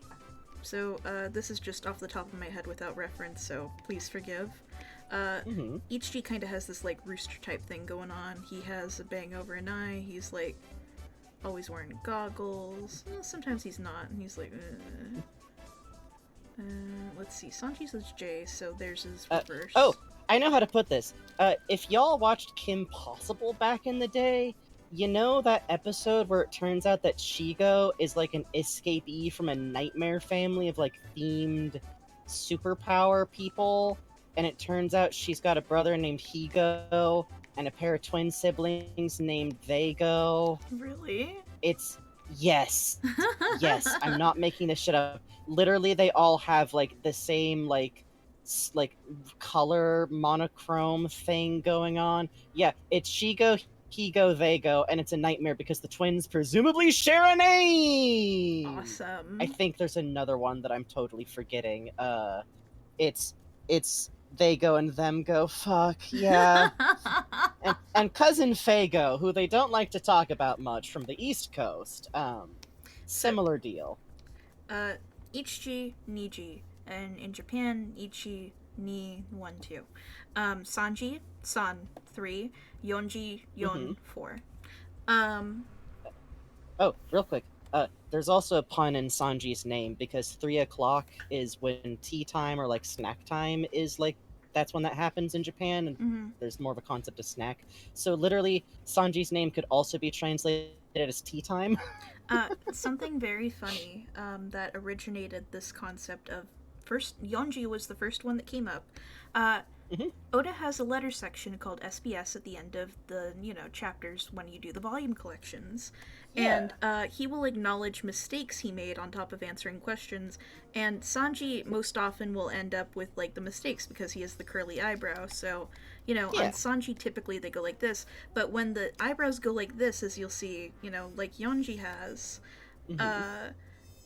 someone pointed out, was that Sanji's evil twin brother Yonji that I saw with the reverse eyebrows? And Oda was like, yeah, Christ. That's what it was. Christ.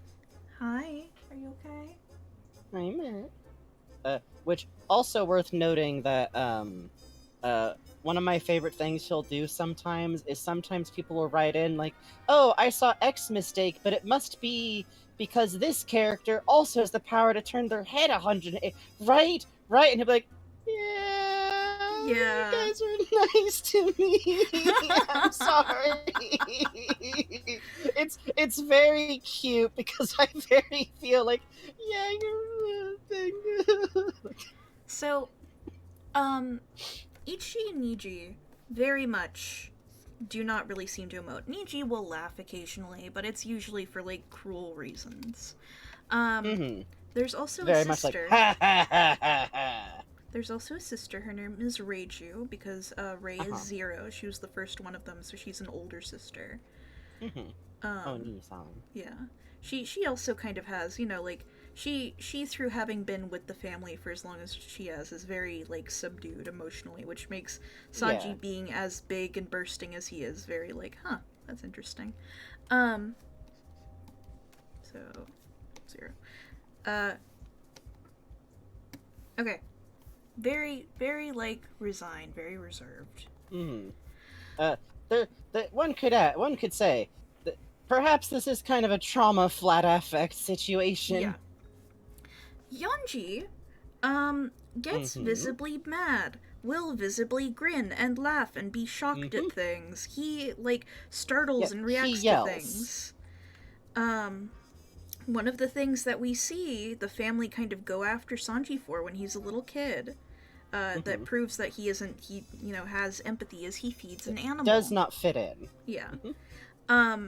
And something we see Yonji do, this is just an anime edition, is at, the wedding party, he feeds another guest who happens to be an animal. He gets down a snack and hands it to them, which is interesting to me. My theory, haha, my funny game theory, haha. Listen, I think it would be interesting if, Sanji is the visible failure. Maybe Judge Vinsmoke actually isn't so fucking good at making robot children. Maybe, there is a different degree of failure within the family that they do not recognize.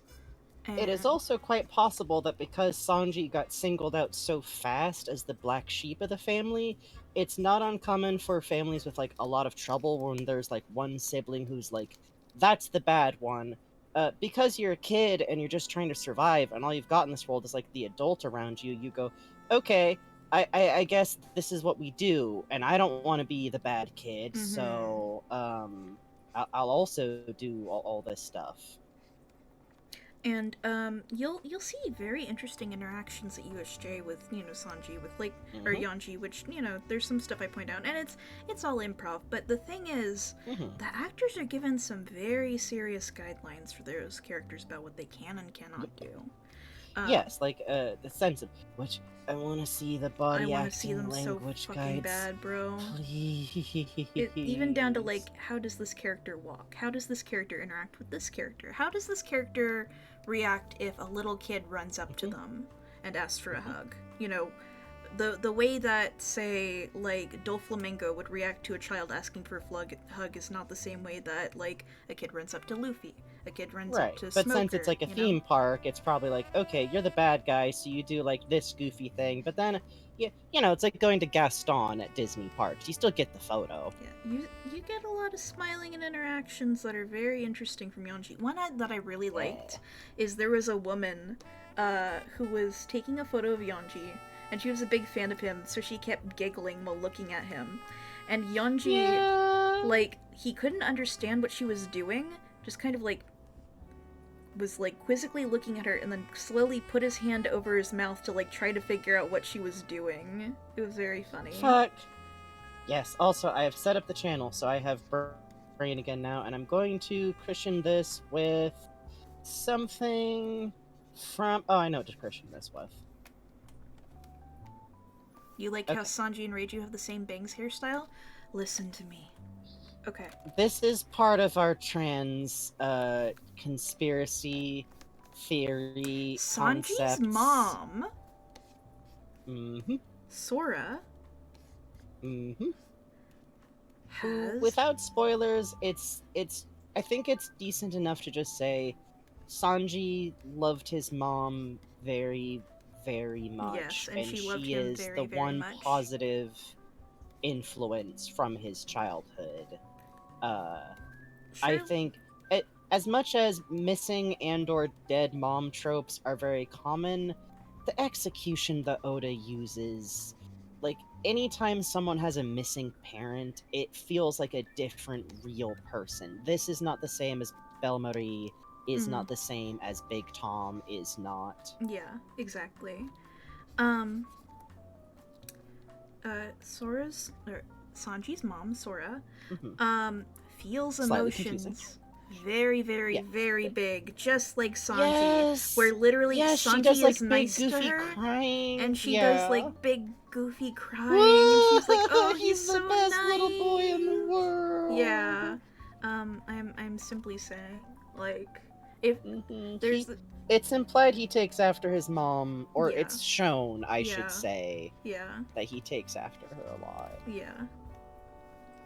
So Uh, so it's fun to think about the idea of like, okay, well, what happens to like the one sibling who maybe also isn't like the others and has gotten a good look at like, hey, there's something else you yeah, could do, and despite whatever you might have ever been told, like Sanji's alive and thriving and fine and isn't weak.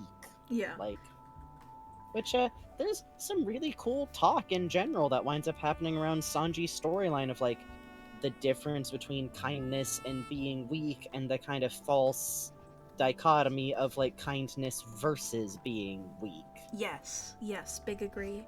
Uh, Um, and something that Oda like actually talks about a lot for a shonen series is like being strong and important, or it being worthwhile to do things isn't the same thing as like, and now you learn how to fight and do fight. and it's like, we kind of toy around with like, okay, well, how could you walk into like, okay, here's a Yanji, like not redemption arc so much, but Mm-hmm. like, just kind of He'd still be a figuring out, Shagil. yeah, kind of figuring out like how can I live outside of what I've been raised Mm-hmm. with. Um, Which, something that's fun about the series in general is like I don't worry that bad about like how could I redeem X character. It's a big pile of villains. yeah, It's just, is someone being like like a total shitheel, or are they just like another goofy semi-evil dingus tooling around? exactly. Go on, though. And it's something we kind of thought about, which I am very charmed by, is Sanji will not refuse food to anyone. So how Yes. funny would it be for Yanji to just start showing up on the Thousand Sunny, like, hey, I'm in town, feed me. Mm-hmm. Hey, and then just kind of like needling his friends, like, why do you hang out with him? I don't get it. Mm-hmm. Why do you all live on a ship together? That's weird. That's stupid. You're Right, not even like, related. Sorry, the big skeleton man is a musician? Oh, What are yes. you talking about? I fucking okay. I skim Resetera to get like video game news every so often, Mm. and I saw people talking about like the new chapter, and some person was like, I can't stand Brook, he's so useless. And I literally like I do not fight on forums because Yes. I used to fight on Yes. forums every day when I was a Yes. teenager, It's bad and for you. the It's urge bad for you. returned. I was like, I have to defend his honor. Never fight a stranger in a public setting because they're wrong. You take that to the group chat or the DMs, because like this is okay, because One Piece is so popular and it is shonen. It's in fucking Shonen Jump. Uh-huh. Like the pedigree, it gets a lot of people who are like kind of like want here okay, they don't understand Dragon Ball Z, and they also want everything to be like what they think Dragon Ball Z is. And I think for some of them, what they think a perfect comic would be is where a man just keeps going into a series of rooms and does punches against increasingly strong opponents. Like, the kind of people who are into One Punch Man and don't get the joke. And are like, why doesn't Saitama simply show up and punch him? Because the storyline would be over. Who would win? Saitama versus Saitama! It's the joke! The joke is that The he series. wins every time. Come on. And that he hates it! Goku would not. No, shut up! Yes, also Superman! Why do you think Superman and Saitama would fight? Anyways, yeah. Also, what's not to like about a call scum? Yeah, and also, like, the point of characters in One Piece isn't how many badass fights they do and people they kill, and also, Brook is a really good fighter! Yeah. He is a good fighter with cool powers of his own! And the whole point is that having a musician is kind of goofy, and we're gonna get into this a lot when we get into Brook, Mm-hmm. but Brook literally represents a past era of piracy, or maybe even just the weirdos of a past era who is the idea of fun pirates, Yeah. of like fun pirates in an era where like we just got through an arc where a character who's a bad guy literally goes like, having dreams is wrong and you're gonna be left behind. The era of pirate dreams is over. Arc in the anime where we read through the whole manga. In the manga too. Yeah, we've read the whole manga. We're working slowly through the anime because did you know watching stuff is takes longer than reading stuff? It's fucked up, but it's true. Real fight question: who would win, Brook versus Jack Skellington, or would they form a band? Okay, here's the thing. I could actually see them fighting due to a misunderstanding because they're both kind of idiots a little bit. Yes. Also, Brook has actual story reason to assume the worst of an undead person because he's had bad experiences besides himself. Which, Brook is good. I'm excited to get into it. Me too. They would definitely... I think they would form a band, or Jack would just be like, "Oh, wow! How amazing! Absolutely fantastic! But can you play something just a little bit spookier? Yes, wonderful!" Like, that kind of, like... I think Jack would just turn out to be a big fan of his already, somehow. Oh, that'd be cute. There's a part in things where Brook becomes, like, more, like, he becomes very well known as a musician, and his name as a musician is Soul King. It's so fucking cool. It's especially dope because they all have, like, the current versions of their wanted posters. His is inexplicably a tour poster. Yeah.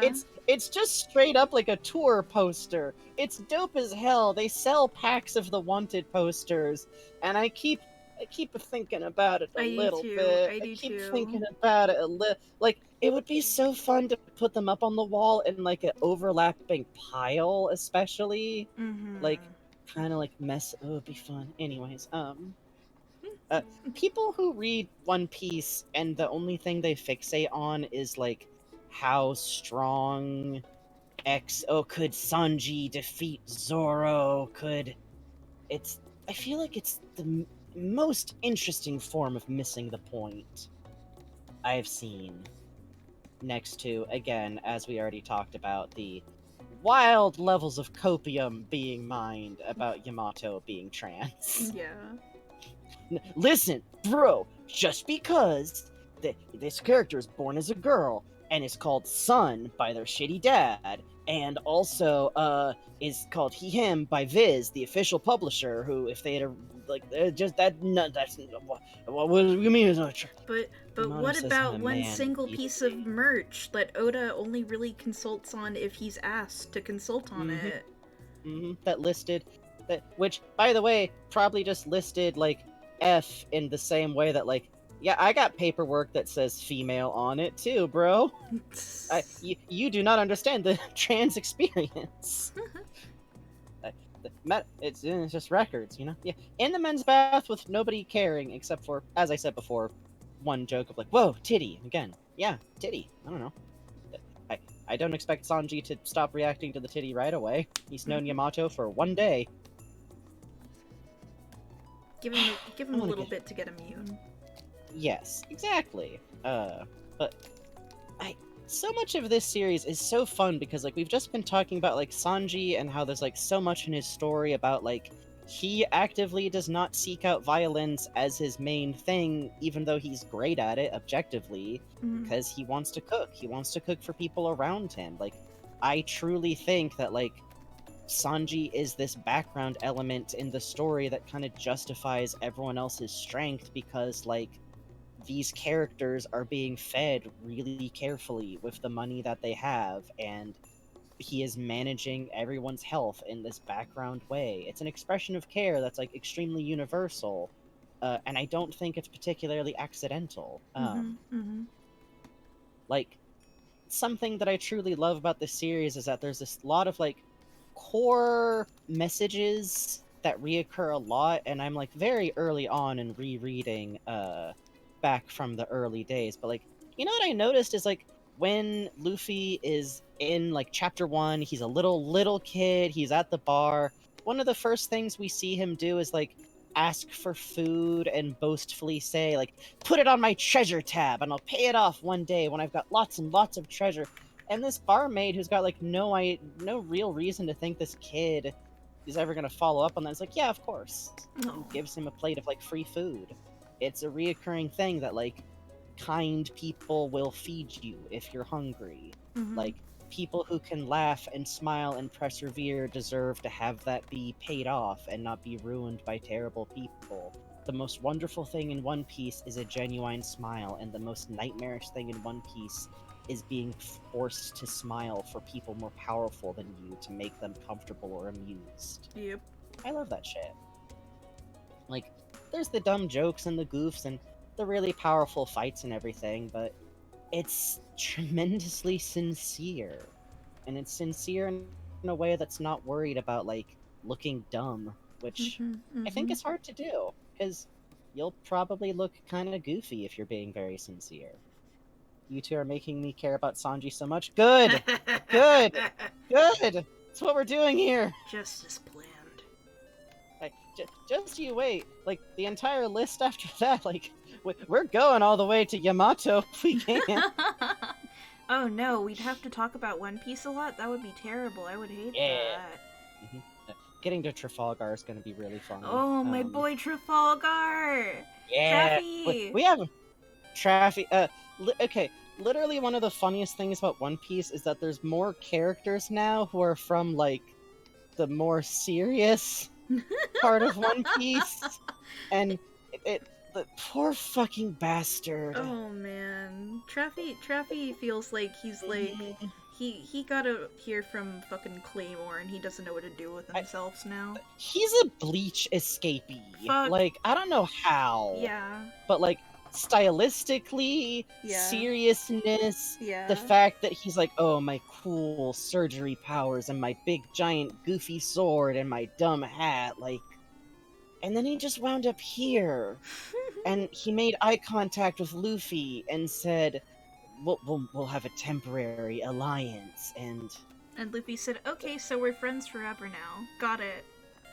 King. Which, literally, when that all happens, multiple I think it's Usopp and Sanji, literally separately, both take him aside, like, "Hey, just to let you know, Luffy, like, I know what you meant when you said, like, an alliance, like a temporary, just like, Luffy willfully does not understand, and thinks you're best friends now. And there's nothing to be done about this." We talked about Luffy on our first thing of this, but something I love very much about Luffy is that it's not that he's dumb at all. But there's a slow progression in this story where characters like, all of the main cast realize, like, there is nothing to be done about it if Luffy gets excited about an adventure or something dangerous. Like, eventually it gets like, we can't let him know. Don't let him see. No! Trafalgar was expecting a noir storyline, and what he got was a friendship bracelet. Yes! Pretty much, yeah! Get in the fucking Onisan pile, motherfucker! Yeah, the man has become forcibly big brother to Luffy. It's very sad. Poor man. He will not escape. He cannot escape. He cannot...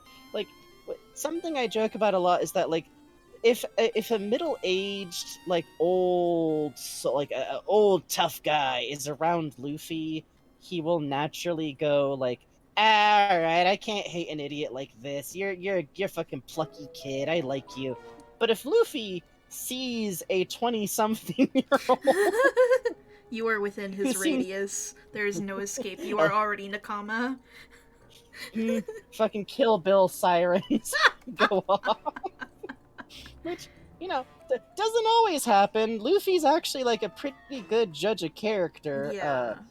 We just saw like the bit where he first meets Blackbeard. Blackbeard, Oh, man. when you first meet him, is just like goofy, dirtbag-ish kind of pirate who kind of seems cool, who ultimately is probably gonna be like the major villain besides the world government. Mm-hmm.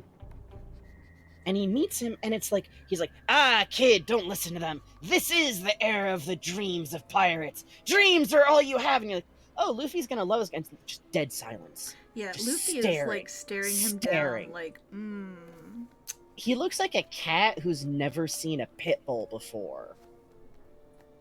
Like, just hollowly staring, and then just kind of like walks off. And it's like, oh, alright. It's literally like the 8 and colon emoji type expression. Yeah. Always bugs me when people read characters who are overly friendly and nice, even in horrible situations. It's dumb. Papyrus, cough. Okay, I can't get into it, but here's the worst thing about Papyrus. Papyrus isn't even nice until he's fully internalized that he's fighting like a child. Papyrus is scary and has a temper and is perfectly capable of telling people off and is quite persnickety as a person. You're playing like a 6-year-old. That's like going, wow, my Uncle Ben, who I only saw when I was 10, is like so childish. Like, bro.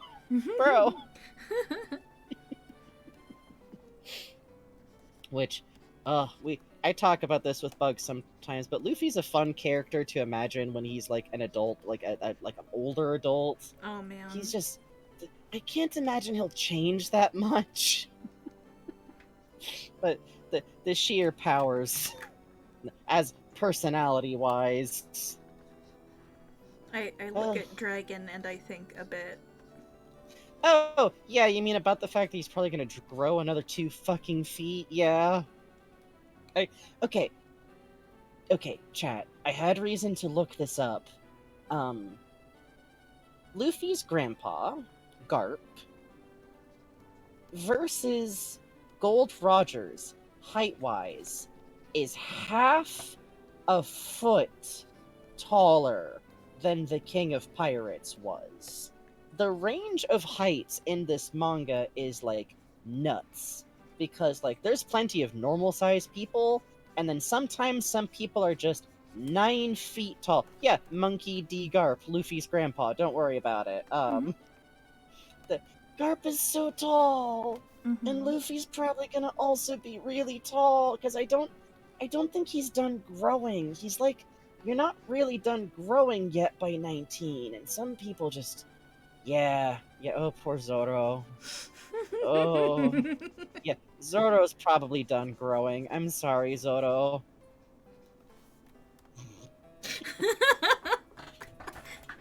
Yeah, Luffy will be palm tree height. He's gonna be like over... Let me look it up again. One Piece. Garp. Height. Oh good, it just auto-filled with the... By the way, every now and then it autofills like Monkey D. Garp wife, and I'm always just like, what do you think that's gonna turn up? What do you think a Google search is gonna turn up? He is 9'5". Yeah. So and then I look at Vinsmoke Judge and I look at Sanji and I'm like, oh, Zoro lives in a special hell. Things are going to be even if Sanji remains the runt of the family, Sanji still has the possibility of shooting up like another half a foot, I think. Yeah, I do love the idea of long hair, older Luffy. Yeah, I like that too. It would be cute. Usopp, by the way, out of luck. We've seen his dad. His dad is normal person size. His mom was normal person size. Usopp is going to be normal person size. Sorry, Usopp. Hold on, let's see. One Piece. Yes, up. Usopp's dad is Yasop, by the way. It's best you just don't worry too much about that name. He is 6 foot tall. Oh god, I'm sorry, Zoro. Oh god, what if no. Usopp winds up tall? What if he winds up the shortest member of the He's crew gonna be- eventually? But like, no, Nami, we're saved. Hey, we don't know who Nami's parents are, like biologically. That's true. I don't know. Nami is an orphan. Every now and then I've seen someone like, oh, we're gonna find out the reveal on Nami. And I'm like, Nami? The character who was orphaned as a baby? Whose whole story is about how the family that you have and were adopted into and the people who chose you matters more than blood relationships? Zoro in stilts. I could see Zoro winding up wearing tall Geta to just deal. I look at Dragon and cannot help but think, oh yeah, this man is also doofy, he's just good at putting on his work persona. I've actually thought a lot about Dragon as a character and his personality and maybe as a fan.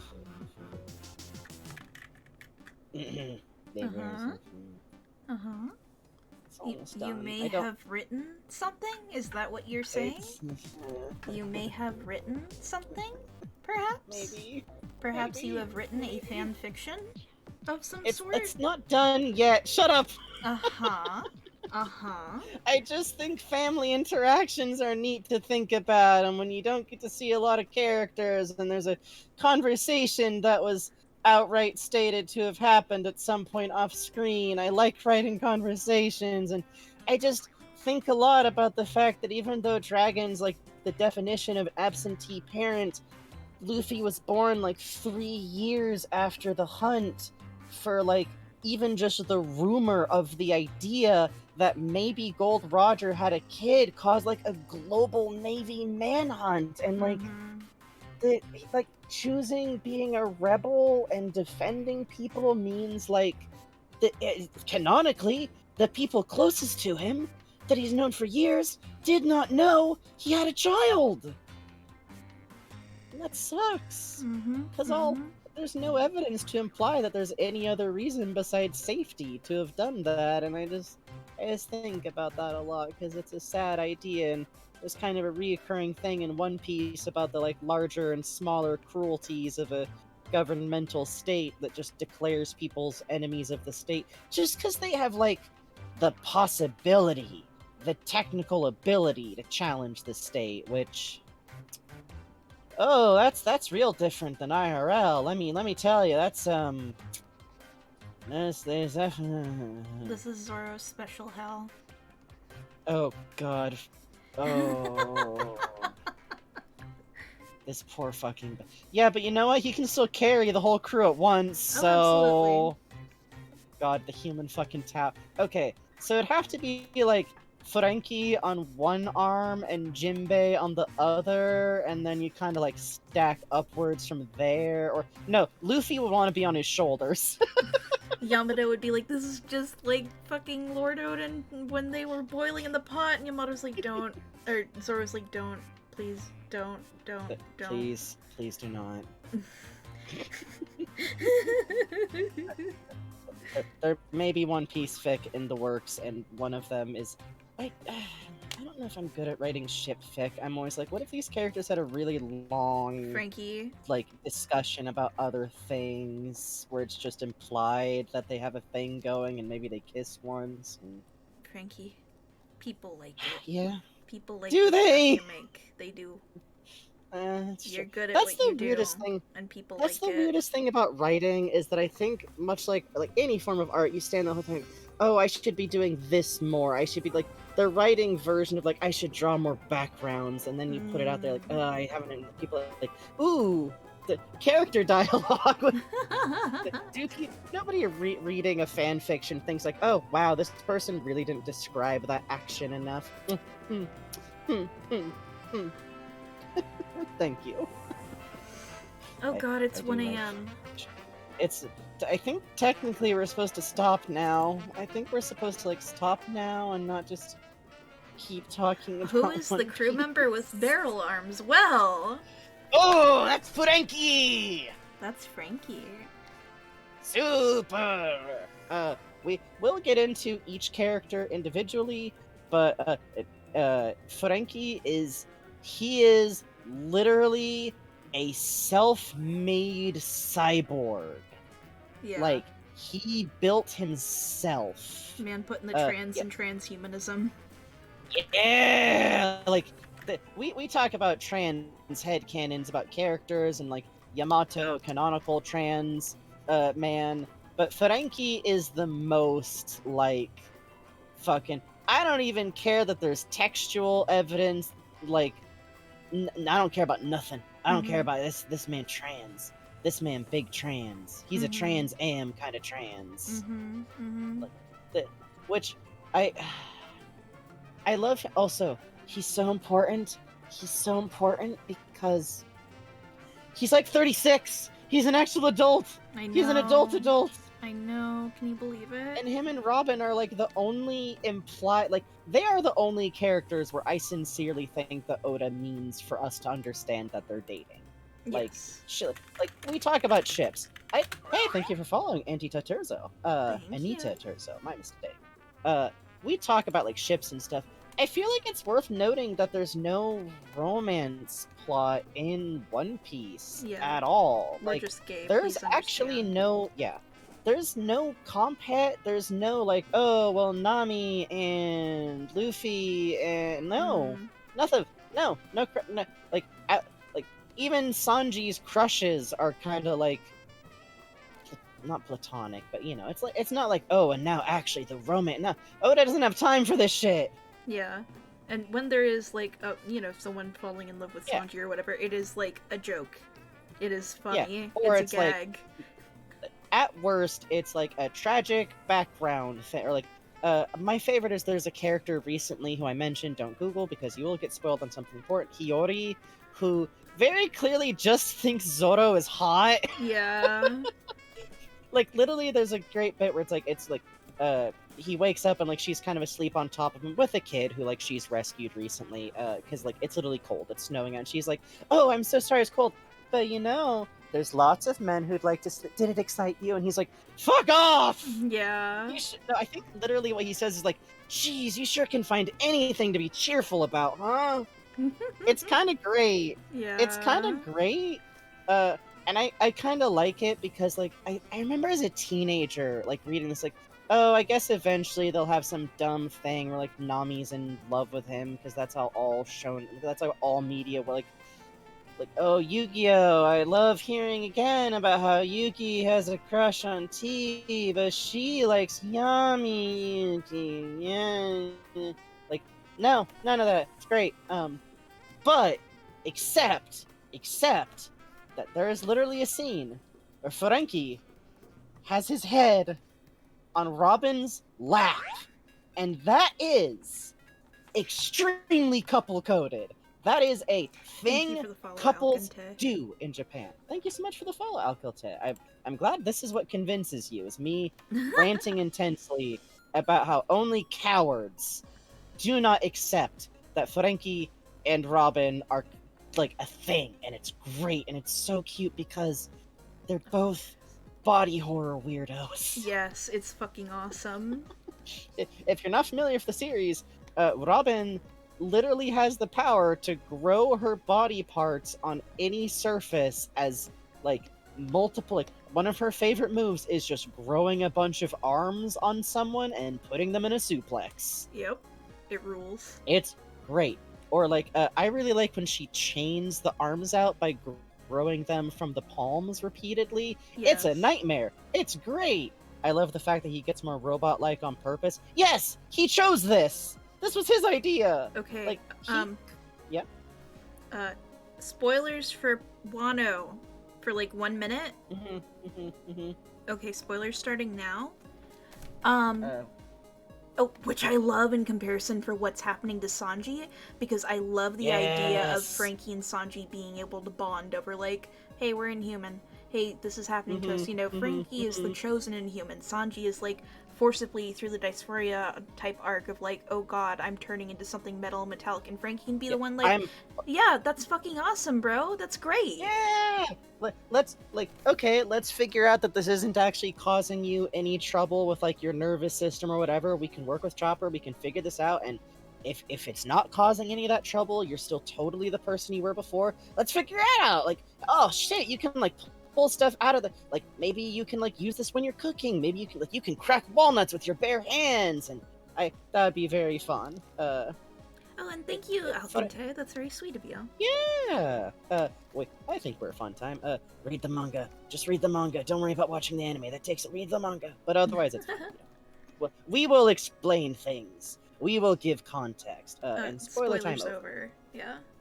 The reason pretty vague spoilers. The reason we bring up Frankie resting his head on Robin's lap is that's explicitly said by Oda to be like, that is something couples do. That's something like wedded couples do. It's even, he put it in the cutest way ever. He's like, that's the dream.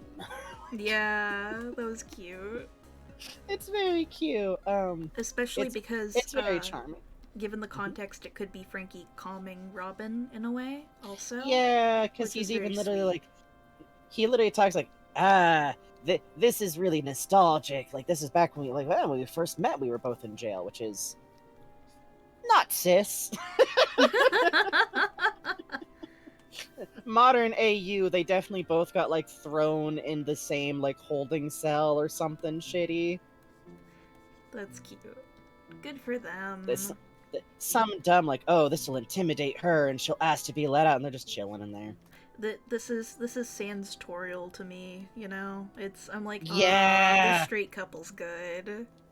Yeah, listen, being pansexual means liking that too. There's nothing wrong with it. Which not that this is what Bugs is saying, but like, I always think that's important, and I think that people who get shitty about that suck and are boring. And I think that like, especially since it's Pride, you always get the dumb like, well, I just seeing straight couples at shut the fuck up, bro. You really think that Pride, an event that first existed to say like we want society to like be there with us, or like, is supposed to like not have that? Like, people being there, that's fun. And like, you never know someone's fucking business. Like, technically, me and my partner could present easily to someone on first glance as a quote-unquote straight couple, because like, they're like gender fluid, gender weird, and I present as male, so fuck off. Yeah, I do not pass as non-binary, I'll say that. So yeah, like, which, the question of passing as ugh. Oh, I know, but it's a whole thing. Yeah, I do. It's dumb, and never let anyone like feel you bad, like make you feel bad for that. Like, I know that people always like, oh, imagine like defending liking straight ships. Yeah, in queer circles with queer people, you bunch of snots. See, also, anyone who responds to like, hey, maybe be cooler about trans dudes with, oh, so not all men, throw them in the garbage. It's not worth it. You don't have to be the person to try and convince that person either. Just hit the old blockaroo button and move. Trust me. Anyways, which also, the trans for trans energy. Ooh, yes, extremely trans for trans type energy. It's very good. Yeah, it's fun. Hey, there's nothing cis about fucking being told you deserve to live. Passing to me is less passing and more assuming something about someone. Yeah, I dig that. I know there's some debate about the term, but also like, I'm a trans dude who's explicitly lived the experience of people slowly starting to use dude pronouns, and let me tell you the secret: mustache doesn't even have to be a good mustache. Really? A bad mustache work. Straight up, even with like my voice now, I'll be honest, this isn't a cis dude's voice, is it? Like, at all. Like, if you hear me off the cuff coming in on stream, you probably need a quick pronoun check, because it's, I would say, ambiguous. It's definitely like, I don't do like, I could speak all the way down here constantly until I train myself to sound like this. I like my voice though. Yeah. But straight up, the second I got a little bit of chin scruff, a little bit of a shitty mustache, and that was when I was like fluffing it up a little bit by using mascara, which, be careful, it doesn't get on the skin, but it does work. immediate. Like, immediate. It's fun. Oh yeah, I Kinda. love that It's also two-nighted nice. link Anyways. about Frankie putting Yes! his Beef-37 on himself. Yeah! Which, literally, he's the last warship he ever builds. Yeah. Frankie's story, we'll get into him, of course, but, like, I feel like each person's backstory winds up having a really cool, like, theme to it that meshes with everything else. And Frankie's is really fun because it's literally like, well, what do you do if what you like to build is like weapons or transportation and you cannot know how someone's going to use something you made for them, which, considering Oda literally makes a shonen manga, like, how can you know what someone's going to do with anything that you make, like a story? I tell you one thing, I bet whoever designed the stormtroopers has some complicated feelings about fucking fascists who decided actually this is unironically cool. It's fun to think about. Also, we should probably be wrapping up. I'm sorry. I'm sorry. No, I'm I'm telling myself. I'm the one who acknowledged, oh, hey, we should wrap up, and then what if I just kept talking? What if I just kept talking and nobody notices? I don't want. Almost done. No, I want to keep talking. I do too. This sucks. To those of you in the audience wondering why we're not just like, oh, we'll just keep talking then, it's because we'll turn to fucking sand. Yeah. Of course, no, anytime. I love drawing these dudes. Hey. Literally, like, if we didn't have the donation format, we do just take, like, if we see something in chat and we go, oh, we want to talk and draw about that, then we'll just do that. Yeah. Trust me, if we were independently wealthy, we'd just be, like, taking, like, requests from chat or something. Yeah. Like, the only reason... Universal basic income will get you free art. Yeah, the only reason I've been so hard on the donations thing is my mom lost her job. She's kind of been getting it back. It's been a gig where she works for someone, but oh yeah. So that's why I've been kind of like, donation if you could, anime figures. So anyway, thank you for your understanding at this time. It is Frankie. Yeah. Thank you all for attending tonight. It's been a fun fucking time. Yeah.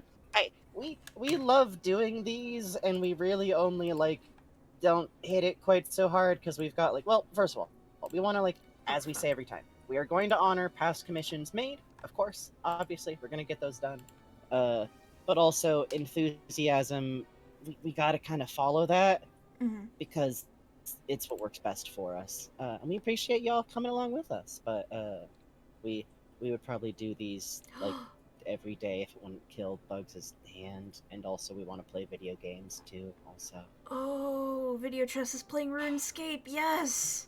Oh, fuck yes. Real quick, before you throw people over, what did I want to say? As always, I'm really glad you all enjoy this and are willing to come along with us on One Piece stuff. Read the manga, and if you don't want to use or cannot afford the Shonen Jump app or the other methods like that, there is a wide, beautiful sea out there, and it's never been easier to sail in some ways for some things. We are going to do fan art first. Oh, right. Sorry. Yes. Sorry. I was still like, yay, RuneScape. I did not. Sorry. I'm sorry. Hang on. It's okay.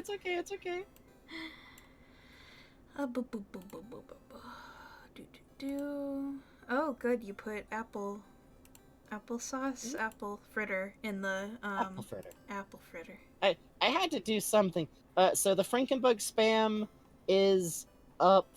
I think this is just gonna be where we put dumb tweets and spam about things we like in here with possibly zero context. So, we'll do that. We'll see. We have our own Discord. It's fun to do these things. Thank you, Sergeant Mistheart. So the Jekko vibe check, the friend who's always been by Sora's side, I realized I could make a really wretched image of it. My guiding vibe check. So if anyone wants context, it's a cutscene from a Bloodborne boss fight. Ah, Christ! You were at my side all along. If any of you in chat are wondering what the fuck this is about, we have been playing through Kingdom Hearts, all of Kingdom Hearts, and we have to do KHUX, the The phone mobile game. game Please now. enjoy.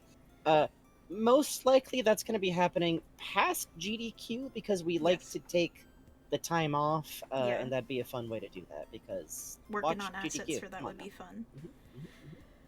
now. Thank you so much, Sergeant. Thank you, Sergeant. Sergeant Mist Heart. Katie's a Slimoo. When Vanny returned from the darkness, they decided they would be more than a reflection sketch of my trans girl Vanita's thoughts. Might make a full piece later. Ooh, I like this. This is really cute. I Wow, like this the idea a hair. lot. Especially since like I'm always really big the on the thing. idea that Shion is literally like kind of a copy from Vanitas, and it'd be fun and it'd be cute. And I think it's good, and I like this. Thank you the so much for turtleneck and sharing the chin. this. This is so cute. Thank you, Katie. Thank you so much. Phantom Hey, Miles. see you later, RC. Wanted to do the no bitches meme, but couldn't comprehend it. Maybe Christ. someday. Christ! Christ. Yes! Yay! Oh, I love this. Kill! Kill! Wow, Oh, cute. great body language here. This is wonderful. Yeah. Oh, Free son. oh, Zeph, oh, picking up like a kitten. Oh, that's great. Oh, This is kind of what happened, to be honest. She really Yeah. just said, like, okay, my baby now. my Like, baby now. you chop your leg off. What is there to do otherwise? Also, everyone's saluting Sanji's. This is really good. Yeah, the body language is really good. I love how Mhm. Sanji looks like confused and angry about Yes, it, like same. extremely kitten. This is great. Thank you so much, Phantom Yeah. Miles. Thank you so much. Let's see. Okay. Genuinely, thank you all for being here. Thank you if you were here from the beginning, or if you stuck around from one of the raids, which thank you again for the raids that we got from Socks and Mira. Thank you so much. Truly do appreciate it. Which, by the way, I will admit a little bit here. Mira's not why we started reading One Piece again. Listen. Okay. Go watch- Retweeting fan art will occasionally get people infected. Go watch RuneScape. I'll remove the permissions on the Frankenbug span thing. I gotta change the channels. Anyways, thank you all so much for being here. Thank you if you were here, part of this show, if you were watching live, if you were lurking in the chat, if you were talking in the chat. Thank you so much to everybody who donated. It means a huge amount to us. It really, truly does. Holy shit, there's a and of lot of you course, still thank you if you were here. just- Yeah, Sorry. thank you so much. If y'all made clips, if y'all like did stuff, if you were here, if you showed the show to the friends. Sorry, words. Good lord. Thanks for being here. That's all I really mean to say. And if you're Mhm. watching this on the VODs too, we super appreciate you too. And literally, like, if we notice people who comment, and it means a huge amount to us. And seeing like the numbers on videos, it doesn't mean a lot, but it means a lot personally. Yeah, I send Frankie every non-spam comment. Yeah. And we will see y'all next time, probably Monday, hopefully. Go have fun. Get in the jar. We're getting the jar out. It's time to get the jar out. In case you didn't know, this is where you sleep in between streams. Yep. Be good for video chess, okay? No raid trace. No raid trace, just be chill. Okay, bye. Get in the jar. Get in the jar. Get in the jar. Get in the jar.